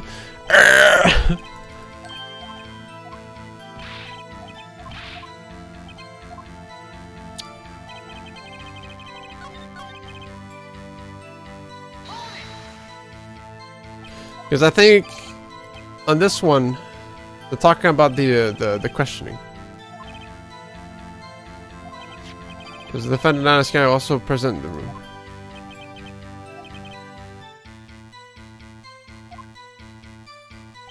So that has nothing to do with the ceremony, but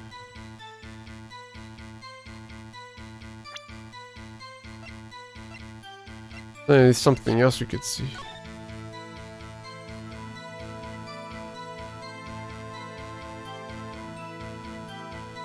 The suit of armor is in that picture, though.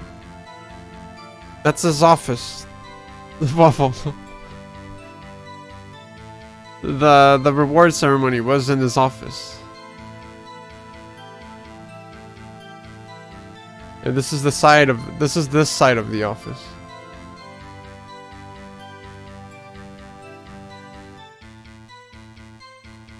And then after it's done, they went to interrogate Dark.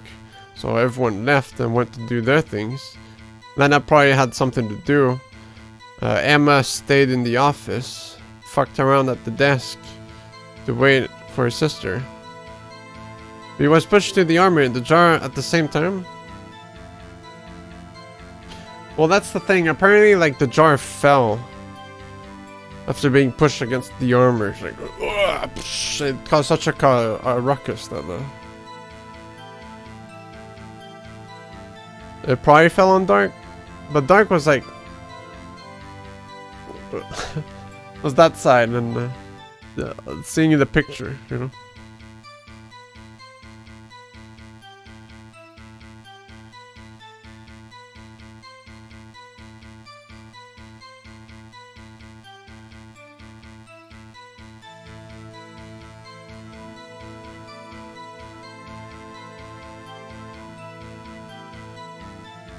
But did the jaw even fall at all, right?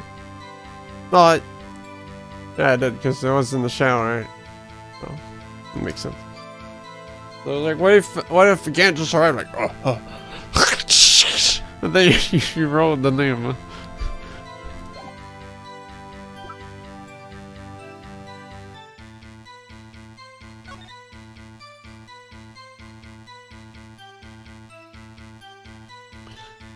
Like, seeing the jar, like, how does it come in play? There's gotta be someone else that was in the room.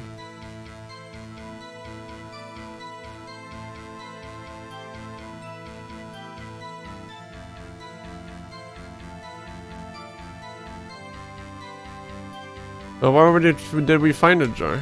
In the evidence locker. And then the last part of the jar was in Gant's safe. But is that something I can bring up? Like, yeah, we found this in your safe, dude.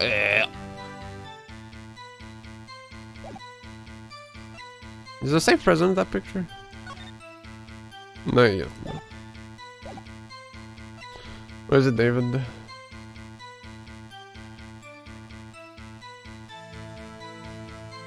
Yeah. Well, I mean, what else do we have right now? Hold on, let's see what he says for this.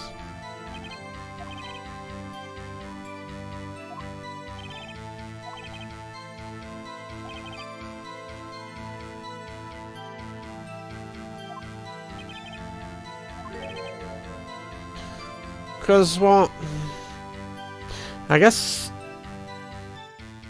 if you see it in a way, that would mean like Gant and Nana was there at the same time. Or, like, Gant was there, and on the spot, Gant... But the safe isn't there, it might have been somewhere else, but... Gant took the pieces and hid it in his safe. So I would have thought, like, that would have been, like, later, like... Oh, we don't need these pieces anymore, let's dispose of them and such. You know, like, not on the spot.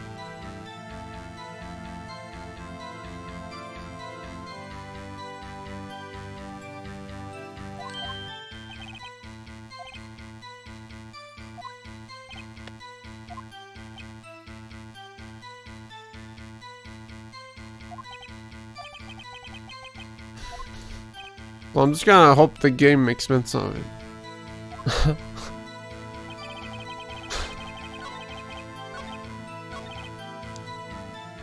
Fingerprint fetishes.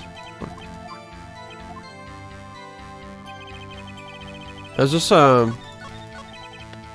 this present one of the two? We got lives anyways. Either the jar or the cloth, yeah. Because what else could we have, right? But let's do the jar first, because, you know, we don't know, no one knows about the cloth yet, so. Okay. You claim you had nothing to do with the forgery. Sphinx just gonna say, I found your safe. I just think it's kind of silly, because, like, how can you prove that? But I'm afraid that is a claim you cannot back up. Explain yourself. Several pieces of evidence were found in your office. Take this jar, for example. That's that blue budger you showed us earlier. A piece of this jar was discovered in your safe. Not only that, but the evidence I presented earlier was actually found inside your desk. Was found where? You see, Chief Gant. These articles of evidence uncovered in your office are both concrete proof that you also played a part in the illegal investigation. But who's backing that up? Who's backing Phoenix? Like, he can just be talking out of his ass. Chief Gant, what's the meaning of this? Huh. Here's a defense attorney who may even rival Worthy. So you admitted to it then, that you were involved in the forgery? Who, me? What do you mean? You. See, exactly. Me? Why would I have anything to do with that? Well, you were the one who snuck into my office when you found this evidence. Prosecutors aren't the only ones capable of forging evidence, you know. Defense attorneys can do so too. Isn't that right, Wright? However, Detective Gumshoe was present during the investigation.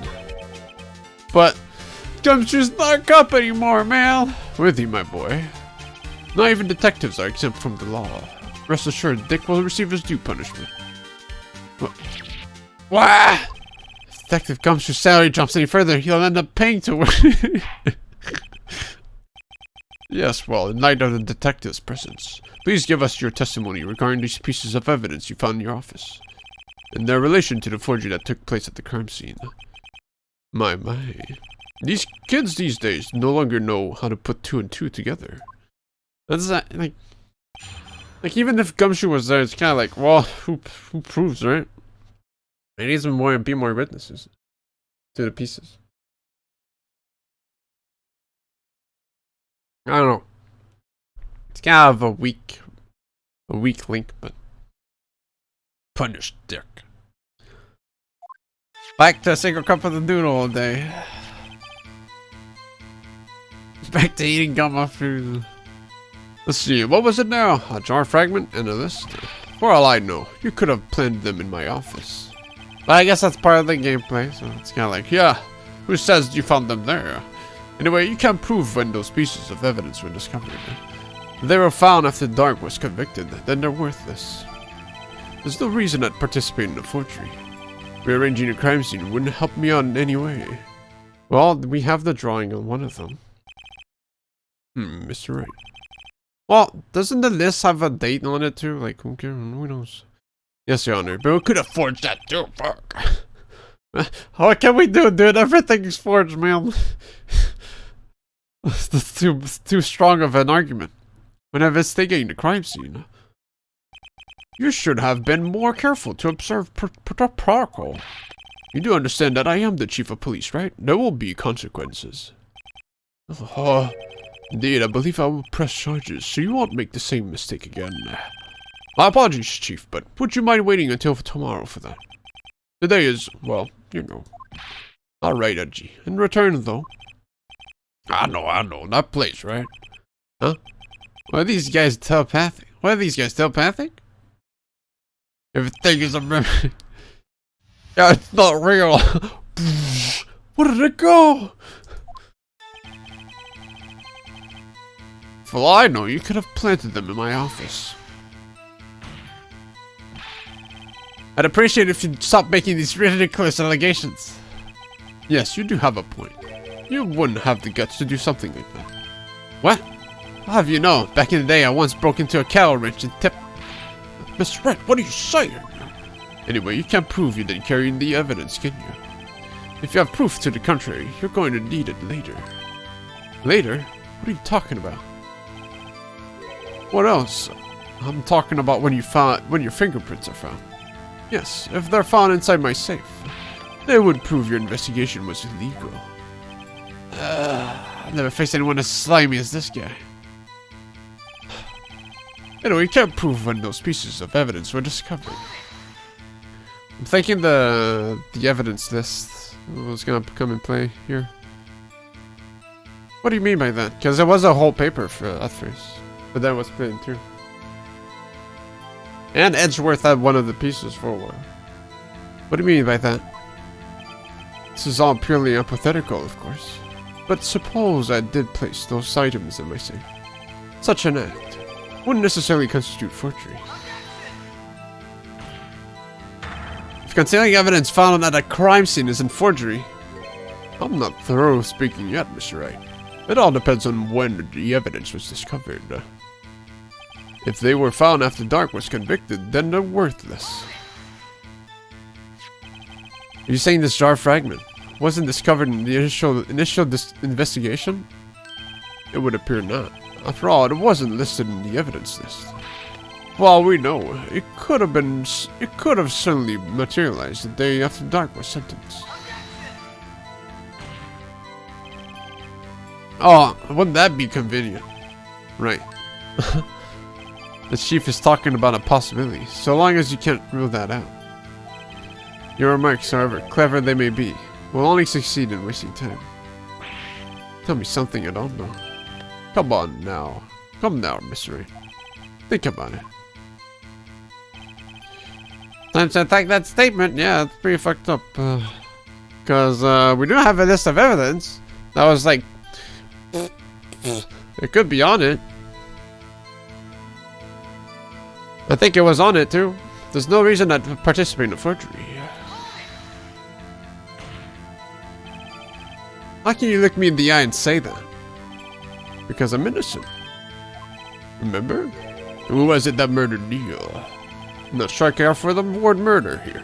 But in the end, the person responsible for Mr. Marshall's unfortunate demise was Emma Sky. Well, now do you see? Rearranging the crime scene wouldn't help me out in any way.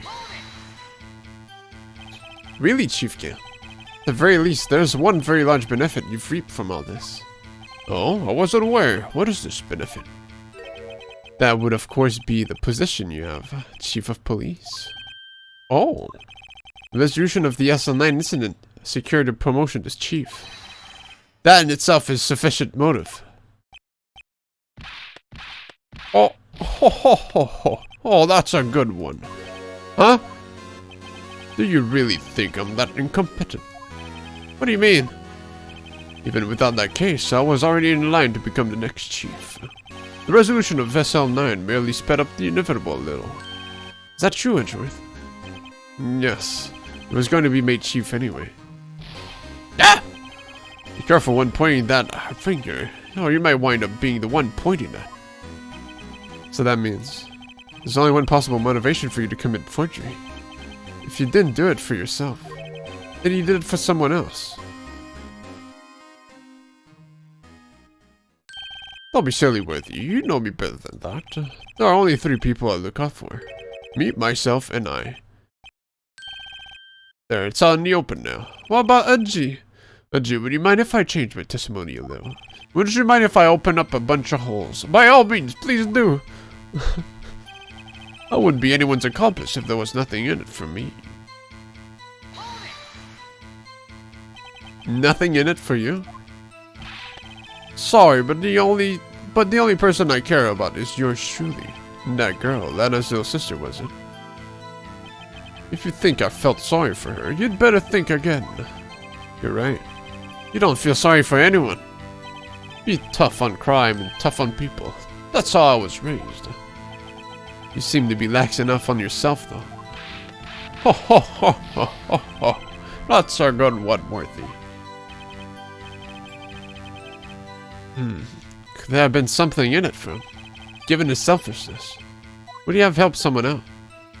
No. True, you might not help out anyone for their sake. But if it would benefit you, you might decide to assist someone. It appears you're positively determined to portray the chief. As a nice man with excellent people at hand. That's not what I meant. Very well, I'll ask. What is this person you believe Chief Gimp may have helped forge evidence?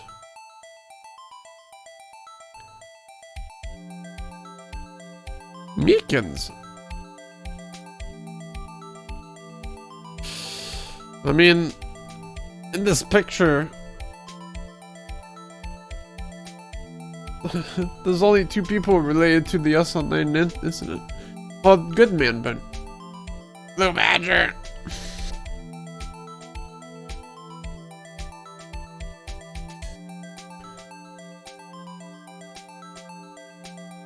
Because he was the lead on the SL9. And he didn't know anything, so he could have been like... And he's the only person that wasn't affected by the demotions, but also Lana Sky got promoted to chief prosecutor due to that. They really get anything from it though. Well, probably he was like unaware. I don't know, but he's dead now, so probably not.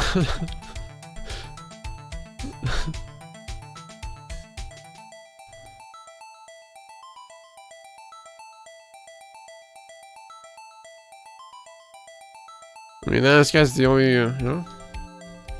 But you have to say it. Well, you would have done it for Lana to protect Emma, right? Himself, of course.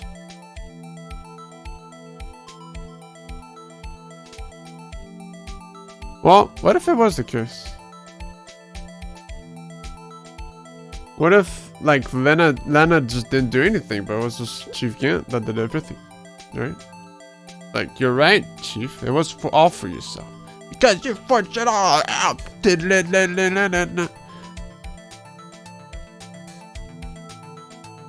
for Angel for a free lunchbox. I did stop being a detective after this use. What's up, Kiwaka-san? How's it going? I mean, we could just say Lana, like, that's the only thing that makes sense. I mean, you just said he didn't care at all for Emma, so. And they were like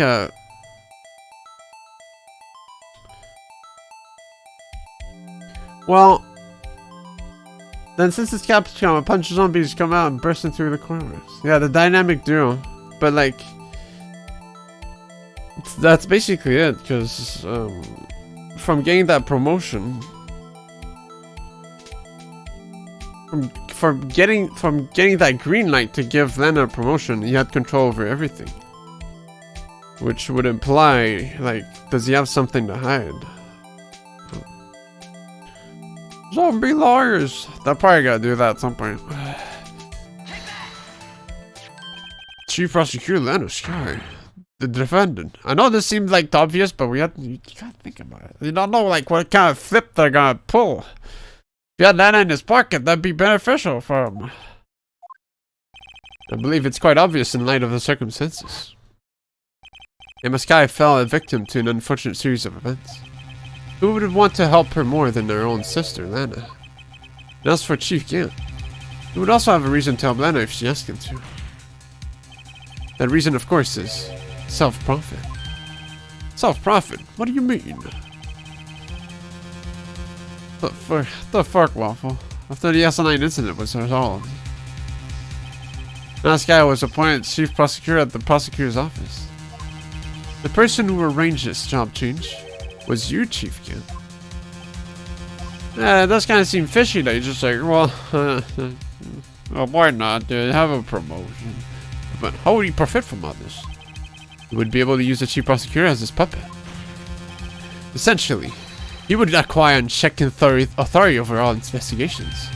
Do you mean to tell me that despite the Chief's formidable appearance, he plays with puppets? Weird champ. Oh, wait. You must mean puppet as in someone forced to do his bidding. Never mind. Admit it, Chief. Emma Sky felt the sky is falling. You assisted Nana Sky in forging evidence. Your motive to appoint her as Chief Prosecutor so you could control her. Right, my boy. You have quite an imagination. Let me ask you something. What? Do you have any proof of this? That I controlled Lana?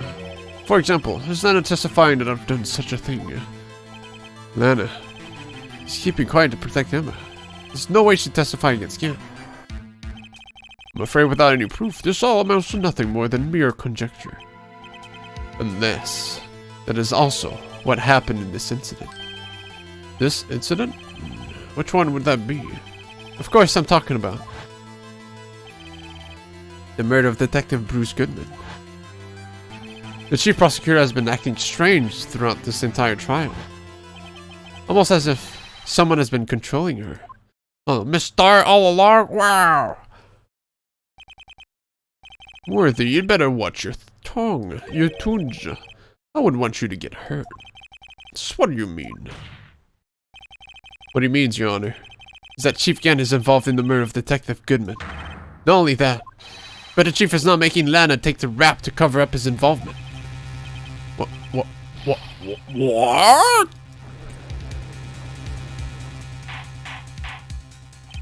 Order, order, order. I said order! Mr. Wright, you can't be serious. Huh? This is an affront to the highest ranking officer in our law enforcement agency. They accuse the chief of police of blackmail and murder? That's impossible. No, his best buddy. Your Honor, I was merely reiterating what Mr. Edgeworth said in easier to understand language. It's too late, Mr. Wright. Huh? There's no turning back for us now. Looks like he's the one who's decided to go through with this. Can you prove this, Mr. Wright? That the chief, a high-ranking officer of the law, is involved in this murder? Good question. Can I? Regardless of his rank or title, Chief Gaungade is just a man. The question is he a criminal? I believe the evidence will tell. I see. Alright then. Show us this evidence that ties Chief Gaungade to the murder of Detective Goodman. Just remember, it better be good. Oh, I guess, the ID card register. Did it update? But I guess it would make the link. Either that, no, the screwdriver is gonna come in play afterwards. When we're trying to prove that Detective Goodman was killed. This is the ID card list. Yes, the one that shows who entered the evidence room on the day of the crime. There's one ID on the list we couldn't determine the owner of yesterday. 777777. Sorry, but there's no way you can prove that's my card number. It's your number. What? How do you know that? It's safe in Chief Gaungade's office requires a code to open. Which I did open, by the way. Hey, how's that? I was pushing the button. Hey, you gotta make your password more secure, man. It's not my fault. 7-digit code. 7 digits? You don't mean? What's the first sign? I'm afraid so, Your Honor. The code was 777777. Or was that one too much? The same as the remaining ID card number on that list. Chief Gaungade, you entered the evidence room on the day of the crime. Oh shit, you spissed. Order. Chief Gaungade, what do you have to say? Nothing. The defense's search of my office was in violation of regulations. And I will demand Mr. Wright be punished to the maximum extent of the law. A slap on the knee. But right now, this court demands an explanation from you about the use of this ID card. Chief Gaungade, so you admit it? You entered the evidence room on the day of the crime? What about it? I'm chief of police, whether it's the evidence room or the bathroom. What's the difference? I can go anywhere I want. Tell me, when you entered the room, were you alone? I always go to the bathroom alone, as I do with the evidence room. Detective Goodman wouldn't have happened to be with you that day, would he? Of course not. Why would he be? I hadn't seen him in days. Before we put Gaungade in jail, then fairly lunch. What the fuck, man? What did I do? You hadn't seen him in days, Chief Gaungade. I'm afraid you've just undone yourself. On that day, you had to have met with Detective Goodman. Early lunch for Kanto. What do you mean? This trial's purpose is to determine this guy's guilt. No, it isn't, Your Honor. This trial's purpose is to determine the truth. Determine the part of the lost ID card. Chief Gaungade met the victim on the day of the crime. Then we need to determine one thing. What transpired during that meeting? In that case, Mr. Wright, I'm going to have you ask you for evidence. Let's prove that the victim went to meet Chief Gaungade on the day of the crime. Lost ID card would make sense.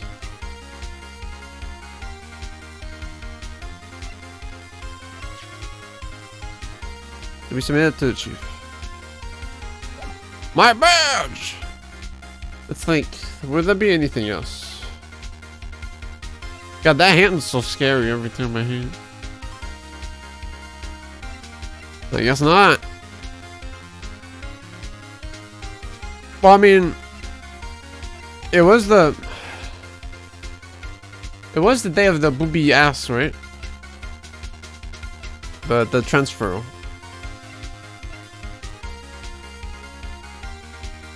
Note found by Goodman's body, tied directly to the case he was forging evidence.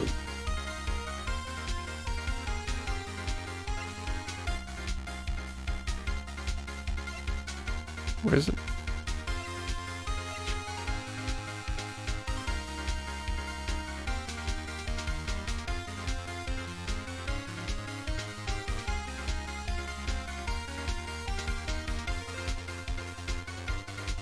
Maybe that was Chief Kent that, What about the evidence list?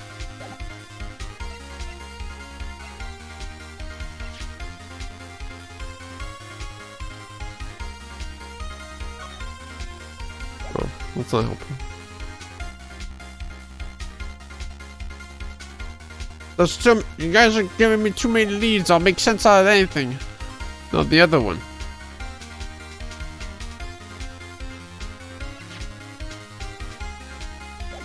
Say the last item? The other one.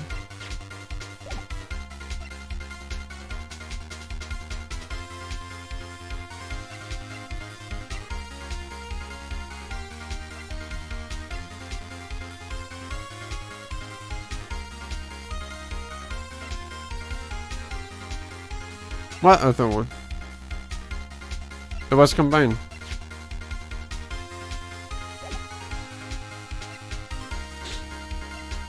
The lost evidence.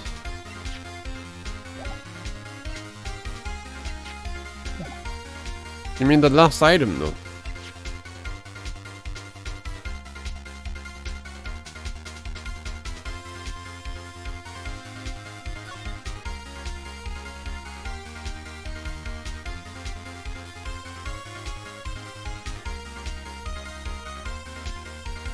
Where's the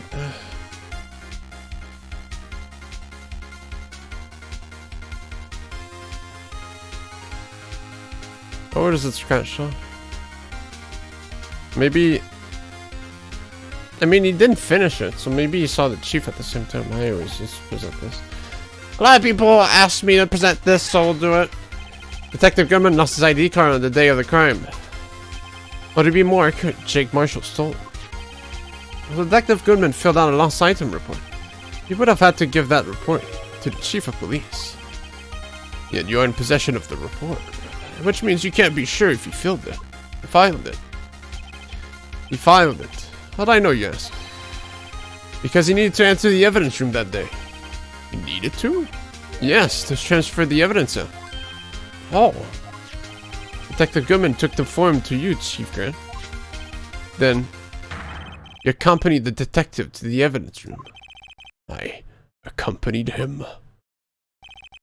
There's no other way the murderer and Detective Goodman could have entered the room.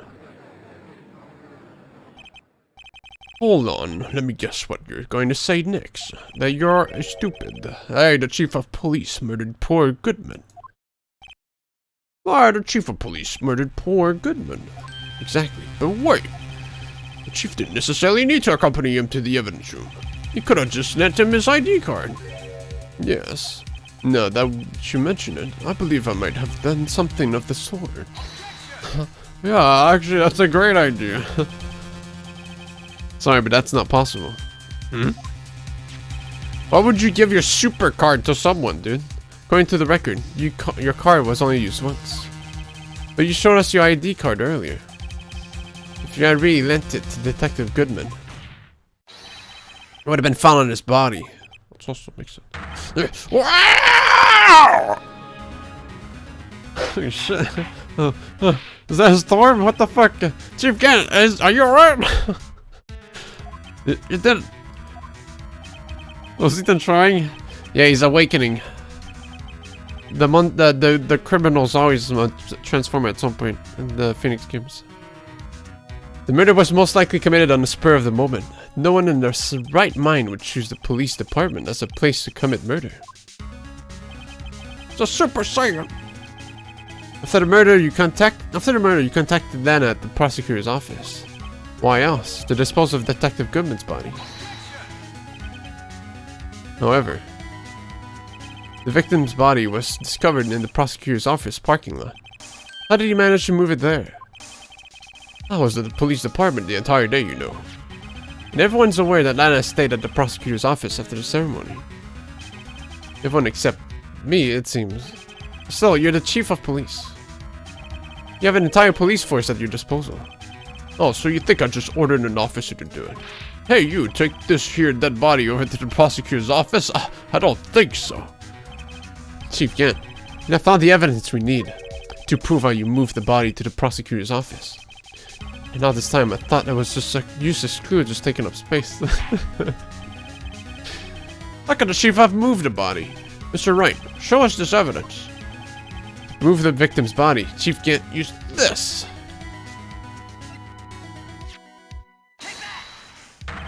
This is how you move Detective Goodman's body. What's that? A screwdriver? Well, what does that have to do with this case? Mr. Edgeworth, think back to the day of the crime. What is the screwdriver doing here? A tow truck! It's here because... Yeah! I was asked to go by Chief Gantnulis. He told me he wanted me to keep it at the prosecutor's office. In any case, on the day of the stabbings, I brought this back to the prosecutor's office. Their ceremony ended that day. I didn't plan to return to the prosecutor's office. But you did, because Chief Gant asked you to. You mean The body was found in the trunk of Mr. Edgeworth's car. I think it's obvious what happened. The body was moved by that car. Detective Goodman's body was carried in the trunk of Mr. Edgeworth's car. Yes, unless of course you have another explanation, Chief. What else would you have asked Mr. Edgeworth to carry evidence from a closed case? There's only one possible explanation. You transport the body to your accomplice, Miss Lana Sky. Order! Order! Order! What's going on here? Is there no room for rebuttal to the defense of outrageous accusations? Gaungade, have you figured out who the killer is yet? I'm not sure. Think back to the photograph Miss Starr took at the prosecutor's office. This was not a photo of the body being stuffed in the trunk to be taken away. It was exactly the opposite. There's a photo of the body being taken from the trunk. Chief Kent, please say something. I believe... your time's up. My time's up? Sorry, Wright, but I'm having lunch with the District Attorney General after this. We have to get going if we're going to make it in time for the early bird special. But the cross-examination isn't finished yet. Remember what I told you earlier. A police chief has all kinds of weapons at his disposal. Weapons? Like the right to refuse to testify. I'm invoking that right now. We'll continue after I have a nice spaghetti. What? Well, that is not a right to be casually invoked. There are certain risks to the color to be considered.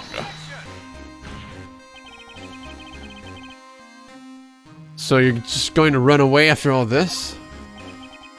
Run away? Don't make me laugh for you.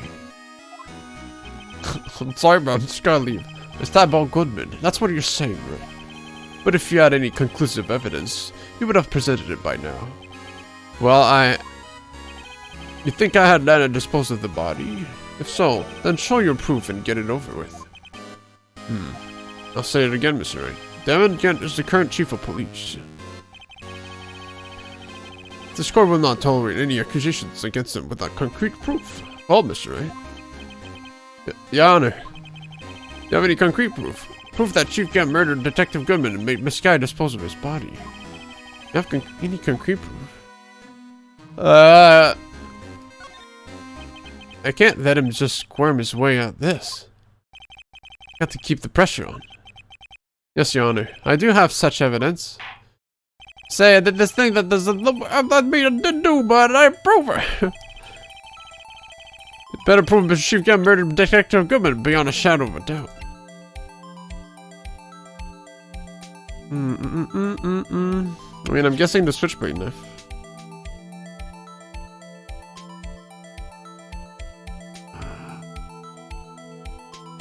Because Anna did say that the knife was there in the first place.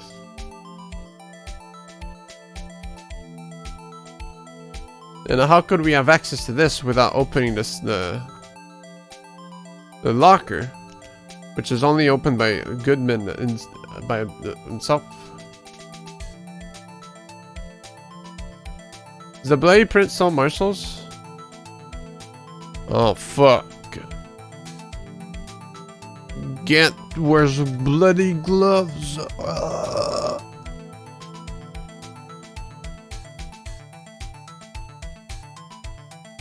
Wait. Oh, that one's Marshall's. The other one, well, we don't have any ways to show that one.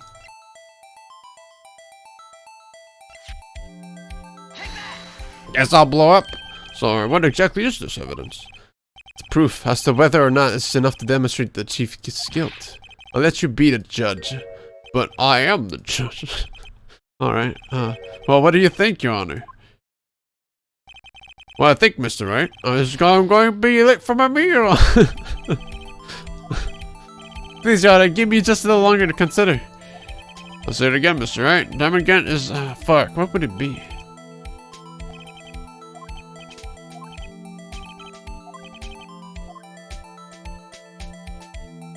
I don't even have it. The ghost hand, but that's Cowboy Man. Marshall. More cheese comes into play. Yeah, I think we just don't have it. We'll have to rely on something else.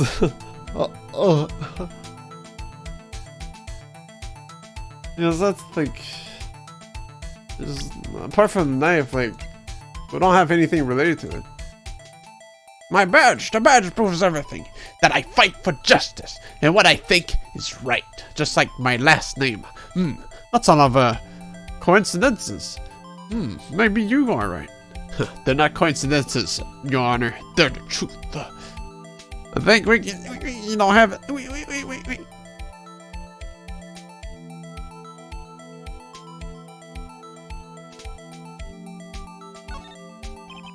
So you're showing evidence I'm not even sure of myself. No, Your Honor. At present, I have no conclusive evidence. See you, G. In that case, this court is forced to penalize you for your allegations against the chief. What? I'll gamble unless the stakes are high. Seems that Lady Luck was on my side again today. Okay, Audrey, I'll leave the rest to you. Oh, I just left the... 1 year earlier, Mr. Wright. This is an affront to a senior officer in the nation's law enforcement agency. Ah! Lady Luck, Maybe we should have a word with her. Mr. Edgeworth, what do you mean? This one lady who knows the real truth behind this trial. We haven't had the honor of hearing her testimony. A lady who knows the truth? Another witness? The absence of conclusive evidence, the only other method of proof is testimony. But Chief Gant has invoked his right to refuse to testify. There's still someone else, one more witness who can answer all the questions. Raised in this trial, someone right in this very room. Mr. Edgeworth, where's this person? Why are you asking me, Your Honor? Have you forgotten? The defense is the one calling witnesses today. That's right, there's such a witness exists. She may not be willing to tell the truth, but we can't just stop now. Yes, Your Honor. Miss Starr is a big liar and she saw everything. He disappeared like a dying Jedi. The defendant, Miss Lana Sky. She was in the underground parking lot at 5:15 p.m. on February 21st. A task to dispose of the victim's body. In accordance with a certain someone's orders. Mr. Edgeworth. The prosecution has no objections, Your Honor. Very well. The court will now take its final recess for the day. In 15 minutes, we will reconvene to hear the defendant's testimony. This court is now in... Hold on. Huh? Oh, Chief Gaungade. Oh, I thought you were going to eat. This ain't good, Lana. Second, Lana. I don't think you need me to tell you this, but if you accept Mr. Wright's claim, there will be terrible consequences. That's right. Your sister will be found guilty for Neil Marshall's murder. Ah, this isn't good. Of course, you never support such outrageous claims anyway, right? Just something to think about. Alright then. The fuck? Got a lunch date to meet. Can't just... The fuck? Oh, I'm not suspicious, but... That would be a shame, right? It's just a thought, dude. Just think about it. Okay, if there aren't any further objections, this court is now in recess. Are you gonna file a complaint to the police? I am the police. I changed my mind. Just gonna casually threaten a witness real quick. Alright. I'm gonna go off to get some good burgers.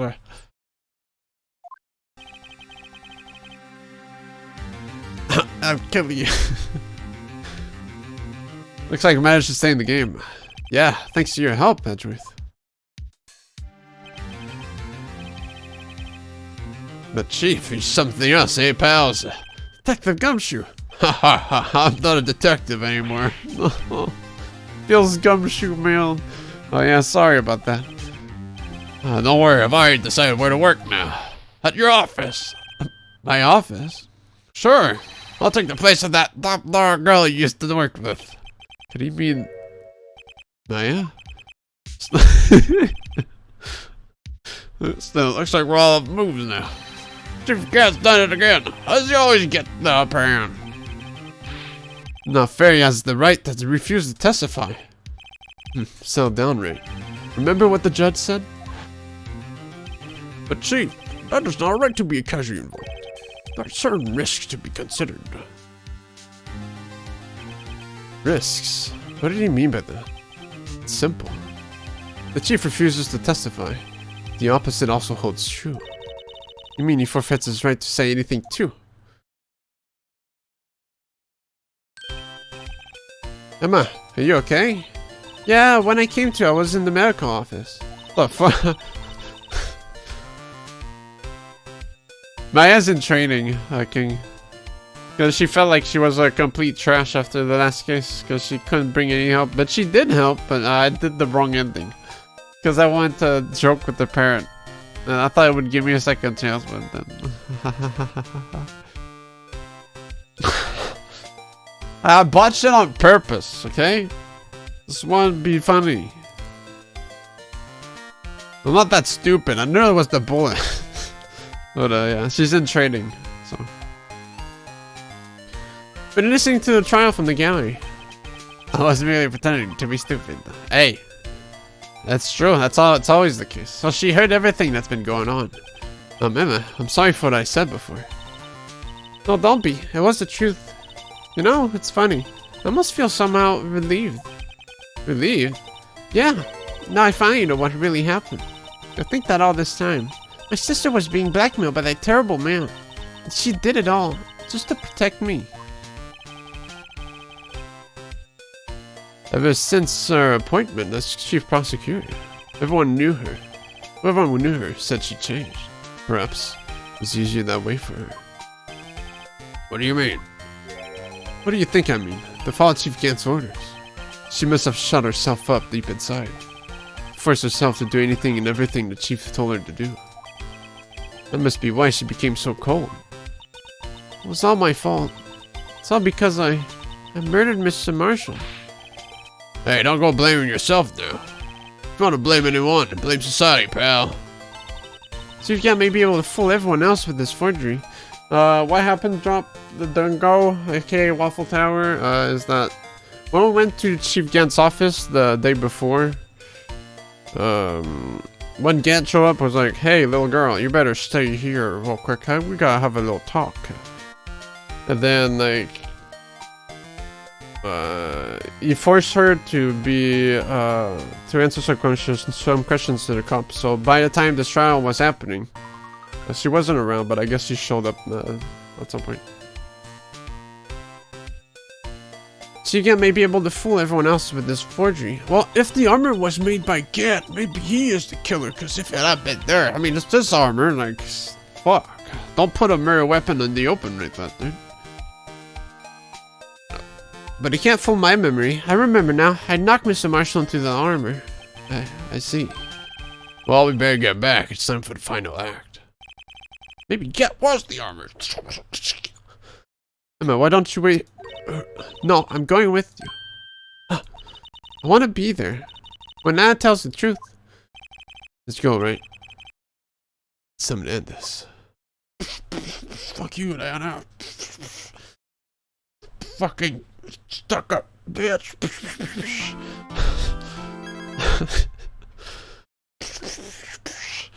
She get for not saying it from the get-go.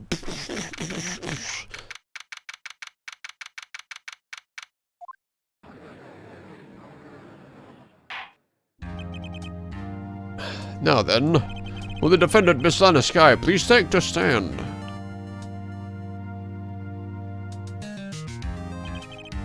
Miss Lana Sky, you're the chief prosecutor. I'm sure you're aware of what is required of you. But Mr. Edgeworth, you already know everything. You know all that I've done these past 2 years. You keep stalking my Facebook. Please provide the court with your testimony, Miss Sky. And remember, you are under oath. We want to hear the truth. Of course. Not like that's forced anyone. The truth. Nana, no matter what happens, I'll always be your sister. Now then, your testimony, if you will. First, tell us about your relationship with Gat. If they hinges on your testimony, you're the only chance we have to get Gat.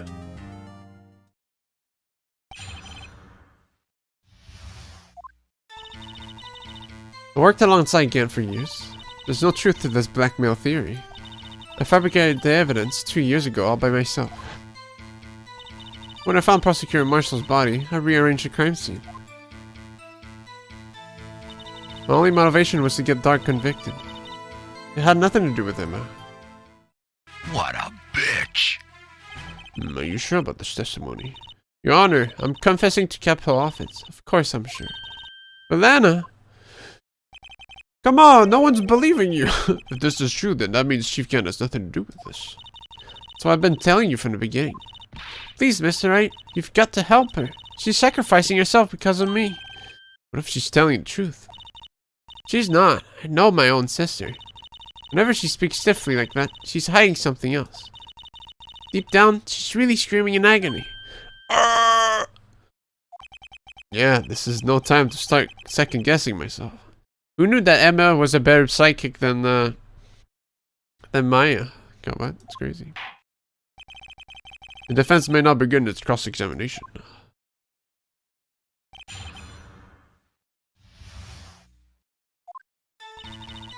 I worked alongside Gant for years. How many years exactly?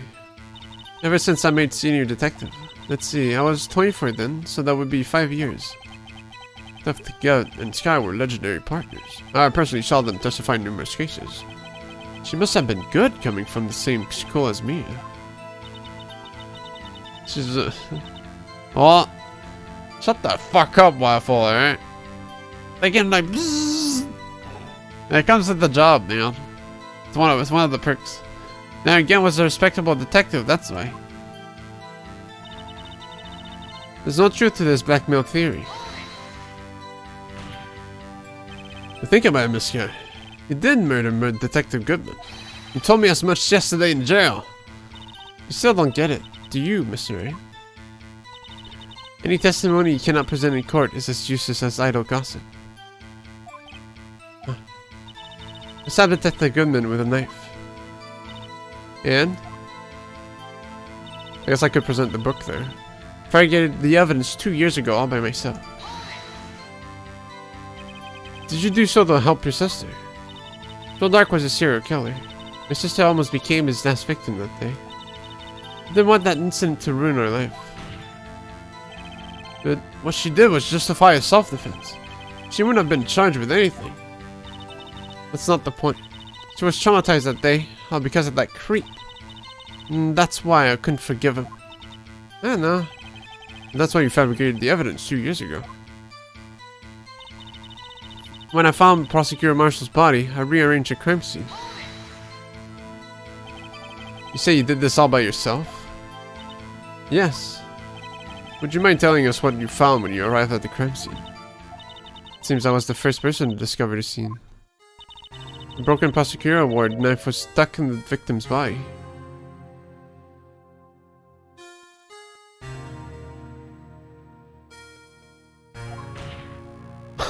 What?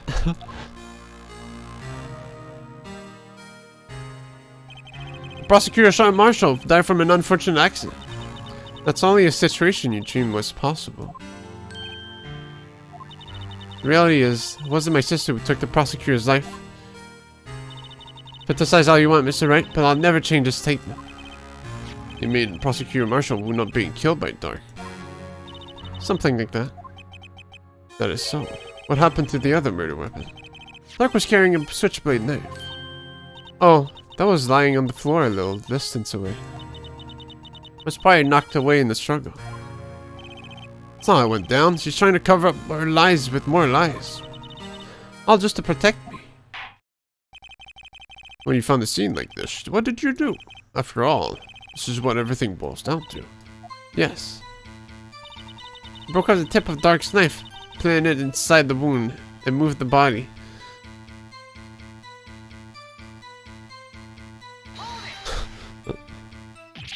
You planted the tip of Dark's knife in the victim's wound? Then you moved the body? But why? Why would you do that? It's a bit specific. You of all people should know it, right? You've always had a good head on your shoulders. My head isn't that bad, but maybe I ought to ask for the sake of the others.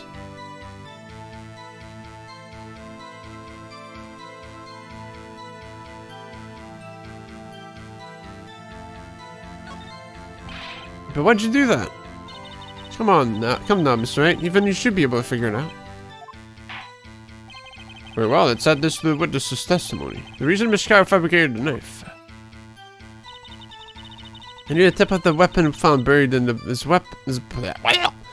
body would be all proof.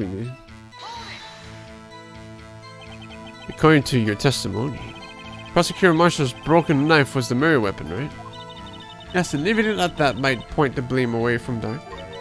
I felt the most effective way to get him convicted would be by having the tip of his knife found inside the victim's body. So you buried it inside the victim's stab wound? Yes, because I hated Dark for what he did.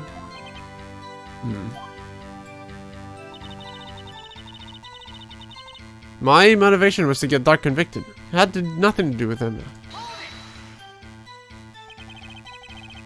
So you arranged a crime scene. You sure you didn't do this to keep Emma from looking like the murderer? How many times do I have to tell you, Mr. Wright? Emma didn't do it. Period. Are you so desperate to hide that fact? You're willing to risk the death sentence? She's lying. She did it so I wouldn't be blamed for what happened. In any case. As the prosecutor, what I've done is unpardonable. There's nothing I can do to make up for my actions. Mr. Wright, my sister's lying. Okay, she's determined to protect you to the end. Insists she fabricated the evidence by herself. There's no way she could have done it alone. Gotta let Nana talk more. She's lying, then she's bound to step up and make a contradiction. Yeah, she just keeps spinning.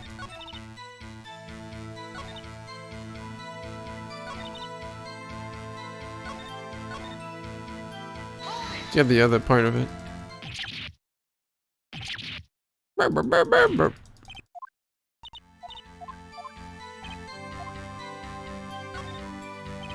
When you showed up to the scene, where exactly was the victim's body? It was where you deduced it was, by Chief Kent's desk. But the body was found by your desk. Why'd you move it there?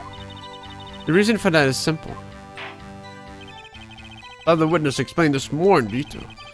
The reason this guy moved the body. Pieces of the jar that shattered during the events threatened my plan. Pieces of the jar, you mean? Yes, that wretched jar Mr. Wright showed us earlier. In order to show that Dark committed the crime, I thought it would be more expedient to move the body. So, when you first found the body, the jar was already... Of course, it had been shattered to pieces. If you look at the crime scene, it would be clear right away what happened.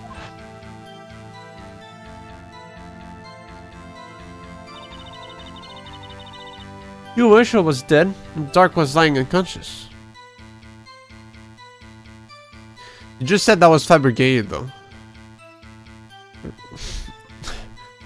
You're telling me I was right now. In other words, the jar must have broken during the struggle. I see. What's the matter, Emma? Apparently the jar shattered at the time the crime was committed. But I have a feeling there's more to it than that. There must be a contradiction here somewhere. Anyway, I committed this fabrication completely alone. Am I fucked, or like she said that what the thing I said was a possibility, but she just said like, yeah, that's how it happened. The statue did it. Did she say that at some point?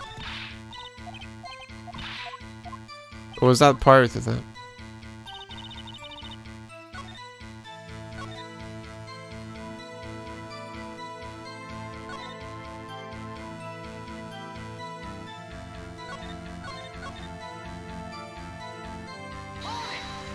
Did she talk about it?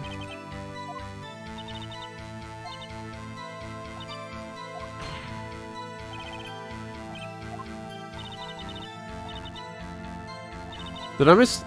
Cause like they keep talking about it, yeah.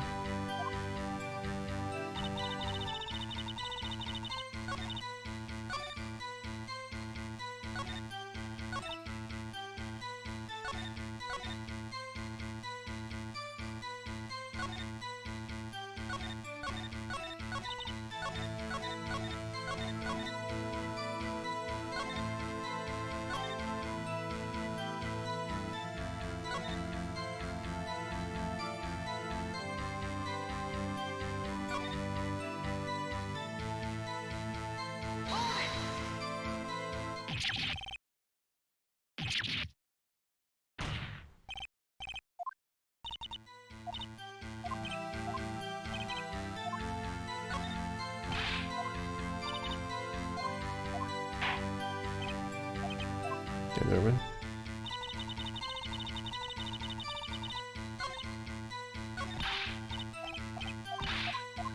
Let's go through it one by one again.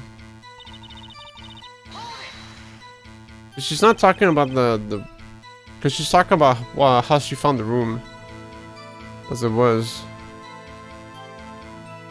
but she's not talking about the previous info that made everything clear.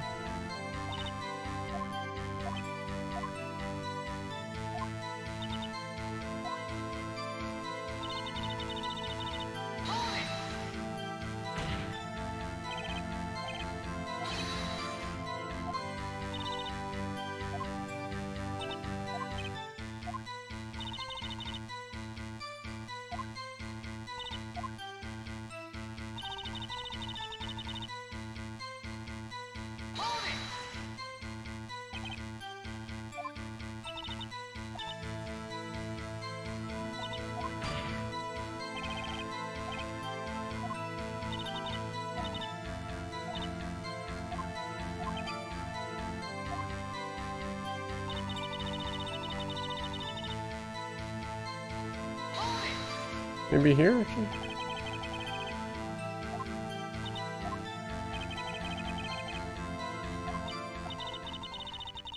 Okay. That was here. Yeah, this is how she's seen it.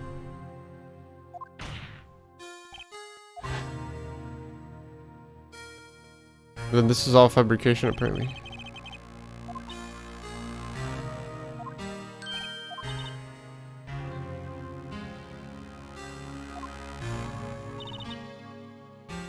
Do I show the picture then?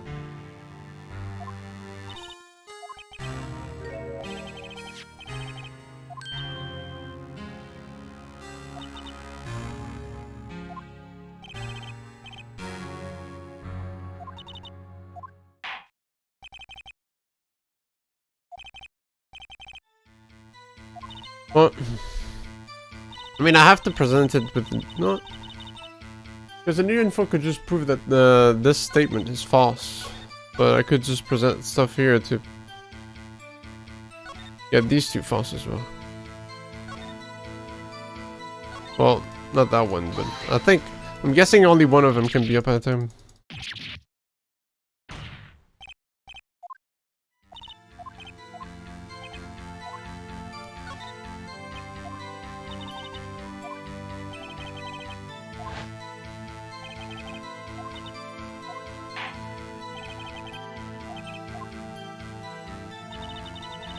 What are you trying to prove here? Well, I know you're playing dumb, Kebab, but...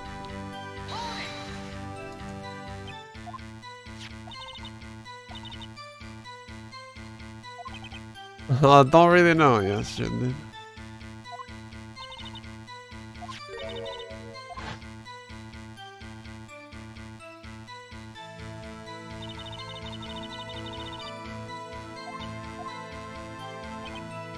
Guess I could present the char.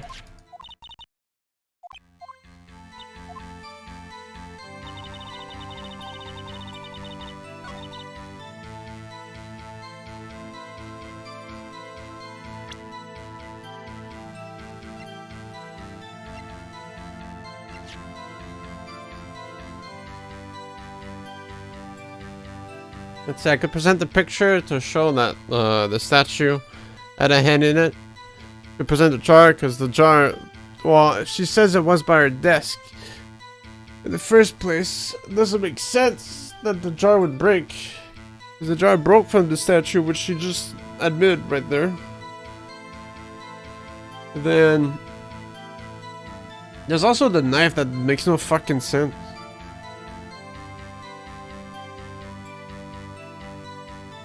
No, it makes no fucking sense. It makes fucking no sense, man. What's up, for sure? Don't make any fucking sense.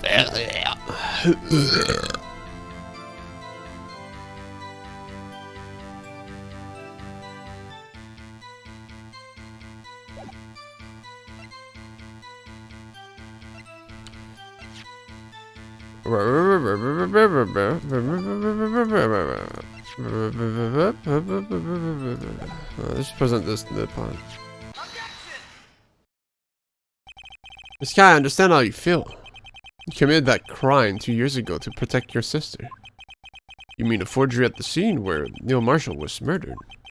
If that truth were to be exposed now, the past 2 years of your life will have been useless. Even so, I'm compelled to bring it to everyone's attention. A significant contradiction within your testimony. A contradiction in my testimony.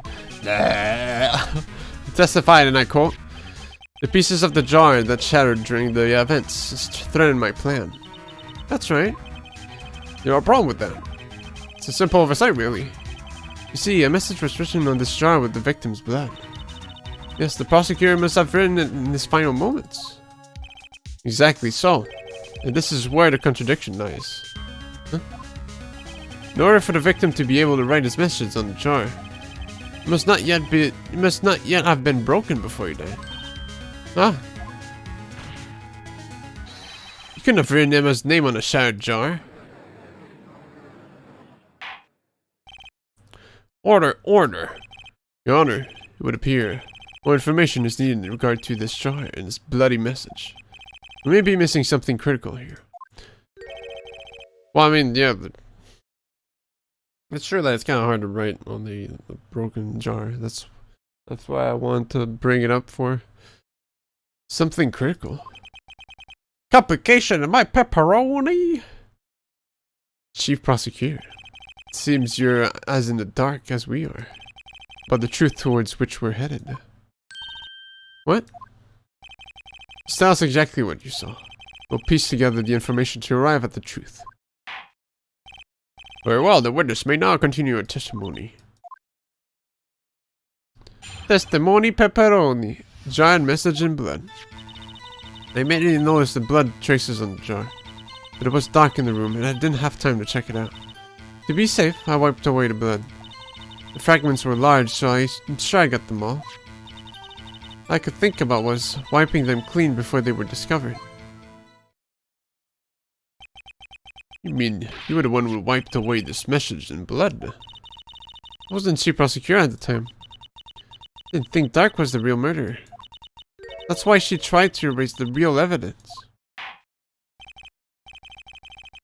Very well, the defense may now begin its cross-examination. Didn't do a very good job. You got all the jiggies! Me noticed the blood traces on the jar. So the jar was already broken.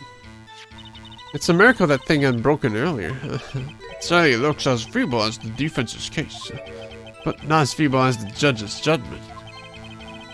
You were a nice detective who never missed a detail. Do you really expect us to believe you didn't investigate what was written on the jar pieces? Normally I would have. But it was dark in the room and I didn't have time to check it out. So you didn't know your sister's name was written on the jar? No, if I had known, I would have gathered all the pieces and ground them to dust. Well, that helps my case. No, you do that for me? Did you two make up yet? Anyway, I just barely had enough time to move the body as it was. If someone happened upon the scene, you'd lose your chance to erase the evidence. Must have been in a hurry. I was. I knew I had to destroy the evidence before anyone came. This is rather shocking. To be safe, I wiped away the blood. I think I missed a couple elements there. I'm afraid this action of yours reveals what really happened. What do you mean? You really thought Dark killed Prosecutor Marshall? You wouldn't have wiped away the blood. What else could I have done in that situation? Lana. I only had a few moments. There wasn't enough time for me to do anything else but gather up the pieces.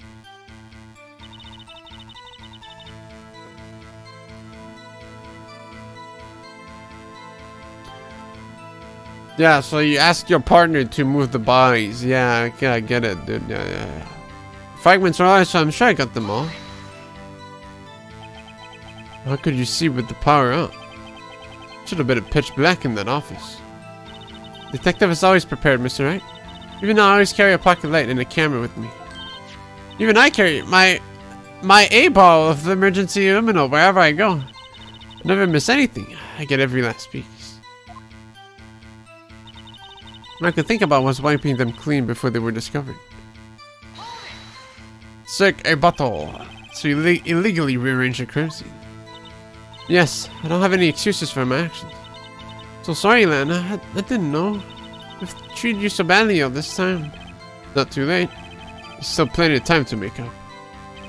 After we've gotten to the bottom of this incident. No doubt this day will leave a permanent stain on the history of the prosecutor's office. What contradictions have surfaced in their testimony? Your sister's really putting up a fight. She must really care about you. Still, she's not doing this the right way. Huh? I can finally figure out the contradictions in their testimony. There's one final possibility that might turn everything around. But how'd I bring that up, though?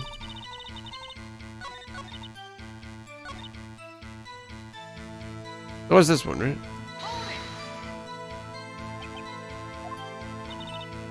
No, it's one before. My bottle of ale Manolo.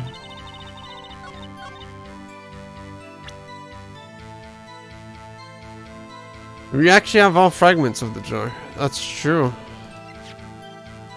There is one piece missing.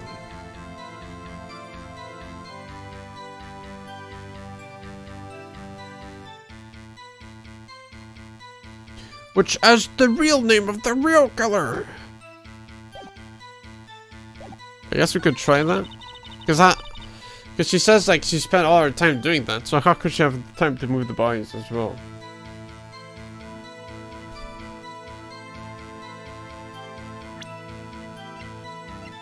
But maybe we missed the part. Well, you know.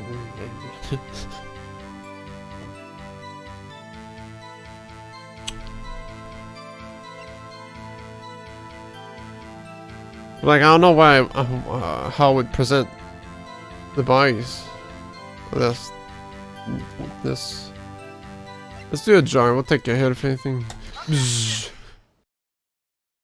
This guy, I believe this jar conceals the truth even you weren't aware of. What? We found the final piece of this jar in the Chief Grant's safe. The Chief's safe? But how? Ah, well, I guess, yeah. Well...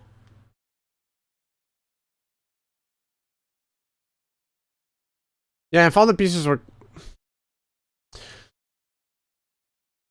if all the pieces were collected, then the one wouldn't be missing, right? So it was not just the handle being a thing. It's like one was, you know, it was not. We'll see what Phoenix says. Didn't really know. There's something even more disturbing about that final piece. There was still blood on it, but the witness just testified. She gathered every last piece and wiped the blood off of them. Yes, which leaves us with only one explanation. On the night Prosecutor Marshall was murdered, you were not the first one to show up on the scene. Chief Gant got there before you. And since he's trying, like, he flicked the eyes across the fucking room. Couldn't the defendant have simply missed a piece? I'm afraid that's unlikely. The pieces are too big for anyone to miss, let alone a nice detective. It may well be, but everyone makes mistakes. Even I once was an entire day looking for my dentures. They were in my mouth all along. Can you believe that? You've forgotten, Your Honor. When this witness arrived at the scene, the jar was already broken. Oh, that. There's no way a name could have been written on the shattered jar. Not a person discovered the scene prior to the witness. I hope you're not implying this person was Chief Gant at the time he was looking for Dark downstairs. Besides, even if he was there first, why would he break the jar? The question is, if he did arrive there first, why did he hide the fact for 2 years?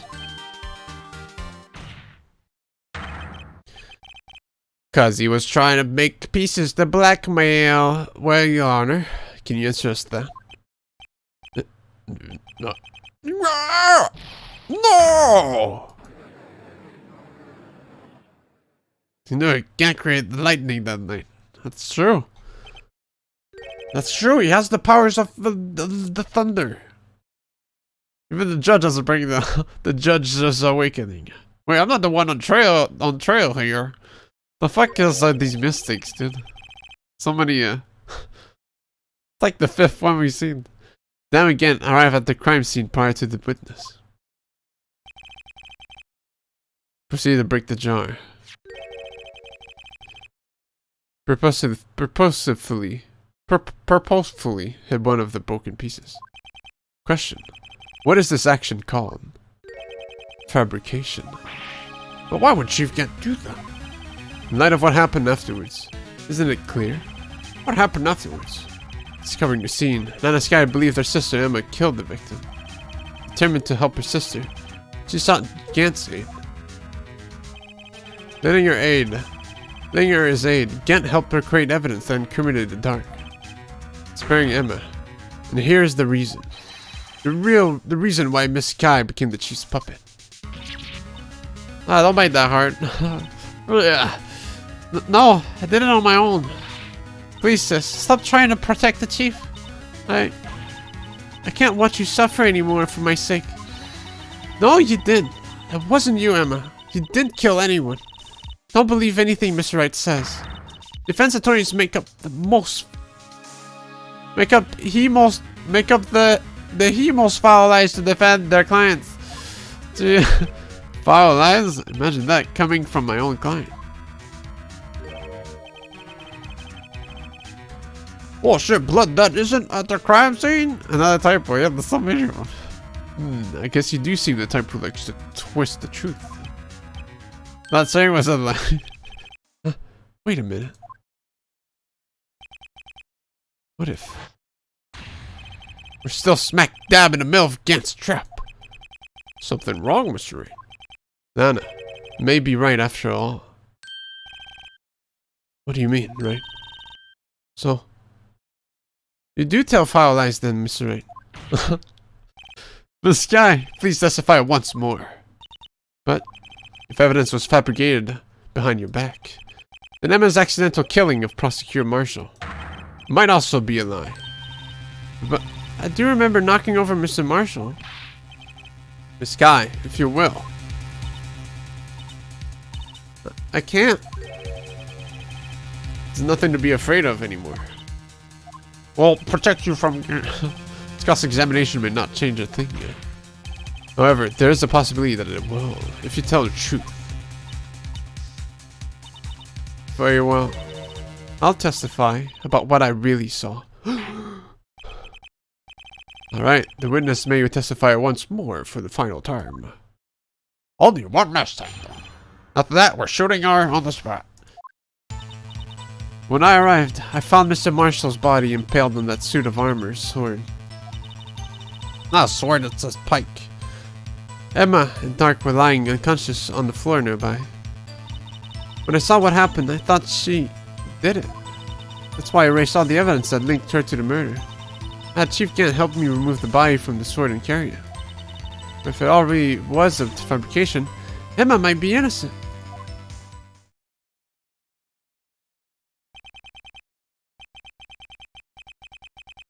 Unbelievable. The body was impaled on the armor sword. We were the only one who saw that. If only you had proof. Actually, I do have proof. Well, I get that, Fruit Shark, but I think the real reason is this case is fucking long. Well, there's no way they would have proofread everything. Jeez, man, it's been 12 hours. I gave it to Mr. Wright just this morning. What? To me? It's a picture I took of the crime scene as I encountered it. I thought it might be needed. But I don't remember receiving a picture like that. I must have known. See, Mr. Wright, she really does have faith in you. Very well, Mr. Wright. Please present this picture. I don't remember receiving any pictures from Anna. Anna said she gave it to you this morning, right? Didn't you remember getting something from her then? Check that evidence again. There must be a picture in there somewhere. Oh, it's in 3D now. Oh, it's a cool picture. Is that Pokemon? Oh, maybe. Oh, open it. Oh, it's probably like sticking out a bit. No. Oh. I guess it's nowhere to be seen. Oh. Never mind. What? Oh. I guess that. Oh, it's in the back. Yeah. Hey, there's a picture here. Yeah, it's one of the longest in the series.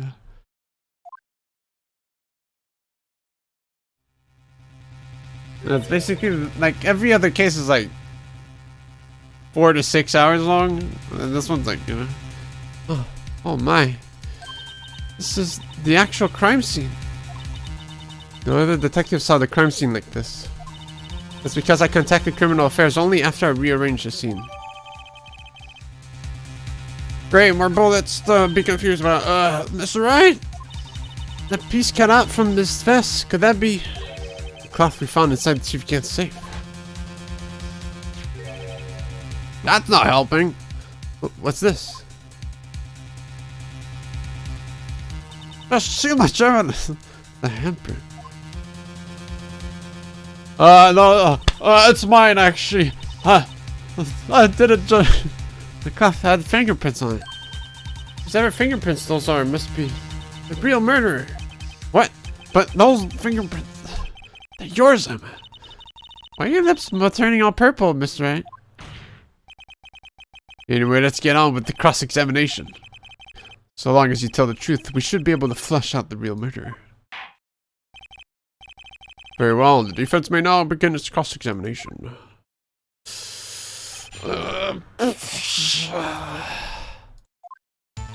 When I arrived, I found Mr. Marshall's body impaled on that suit.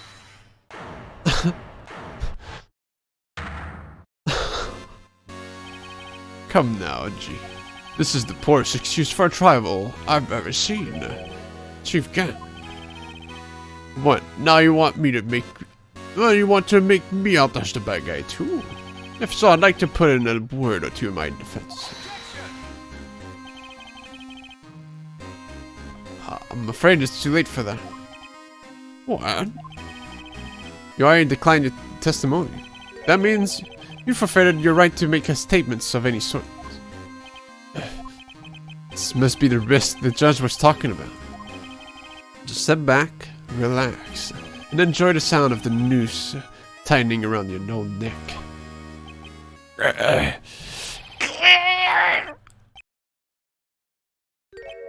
Ah, so what? You think I'm worried? Sorry to disappoint you, but I don't need to make any statements. What do you mean? You just fucking gotta zap. The evidence will do all the talking for me. Even if I can't testify, I can still present evidence. Yes, that's true. Wait, you mean you still have some conclusive evidence? No, I don't, but someone does. Someone? So then what's your excuse, Wright? Why have you been keeping quiet about it? You do have something to show us, right? Something that proves you knocked over Neil Marshall, causing his death. Conclusive evidence that leaves no room for doubt. Is this true, Mr. Wright? Think I'm worried?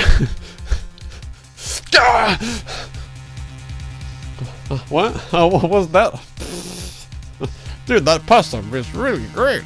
I love spaghetti. If I show that piece of evidence now, I'm sure to be made out as the murderer.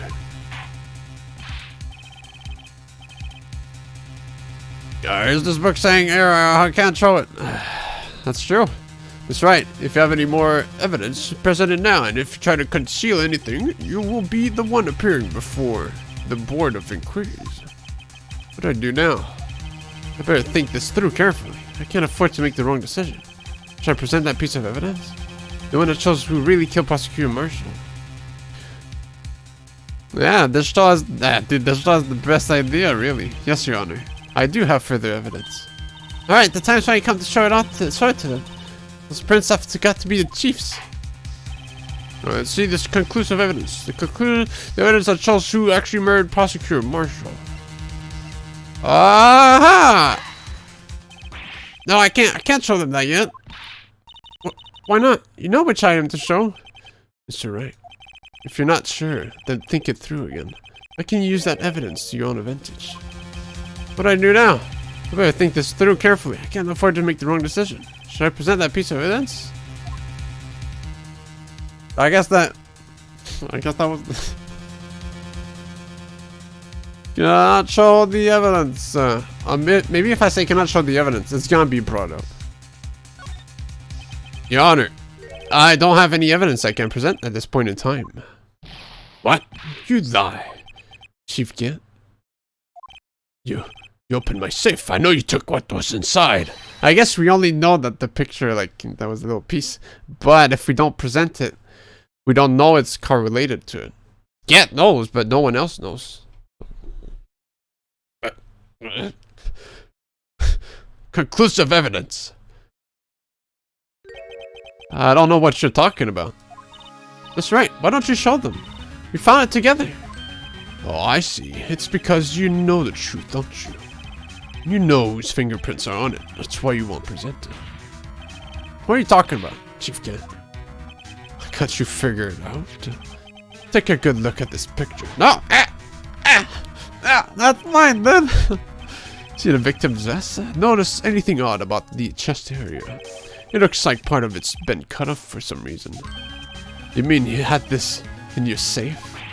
What? That means you, the chief of police, concealing evidence. This is going to be the biggest scandal in the history of the police department. Who cut that out? Yeah, impressive.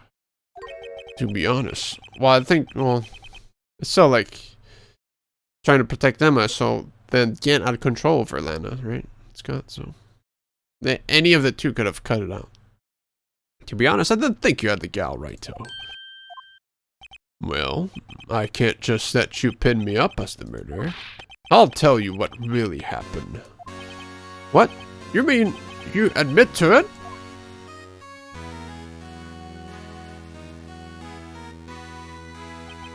I was the first person to arrive at the crime scene that day. It then occurred to me that I could use the situation to control Lana. So you really were manipulating her. I knew Lana. If I made it look like the blame lay with her sister, then that when she saw the scene, she would have asked for me for my aid. So you assisted Miss Sky. I told her to arrange all the evidence. I had her plant the knife tip in the victim's body and move the body across the room. I ended up using that evidence to get Joe Dark convicted. When we rearranged the crime scene, I had 2 pieces of evidence.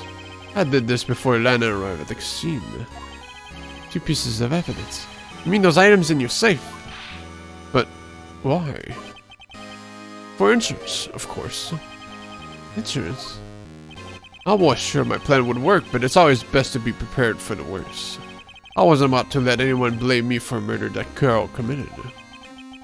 I mean, we're calculating that far ahead while forging the evidence.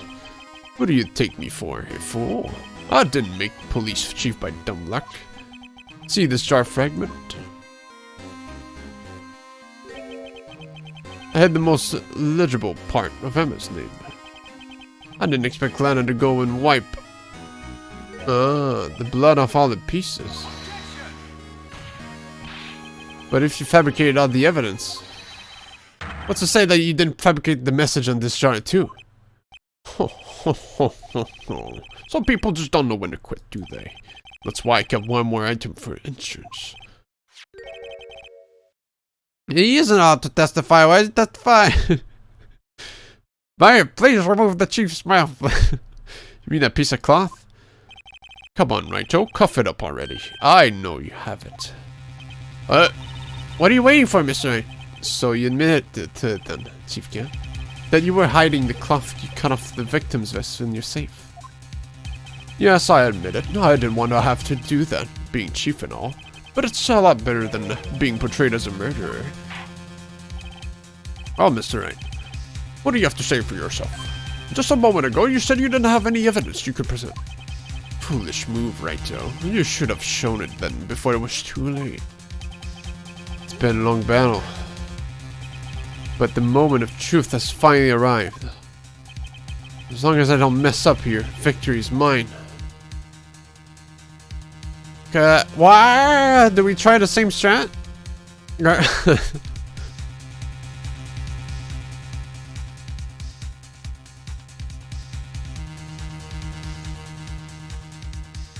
Health is on the line. We don't know, maybe it's gonna be a fire. What evidence? Time to stab on this fucker. Your Honor, I do have evidence to present now. Alright, then let's see this conclusive evidence. The evidence that shows who actually murdered Prosecutor Marshall.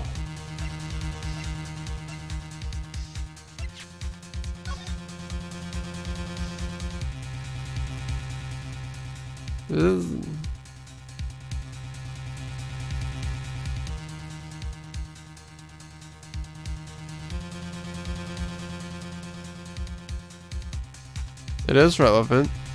And he's the chief.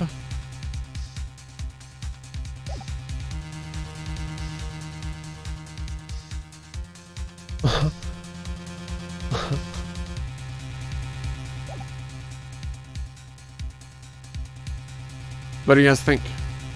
Other than saving and just saves coming in.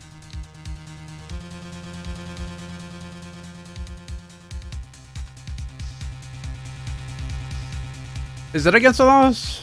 It is part of book. You got fire tries. Why if it's a dead sticker?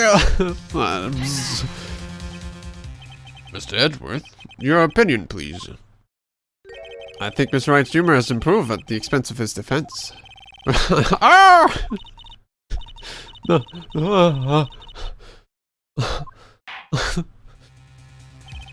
Evil jar?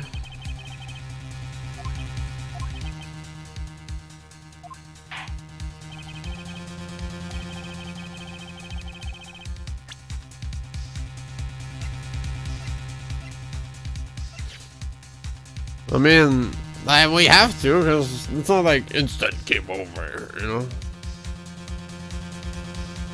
We'll manage to flip it around.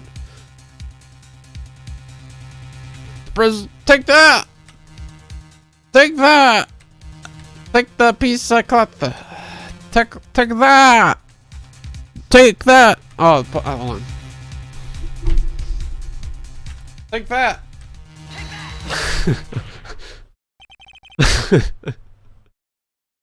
It's because my mic was peaking too much, so it was like for the mic.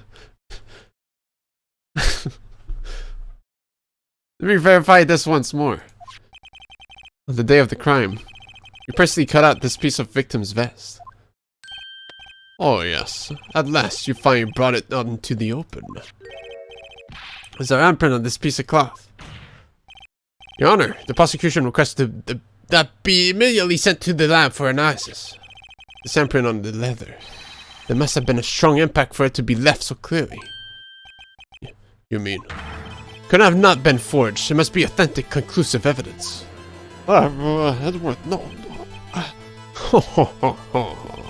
You're slow on the uptake as ever, Worthy. What? Think about it. Wright had all this time to present this evidence. Yet he was reluctant to do so. What would that be? You mean you already know? You know his fingerprints are on that. Mr. Wright, do you really know? Don't look at me like that. Don't give me those eyes. Whoever the fingerprints belong to must be the real murderer. Whose fingerprints are they? Very well. I'll tell you. Should be okay now. Everything's proceeding as predicted. The person whom these fingerprints belong to are...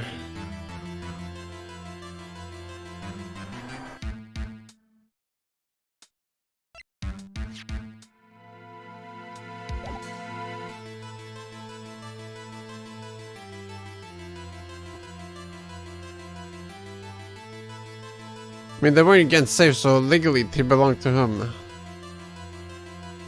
Going to jail, Emma, I'm sorry. Well, like, I can't say anything else. She's very like, what are you saying, dude? Because it's not like instant game over, right? It goes along with the story. Emma Sky? What? What? They're mine? I'm sorry, Emma. But why? Why did you tell me? We could have fabricated evidence. Put Gumshoe's fingerprints on it. Oh, you're really something, right on. You know this girl did it all along. And you still try to pin the murder on me. So it's true. Tragic but true. This girl really did shove the prosecutor marshal to his death. How could you? You monster! Miss Sky, you knew whose fingerprints those were all along, yet you acted like she really didn't. Miss Sky, it's not over yet. What? I said this trial isn't over yet. Huh, but I'm afraid it is over, boy. Not only this trial, but your career too. You purposely concealed this conclusive evidence. That, my friend, is a serious offense. I'm looking forward to pressing charges after the defendant is convicted. I'll have your badge, boy. What's the matter? Cat got your tongue? Aren't you going to tell us how it feels? How does it feel to be the one who single-handedly turned a poor little girl into a murderer?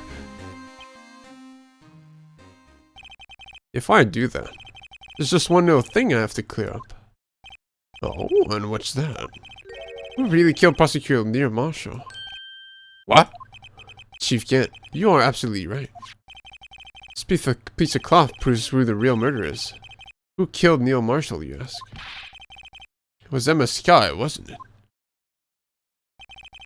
I'm afraid that's not possible. You see, this piece of cloth contains a critical contradiction. What? A contradiction? What is this fool babbling about? I'm talking about a contradiction. One that proves who the real killer is.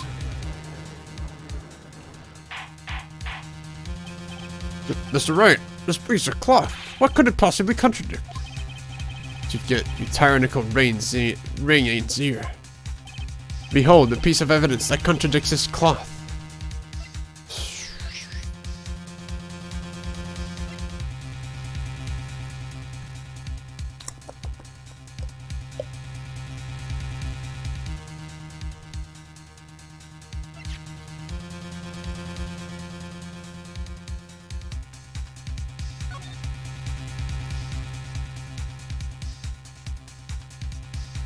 It is pretty imprinted though. This is like, if you screw up here, you look really dumb. I know, right? The fuck. Because I'm thinking, well, one, the statue was kind of high, with the pictures that we've seen of the crime. It's kind of like, hang from it, right? So you'd have to like.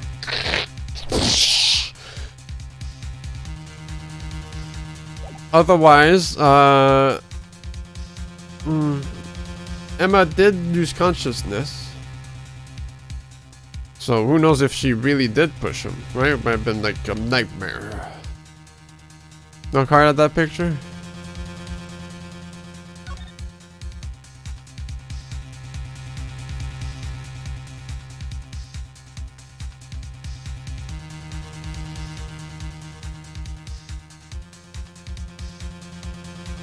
Well, it's normal to cough up blood if you're,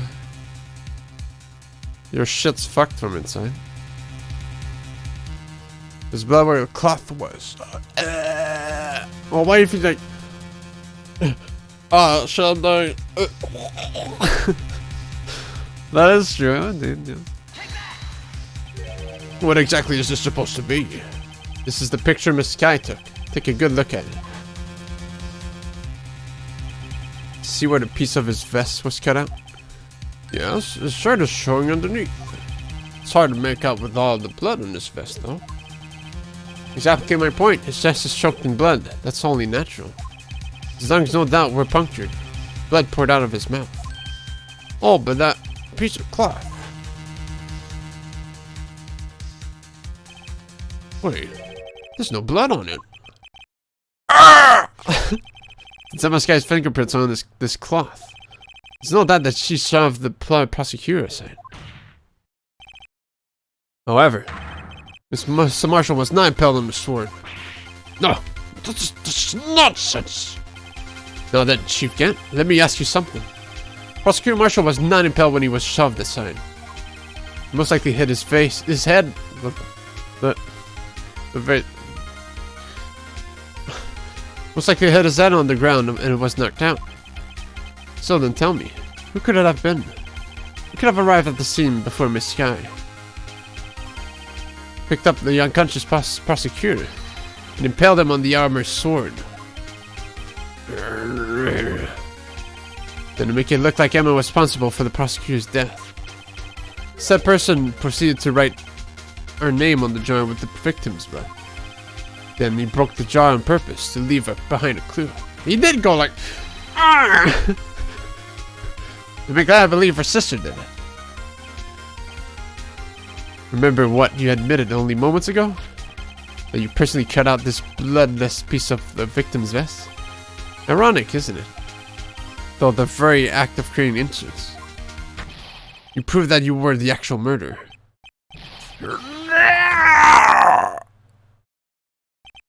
It's finished.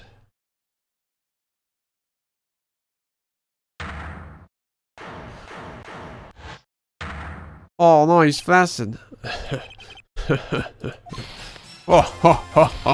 Right, that was close. You almost had me. So sorry, but you'll have to do better than that. I refute your allegations.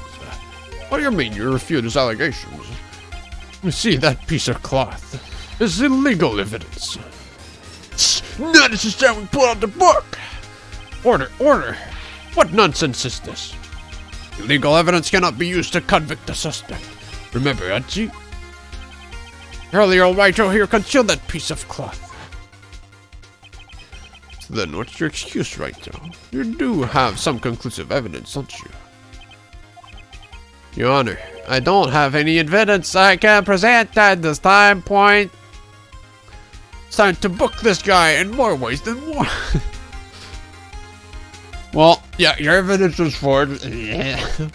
Well, that's true. The defense did refuse to present evidence. In that moment, that piece of cloth ceased to be legal evidence.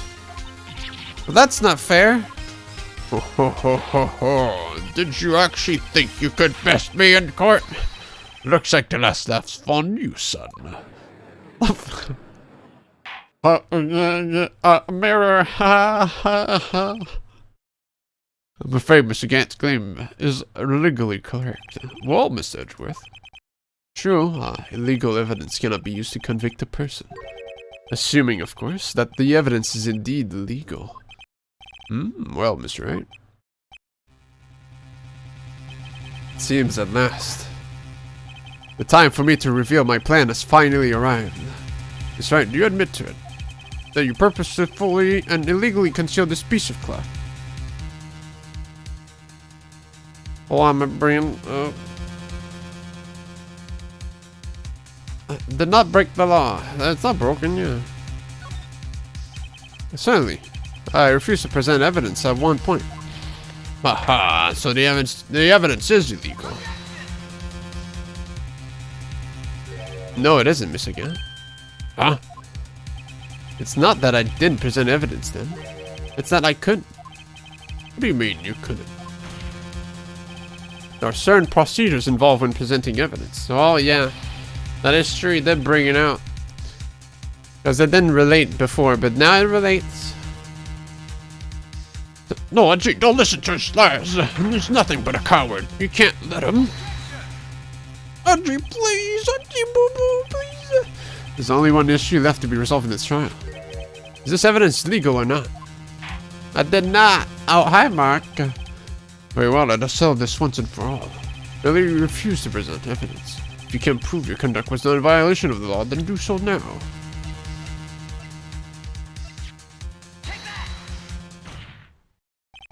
This is my proof, Your Honor. Evidence law. What's this? I've done my homework too, Chief. Indeed, MSK's fingerprints were on this piece of cloth. However, at that point in time, this was merely a piece of cloth, nothing more. What? See, it's written right here in this book. The second rule of this. Huh? Rule number 1. No evidence shall be shown without the approval of the police department. I found this piece of cloth evidence myself inside your safe. It goes without saying, I did not have approval from the police department. Rule number 2. Unregistered evidence presented must be relevant to the case in trial. And here's the crux of the matter. You see, at the time it was impossible for me to prove the irrelevance between the cloth and the SN9 incident. What? What kind of nonsense is this? You want relevancy? Just take one look at this picture and... Sorry, but can you recall? When was that picture presented? It was shown only a few moments ago. No. He's right. At the beginning of today's trial, that piece of cloth was still meaningless. The person who gave it value as evidence was you, damn it, kid. You yourself confessed a certain truth. Let me verify this once more. On the day of the crime, you personally cut out this piece of the victim's vest. Oh, yes. No!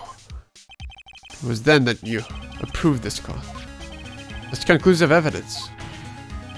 Yes, you, the chief of police, personally approved this cloth. The only person who could have cut this from the victim's vest is one who stood before Prosecutor Marshall in his final moments. In other words, the real murderer. And there's only one person who that could be. Damn it, Gant. The killer was you!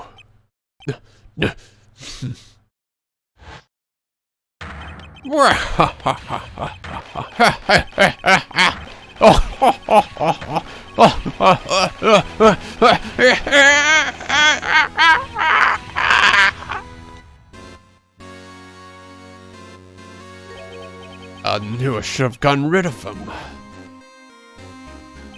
That good for nothing scum.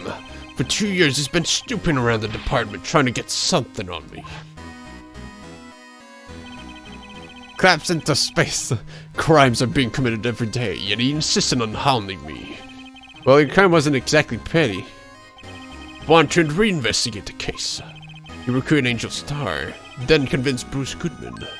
Detective Goodman? Yeah, that's right. If the evidence is transferred, I'll lose my only chance to find out the truth. Please, you've got to help me. What a hero, partner. Goodman turned him down as he ought to. Still, Jake Marshall didn't know when to quit. He stole Goodman's ID card and tried to take the evidence. Goodman came to me that day. He wanted to file a lost item report.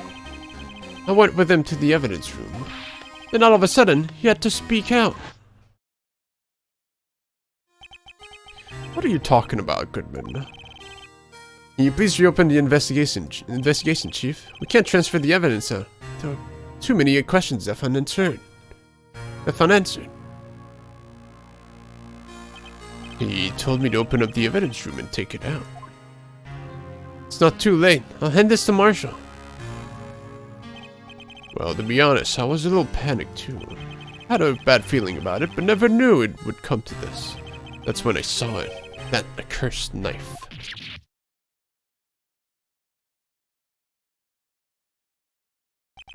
I couldn't just pull it out. It would only increase the amount of blood and you couldn't finish what you started. Even so, the blood was just pouring out. I didn't know we might stumble in, so I was wiping it up. I was worrying so much about the floor, I didn't realize my mistake. Detective Gumshoe's bloody handprint. I used to be known as the crime computer, but everyone has to start somewhere, I guess. I was too nervous. I had no business doing any of it. You put the body in my car? I'm sorry, we couldn't think of any other way to move the body. We broke the trunk, but what's the big deal? You pulled down a lot more than us detectives. What does this have to do with anything? You're horrible. How could you get Miss Sky involved in all this? Well, she had as much to lose as I did if the truth came out. She took the evidence from Detective Goodman's locker. Feel bad for having to do it. I couldn't sit around and pick and choose what to take. Well, you left the jar fragment in gloves. Yeah, it looks like I was better off being an investigator of crimes than a committer.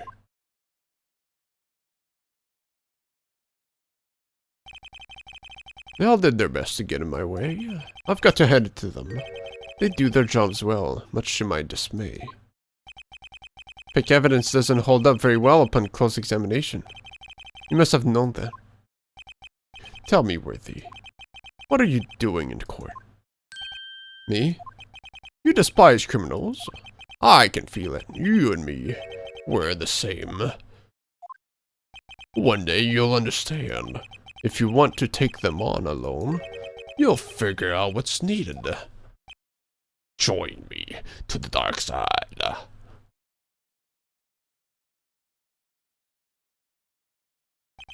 Well, looks like it's time to say goodbye.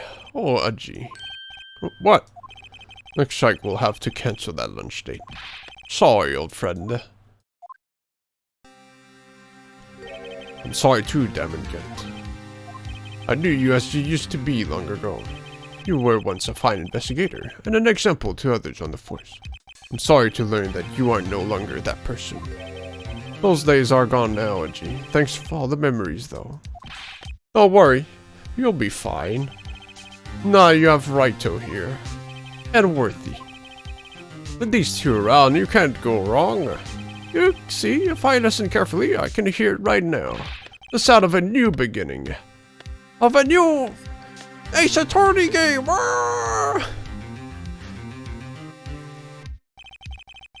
There's two things I want you to understand.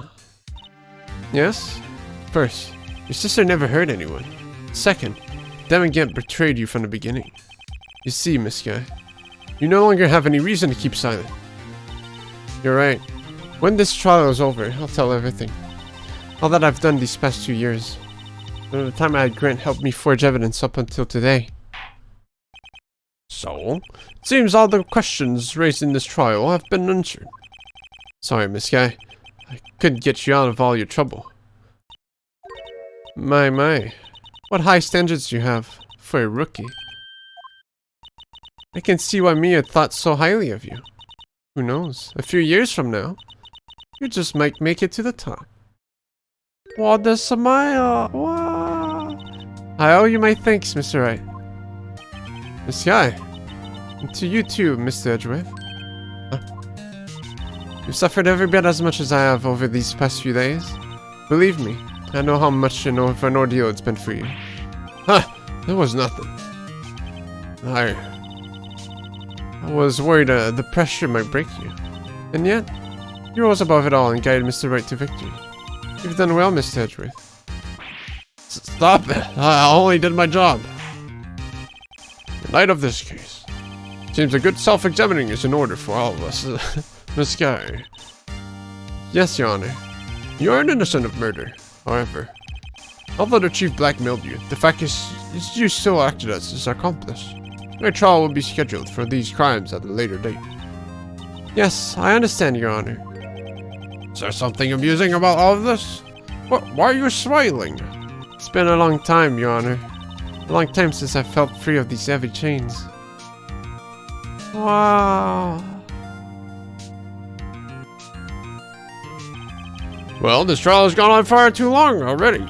Regarding the charge of murder, this court finds the defendant, Miss Sky, not guilty. Wow, confetti! Woo! Whew. That is all. The court is adjourned.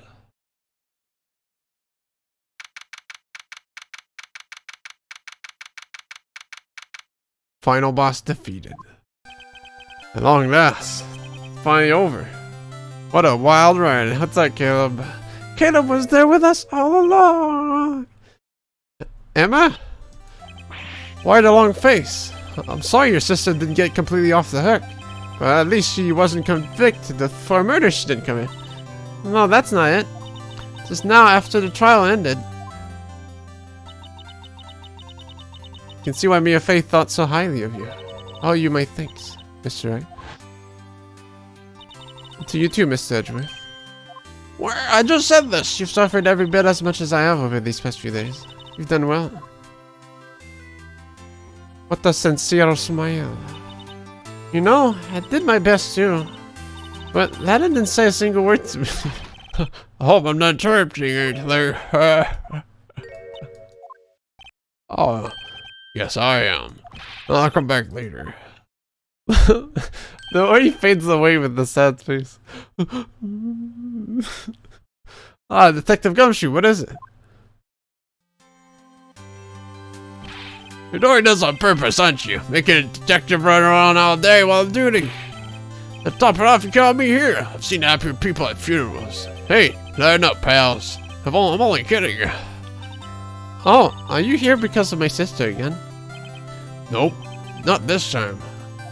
I came today because of you, pal. Me? That's right. I thought you'd like to see someone. Man, should you be doing this? You're still under arrest, you know. Well, I won't tell if you won't.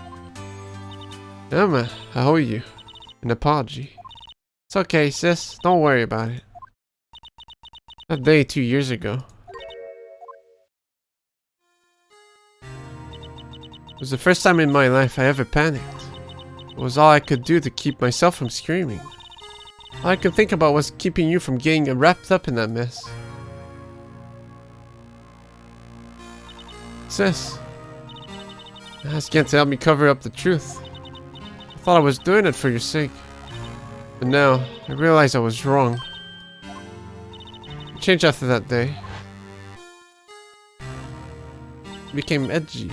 I had to. It was the only way I could make it through the past 2 years. I knew how much I was hurting you by distancing myself. But I couldn't bring myself to tell you what I did. I was scared. Scared that you'd look at me with those eyes of yours. I was scared of how you'd react if you knew. But sis, you were only doing it for me. No. Huh? I turned my back on you that day. Hiding what I believed to be the truth. I was deceiving you. Sis. I'm such a fool. It took me all this time to realize it. Emma, I'm so sorry. But sis, you don't have to apologize. I'm happy now. You're happy? Of course. You know, sis, I always knew that one day you'd come back. And now you have. Oh, Emma. Emma, the hug! Wow. No one can change the past. The only thing we can do is try to make up for our mistakes. Oh, that's so emotional. Why must we make up for our mistakes, you ask? Because in so doing, we can find the way back to our path. And once we've found our path, we can move on from our past mistakes toward a brighter future. At least, that's why I felt looking at those two sisters make up. That's right, Mr. Gumshoe. Me? Thank you both for all you have done. I'm sure we'll meet again someday. Isn't that right, Edgeworth? Edgeworth? The pie and come over here. Where was he hiding? Just came to say, congratulations. Thank you.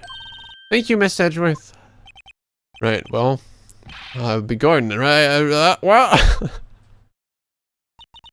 Miss Edgeworth, I hope you don't blame yourself for what happened. We're the ones who acted corruptly, not you. It's too late for me. No matter what anyone may say, I realized today that I can't change my own mistakes. Mr. Edgeworth. Not only that, but I don't even trust myself anymore. Chief Gant was right. Behind the tree waiting to say things. You despise criminals, I can feel it. You and me were the same.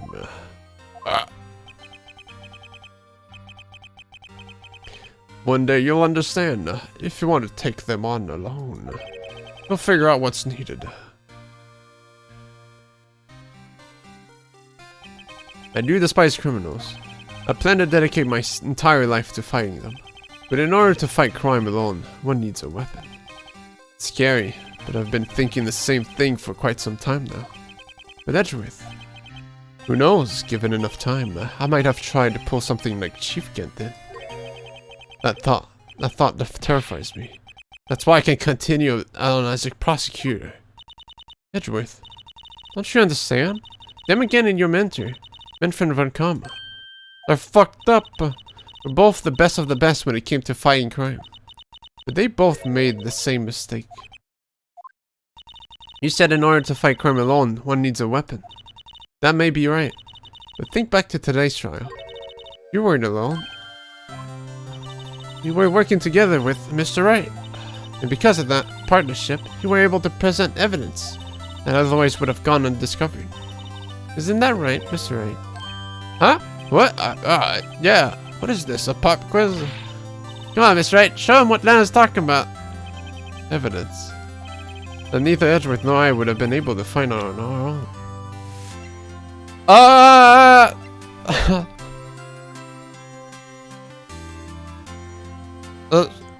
Wait. The badge! Oh, I finally home, missed everything as usual, yeah. Y'all objection.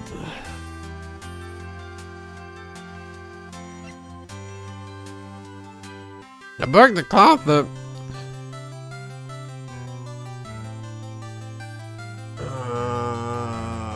No, every time Gumshoe gave me something from Lana. Wait, hold on. What the fuck? This one I actually don't have a clue. The mascot, obviously.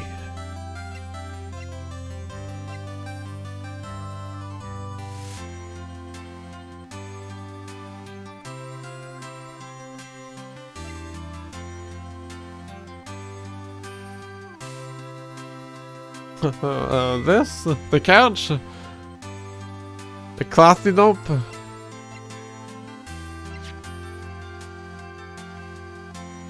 What would be the cloth? I know you're talking shit, Koji, but you're the last person I'd listen to. Doesn't I, sis? Yeah, I guess we did create a new evidence. By just... like, wait. We didn't even know it existed. Save state. Well, I don't need the save state because I can. Ah! Gumshoe is a true hero of this case and gets no credit. No, right? Present person.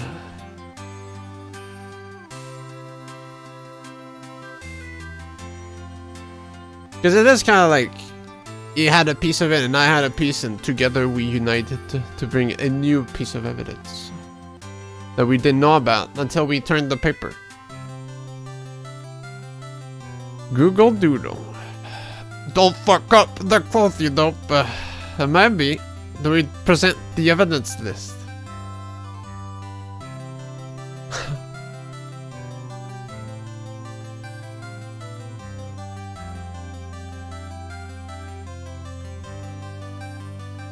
Like the last one I knew, right? I knew it was the bullet. You'd have to be fucking stupid not to know that. I presented the parent because I thought, like, in most cases, it's like, ah ha ha, it's not that. Ha, try again. But it didn't for that. So, you have nothing to lose. Present the parent. It's gonna. The parent. Yeah, you'd have to be real stupid. Pick up this up, she gets the electric chair. Maya just dies. Like, she gets a heart attack. Why would Wright have a pear in his coat? Present the gun Edgeworth grabbed in that other case for being a dumbass and touching again. Alright, we're gonna present this just to prove that Koji was gonna fuck up. Fucking Koji did.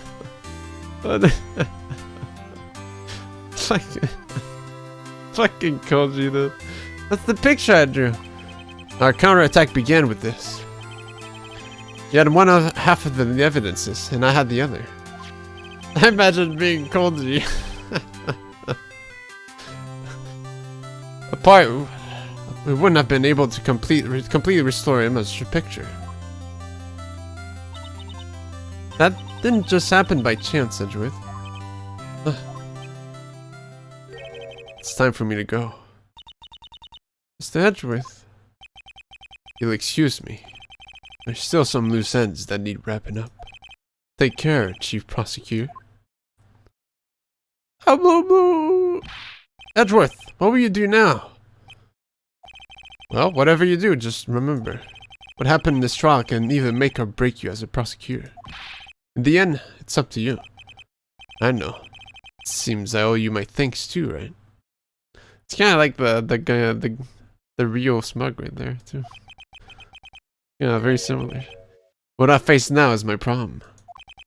Edgeworth, be waiting for you in court. Well, that probably was used a couple times during the trial, but it is new to the DS version, the DS case. Farewell. I'm off to star in a sequel you can never play. I better be back too. Be getting back movie. Okay, I come visit you. Seems you both still have a lot to learn. Here, this is a little something for you. Scientific investigation. The first book I ever bought. Study it well. Thanks, sis. I will. Wow.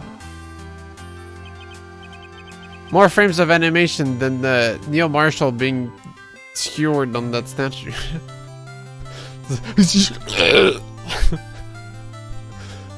until that case came too close. As for the sisters, have faith. Faith that their lives have only just begun. And that they'll show up in the later game. As for me, I think it's time I started on a new journey of my own. A journey to rediscover myself. On this theme. In Phoenix Wright Trilogy Edition. Well, don't go trekking off just yet, pal. Huh? What is it, detective? There's just a little matter to be resolved about the chief prosecutor. You see, she isn't supposed to be out of jail like this. But I thought you said it was okay. Yeah, well, it may be okay with me, but the folks at the prison are a different story. Huh? Basically, I had to bribe a guard in order to sneak her out for 30 minutes. Believe me, it wasn't cheap either. Huh? Way to go, detective. I didn't know you had a wild side.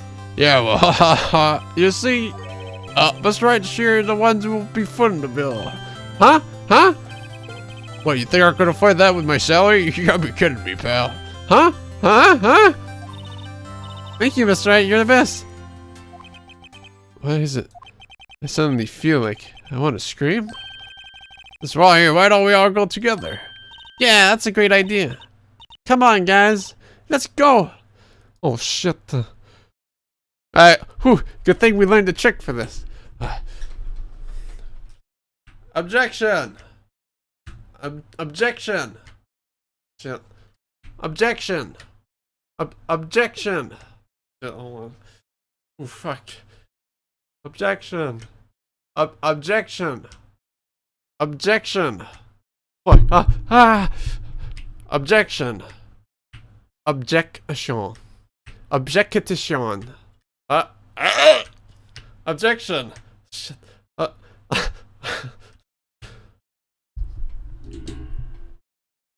Objection. Objection.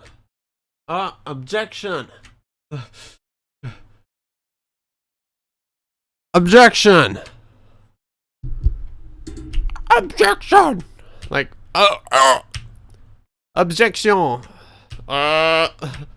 Shit, we can't. It needs regato. Objection. Objection. Objection. Just say fuck really loudly.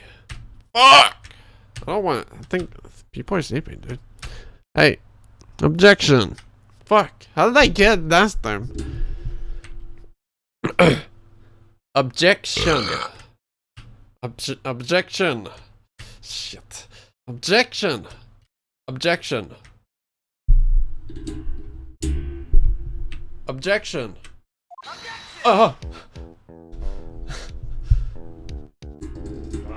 Lose your heart. Gumshoe's Bizarre Adventure? Tomorrow, dude. I arranged for a friend of mine in Europe to take care of Emma. She's a coroner, I think. Emma will be pleased. As for me, this affair has pretty much ended my days at the prosecutor's office. So, I'll manage to find my way back to the field somehow. Then I'll be able to investigate crimes together with Emma. If you're pissing, are you still the computer? Nothing you've said makes any sense.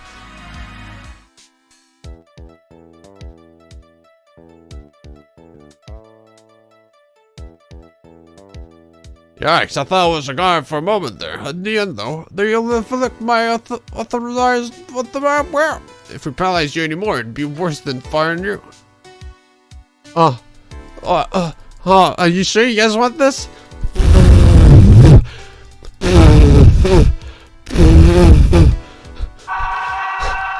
Hey, you guys asked for it.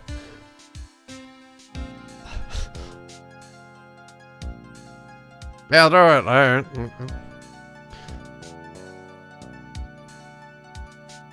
Please, my mic is very sick.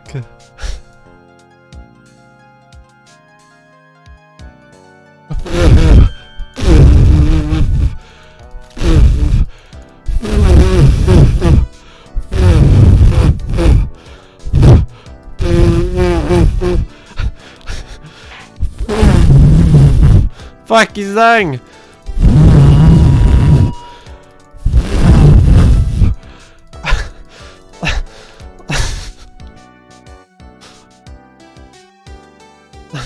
I'm gonna fight.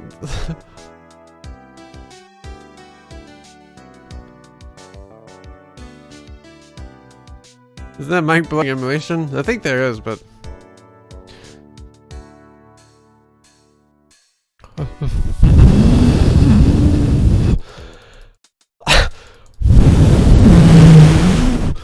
Whoa, so cool!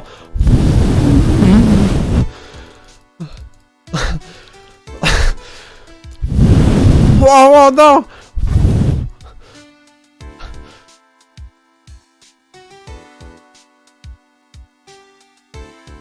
Rip Caleb. Caleb's true nightmare.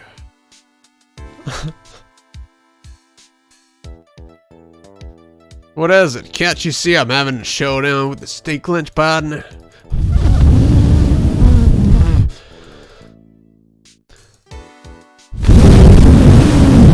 Whoa, is he playing Yu-Gi-Oh? I can't read.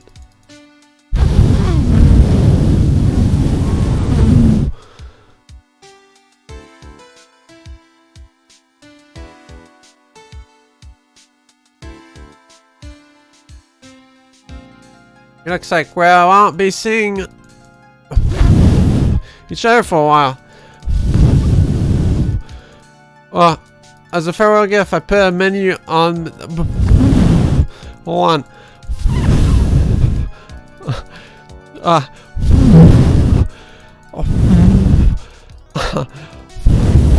Well, what do you mean it keeps censoring itself? No! The cleavage, no!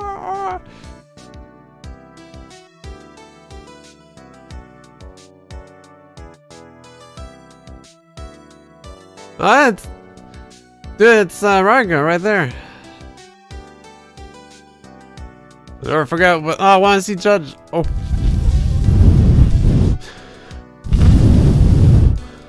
What? That's not him. Damn, he's so cool looking.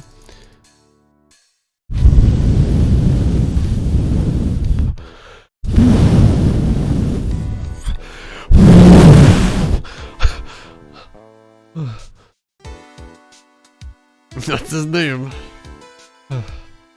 I'm gonna die. No more characters, please. No. Who is there left? Mr. Goodman's dead. It can't happen. Kent is dead. Executed. Yeah, we need a standalone game. Nothing soothes more of the soul like fresh country air. Still, sometimes I do miss your Nick and his objections. My afternoon training about to begin.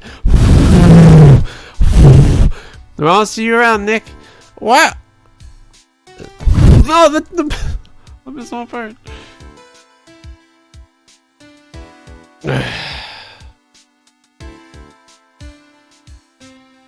Oh my god, I'm getting lightheaded.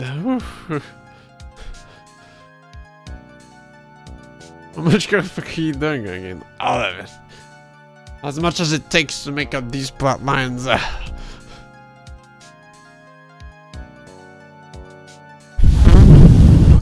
Mr. Edgeworth. Mr. Edgeworth. Huh? What's going on?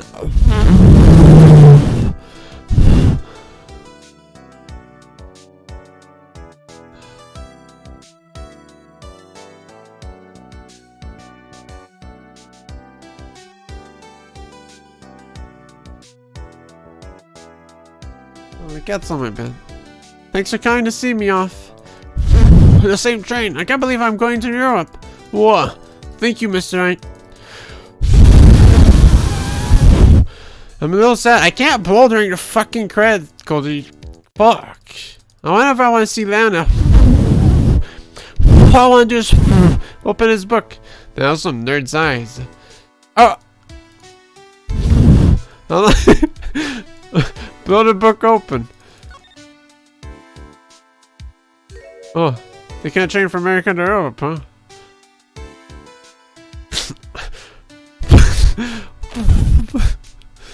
Wow.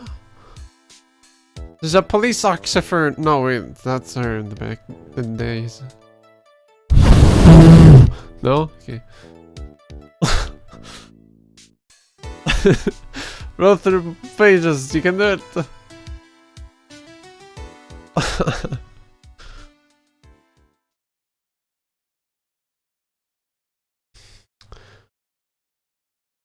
And now for a new chapter.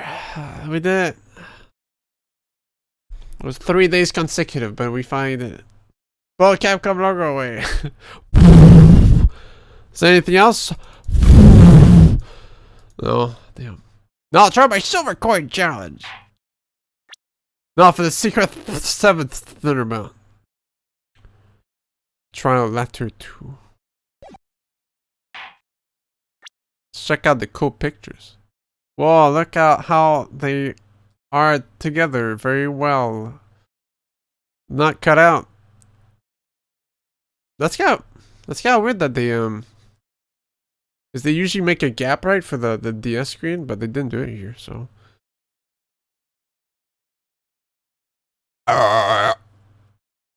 Well, I mean, you guys can't see it.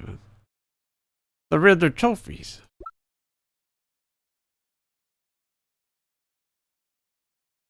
The cry.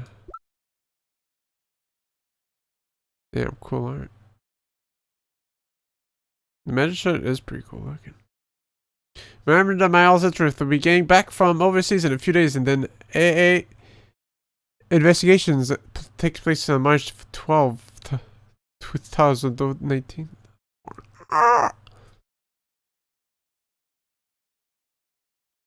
Let's go, G top right now. Don't fuck it up! Yeah. Then that classic art. Guys, you gotta do investigations too, guys. Gotta wait till next year. Well, actually, alright. Because I did watch Caleb stream most of it. But my memory's not clear. Okay. We'll see.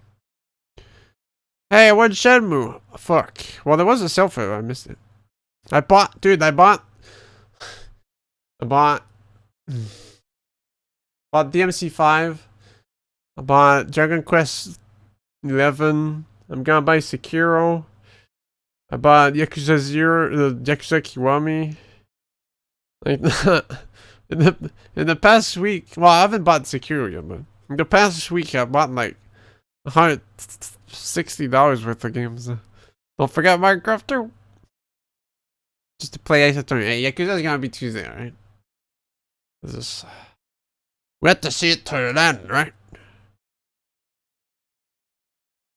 And you can't let the Europeans miss their chance. You gotta think about them Europes. If only I could stream earlier, dude. A shame.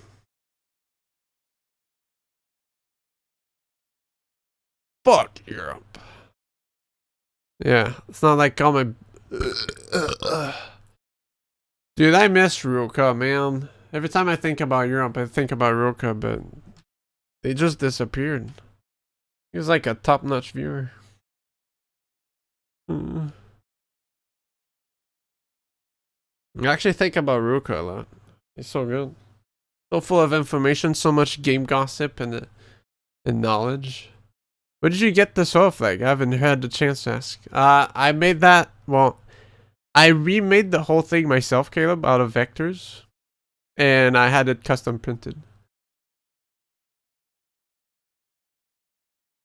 It's not available, so not, you know.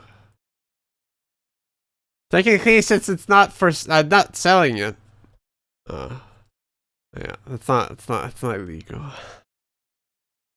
Yeah, I mean, I can provide you guys the file with if you want yourself. Everything has a price, Gaungade. Makes for a nice background. That's where it is right now. I should have moved my screen. Now it's all fucking desynced. But yeah, that's my background. Well, not desynced, but it's just like look at that, pixel perfect. Imag. Uh oh. Hey, what was that image down there?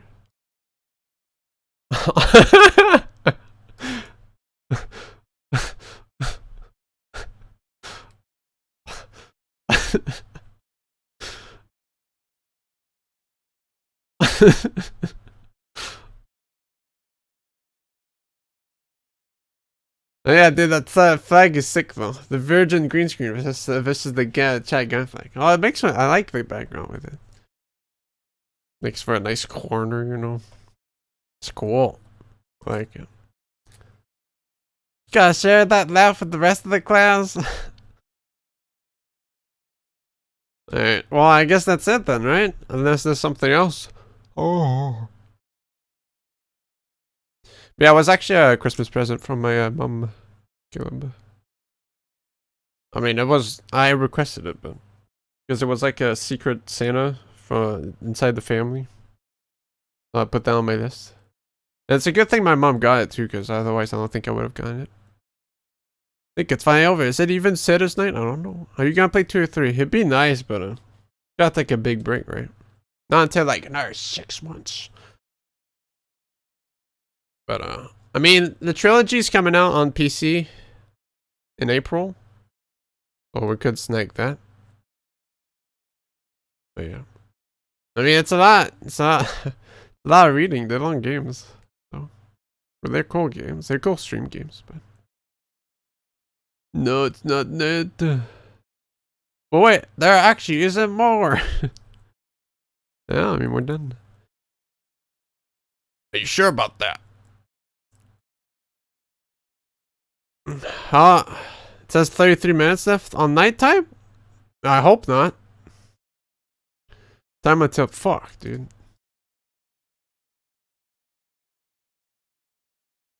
It is nighttime, but we'd have to set up right now, and I don't feel like it.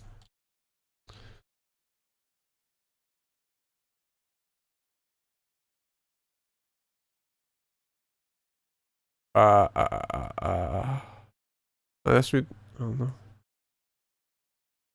Do I stream that? Do I stream us trying the Eidon? You can kill Address in 10 minutes.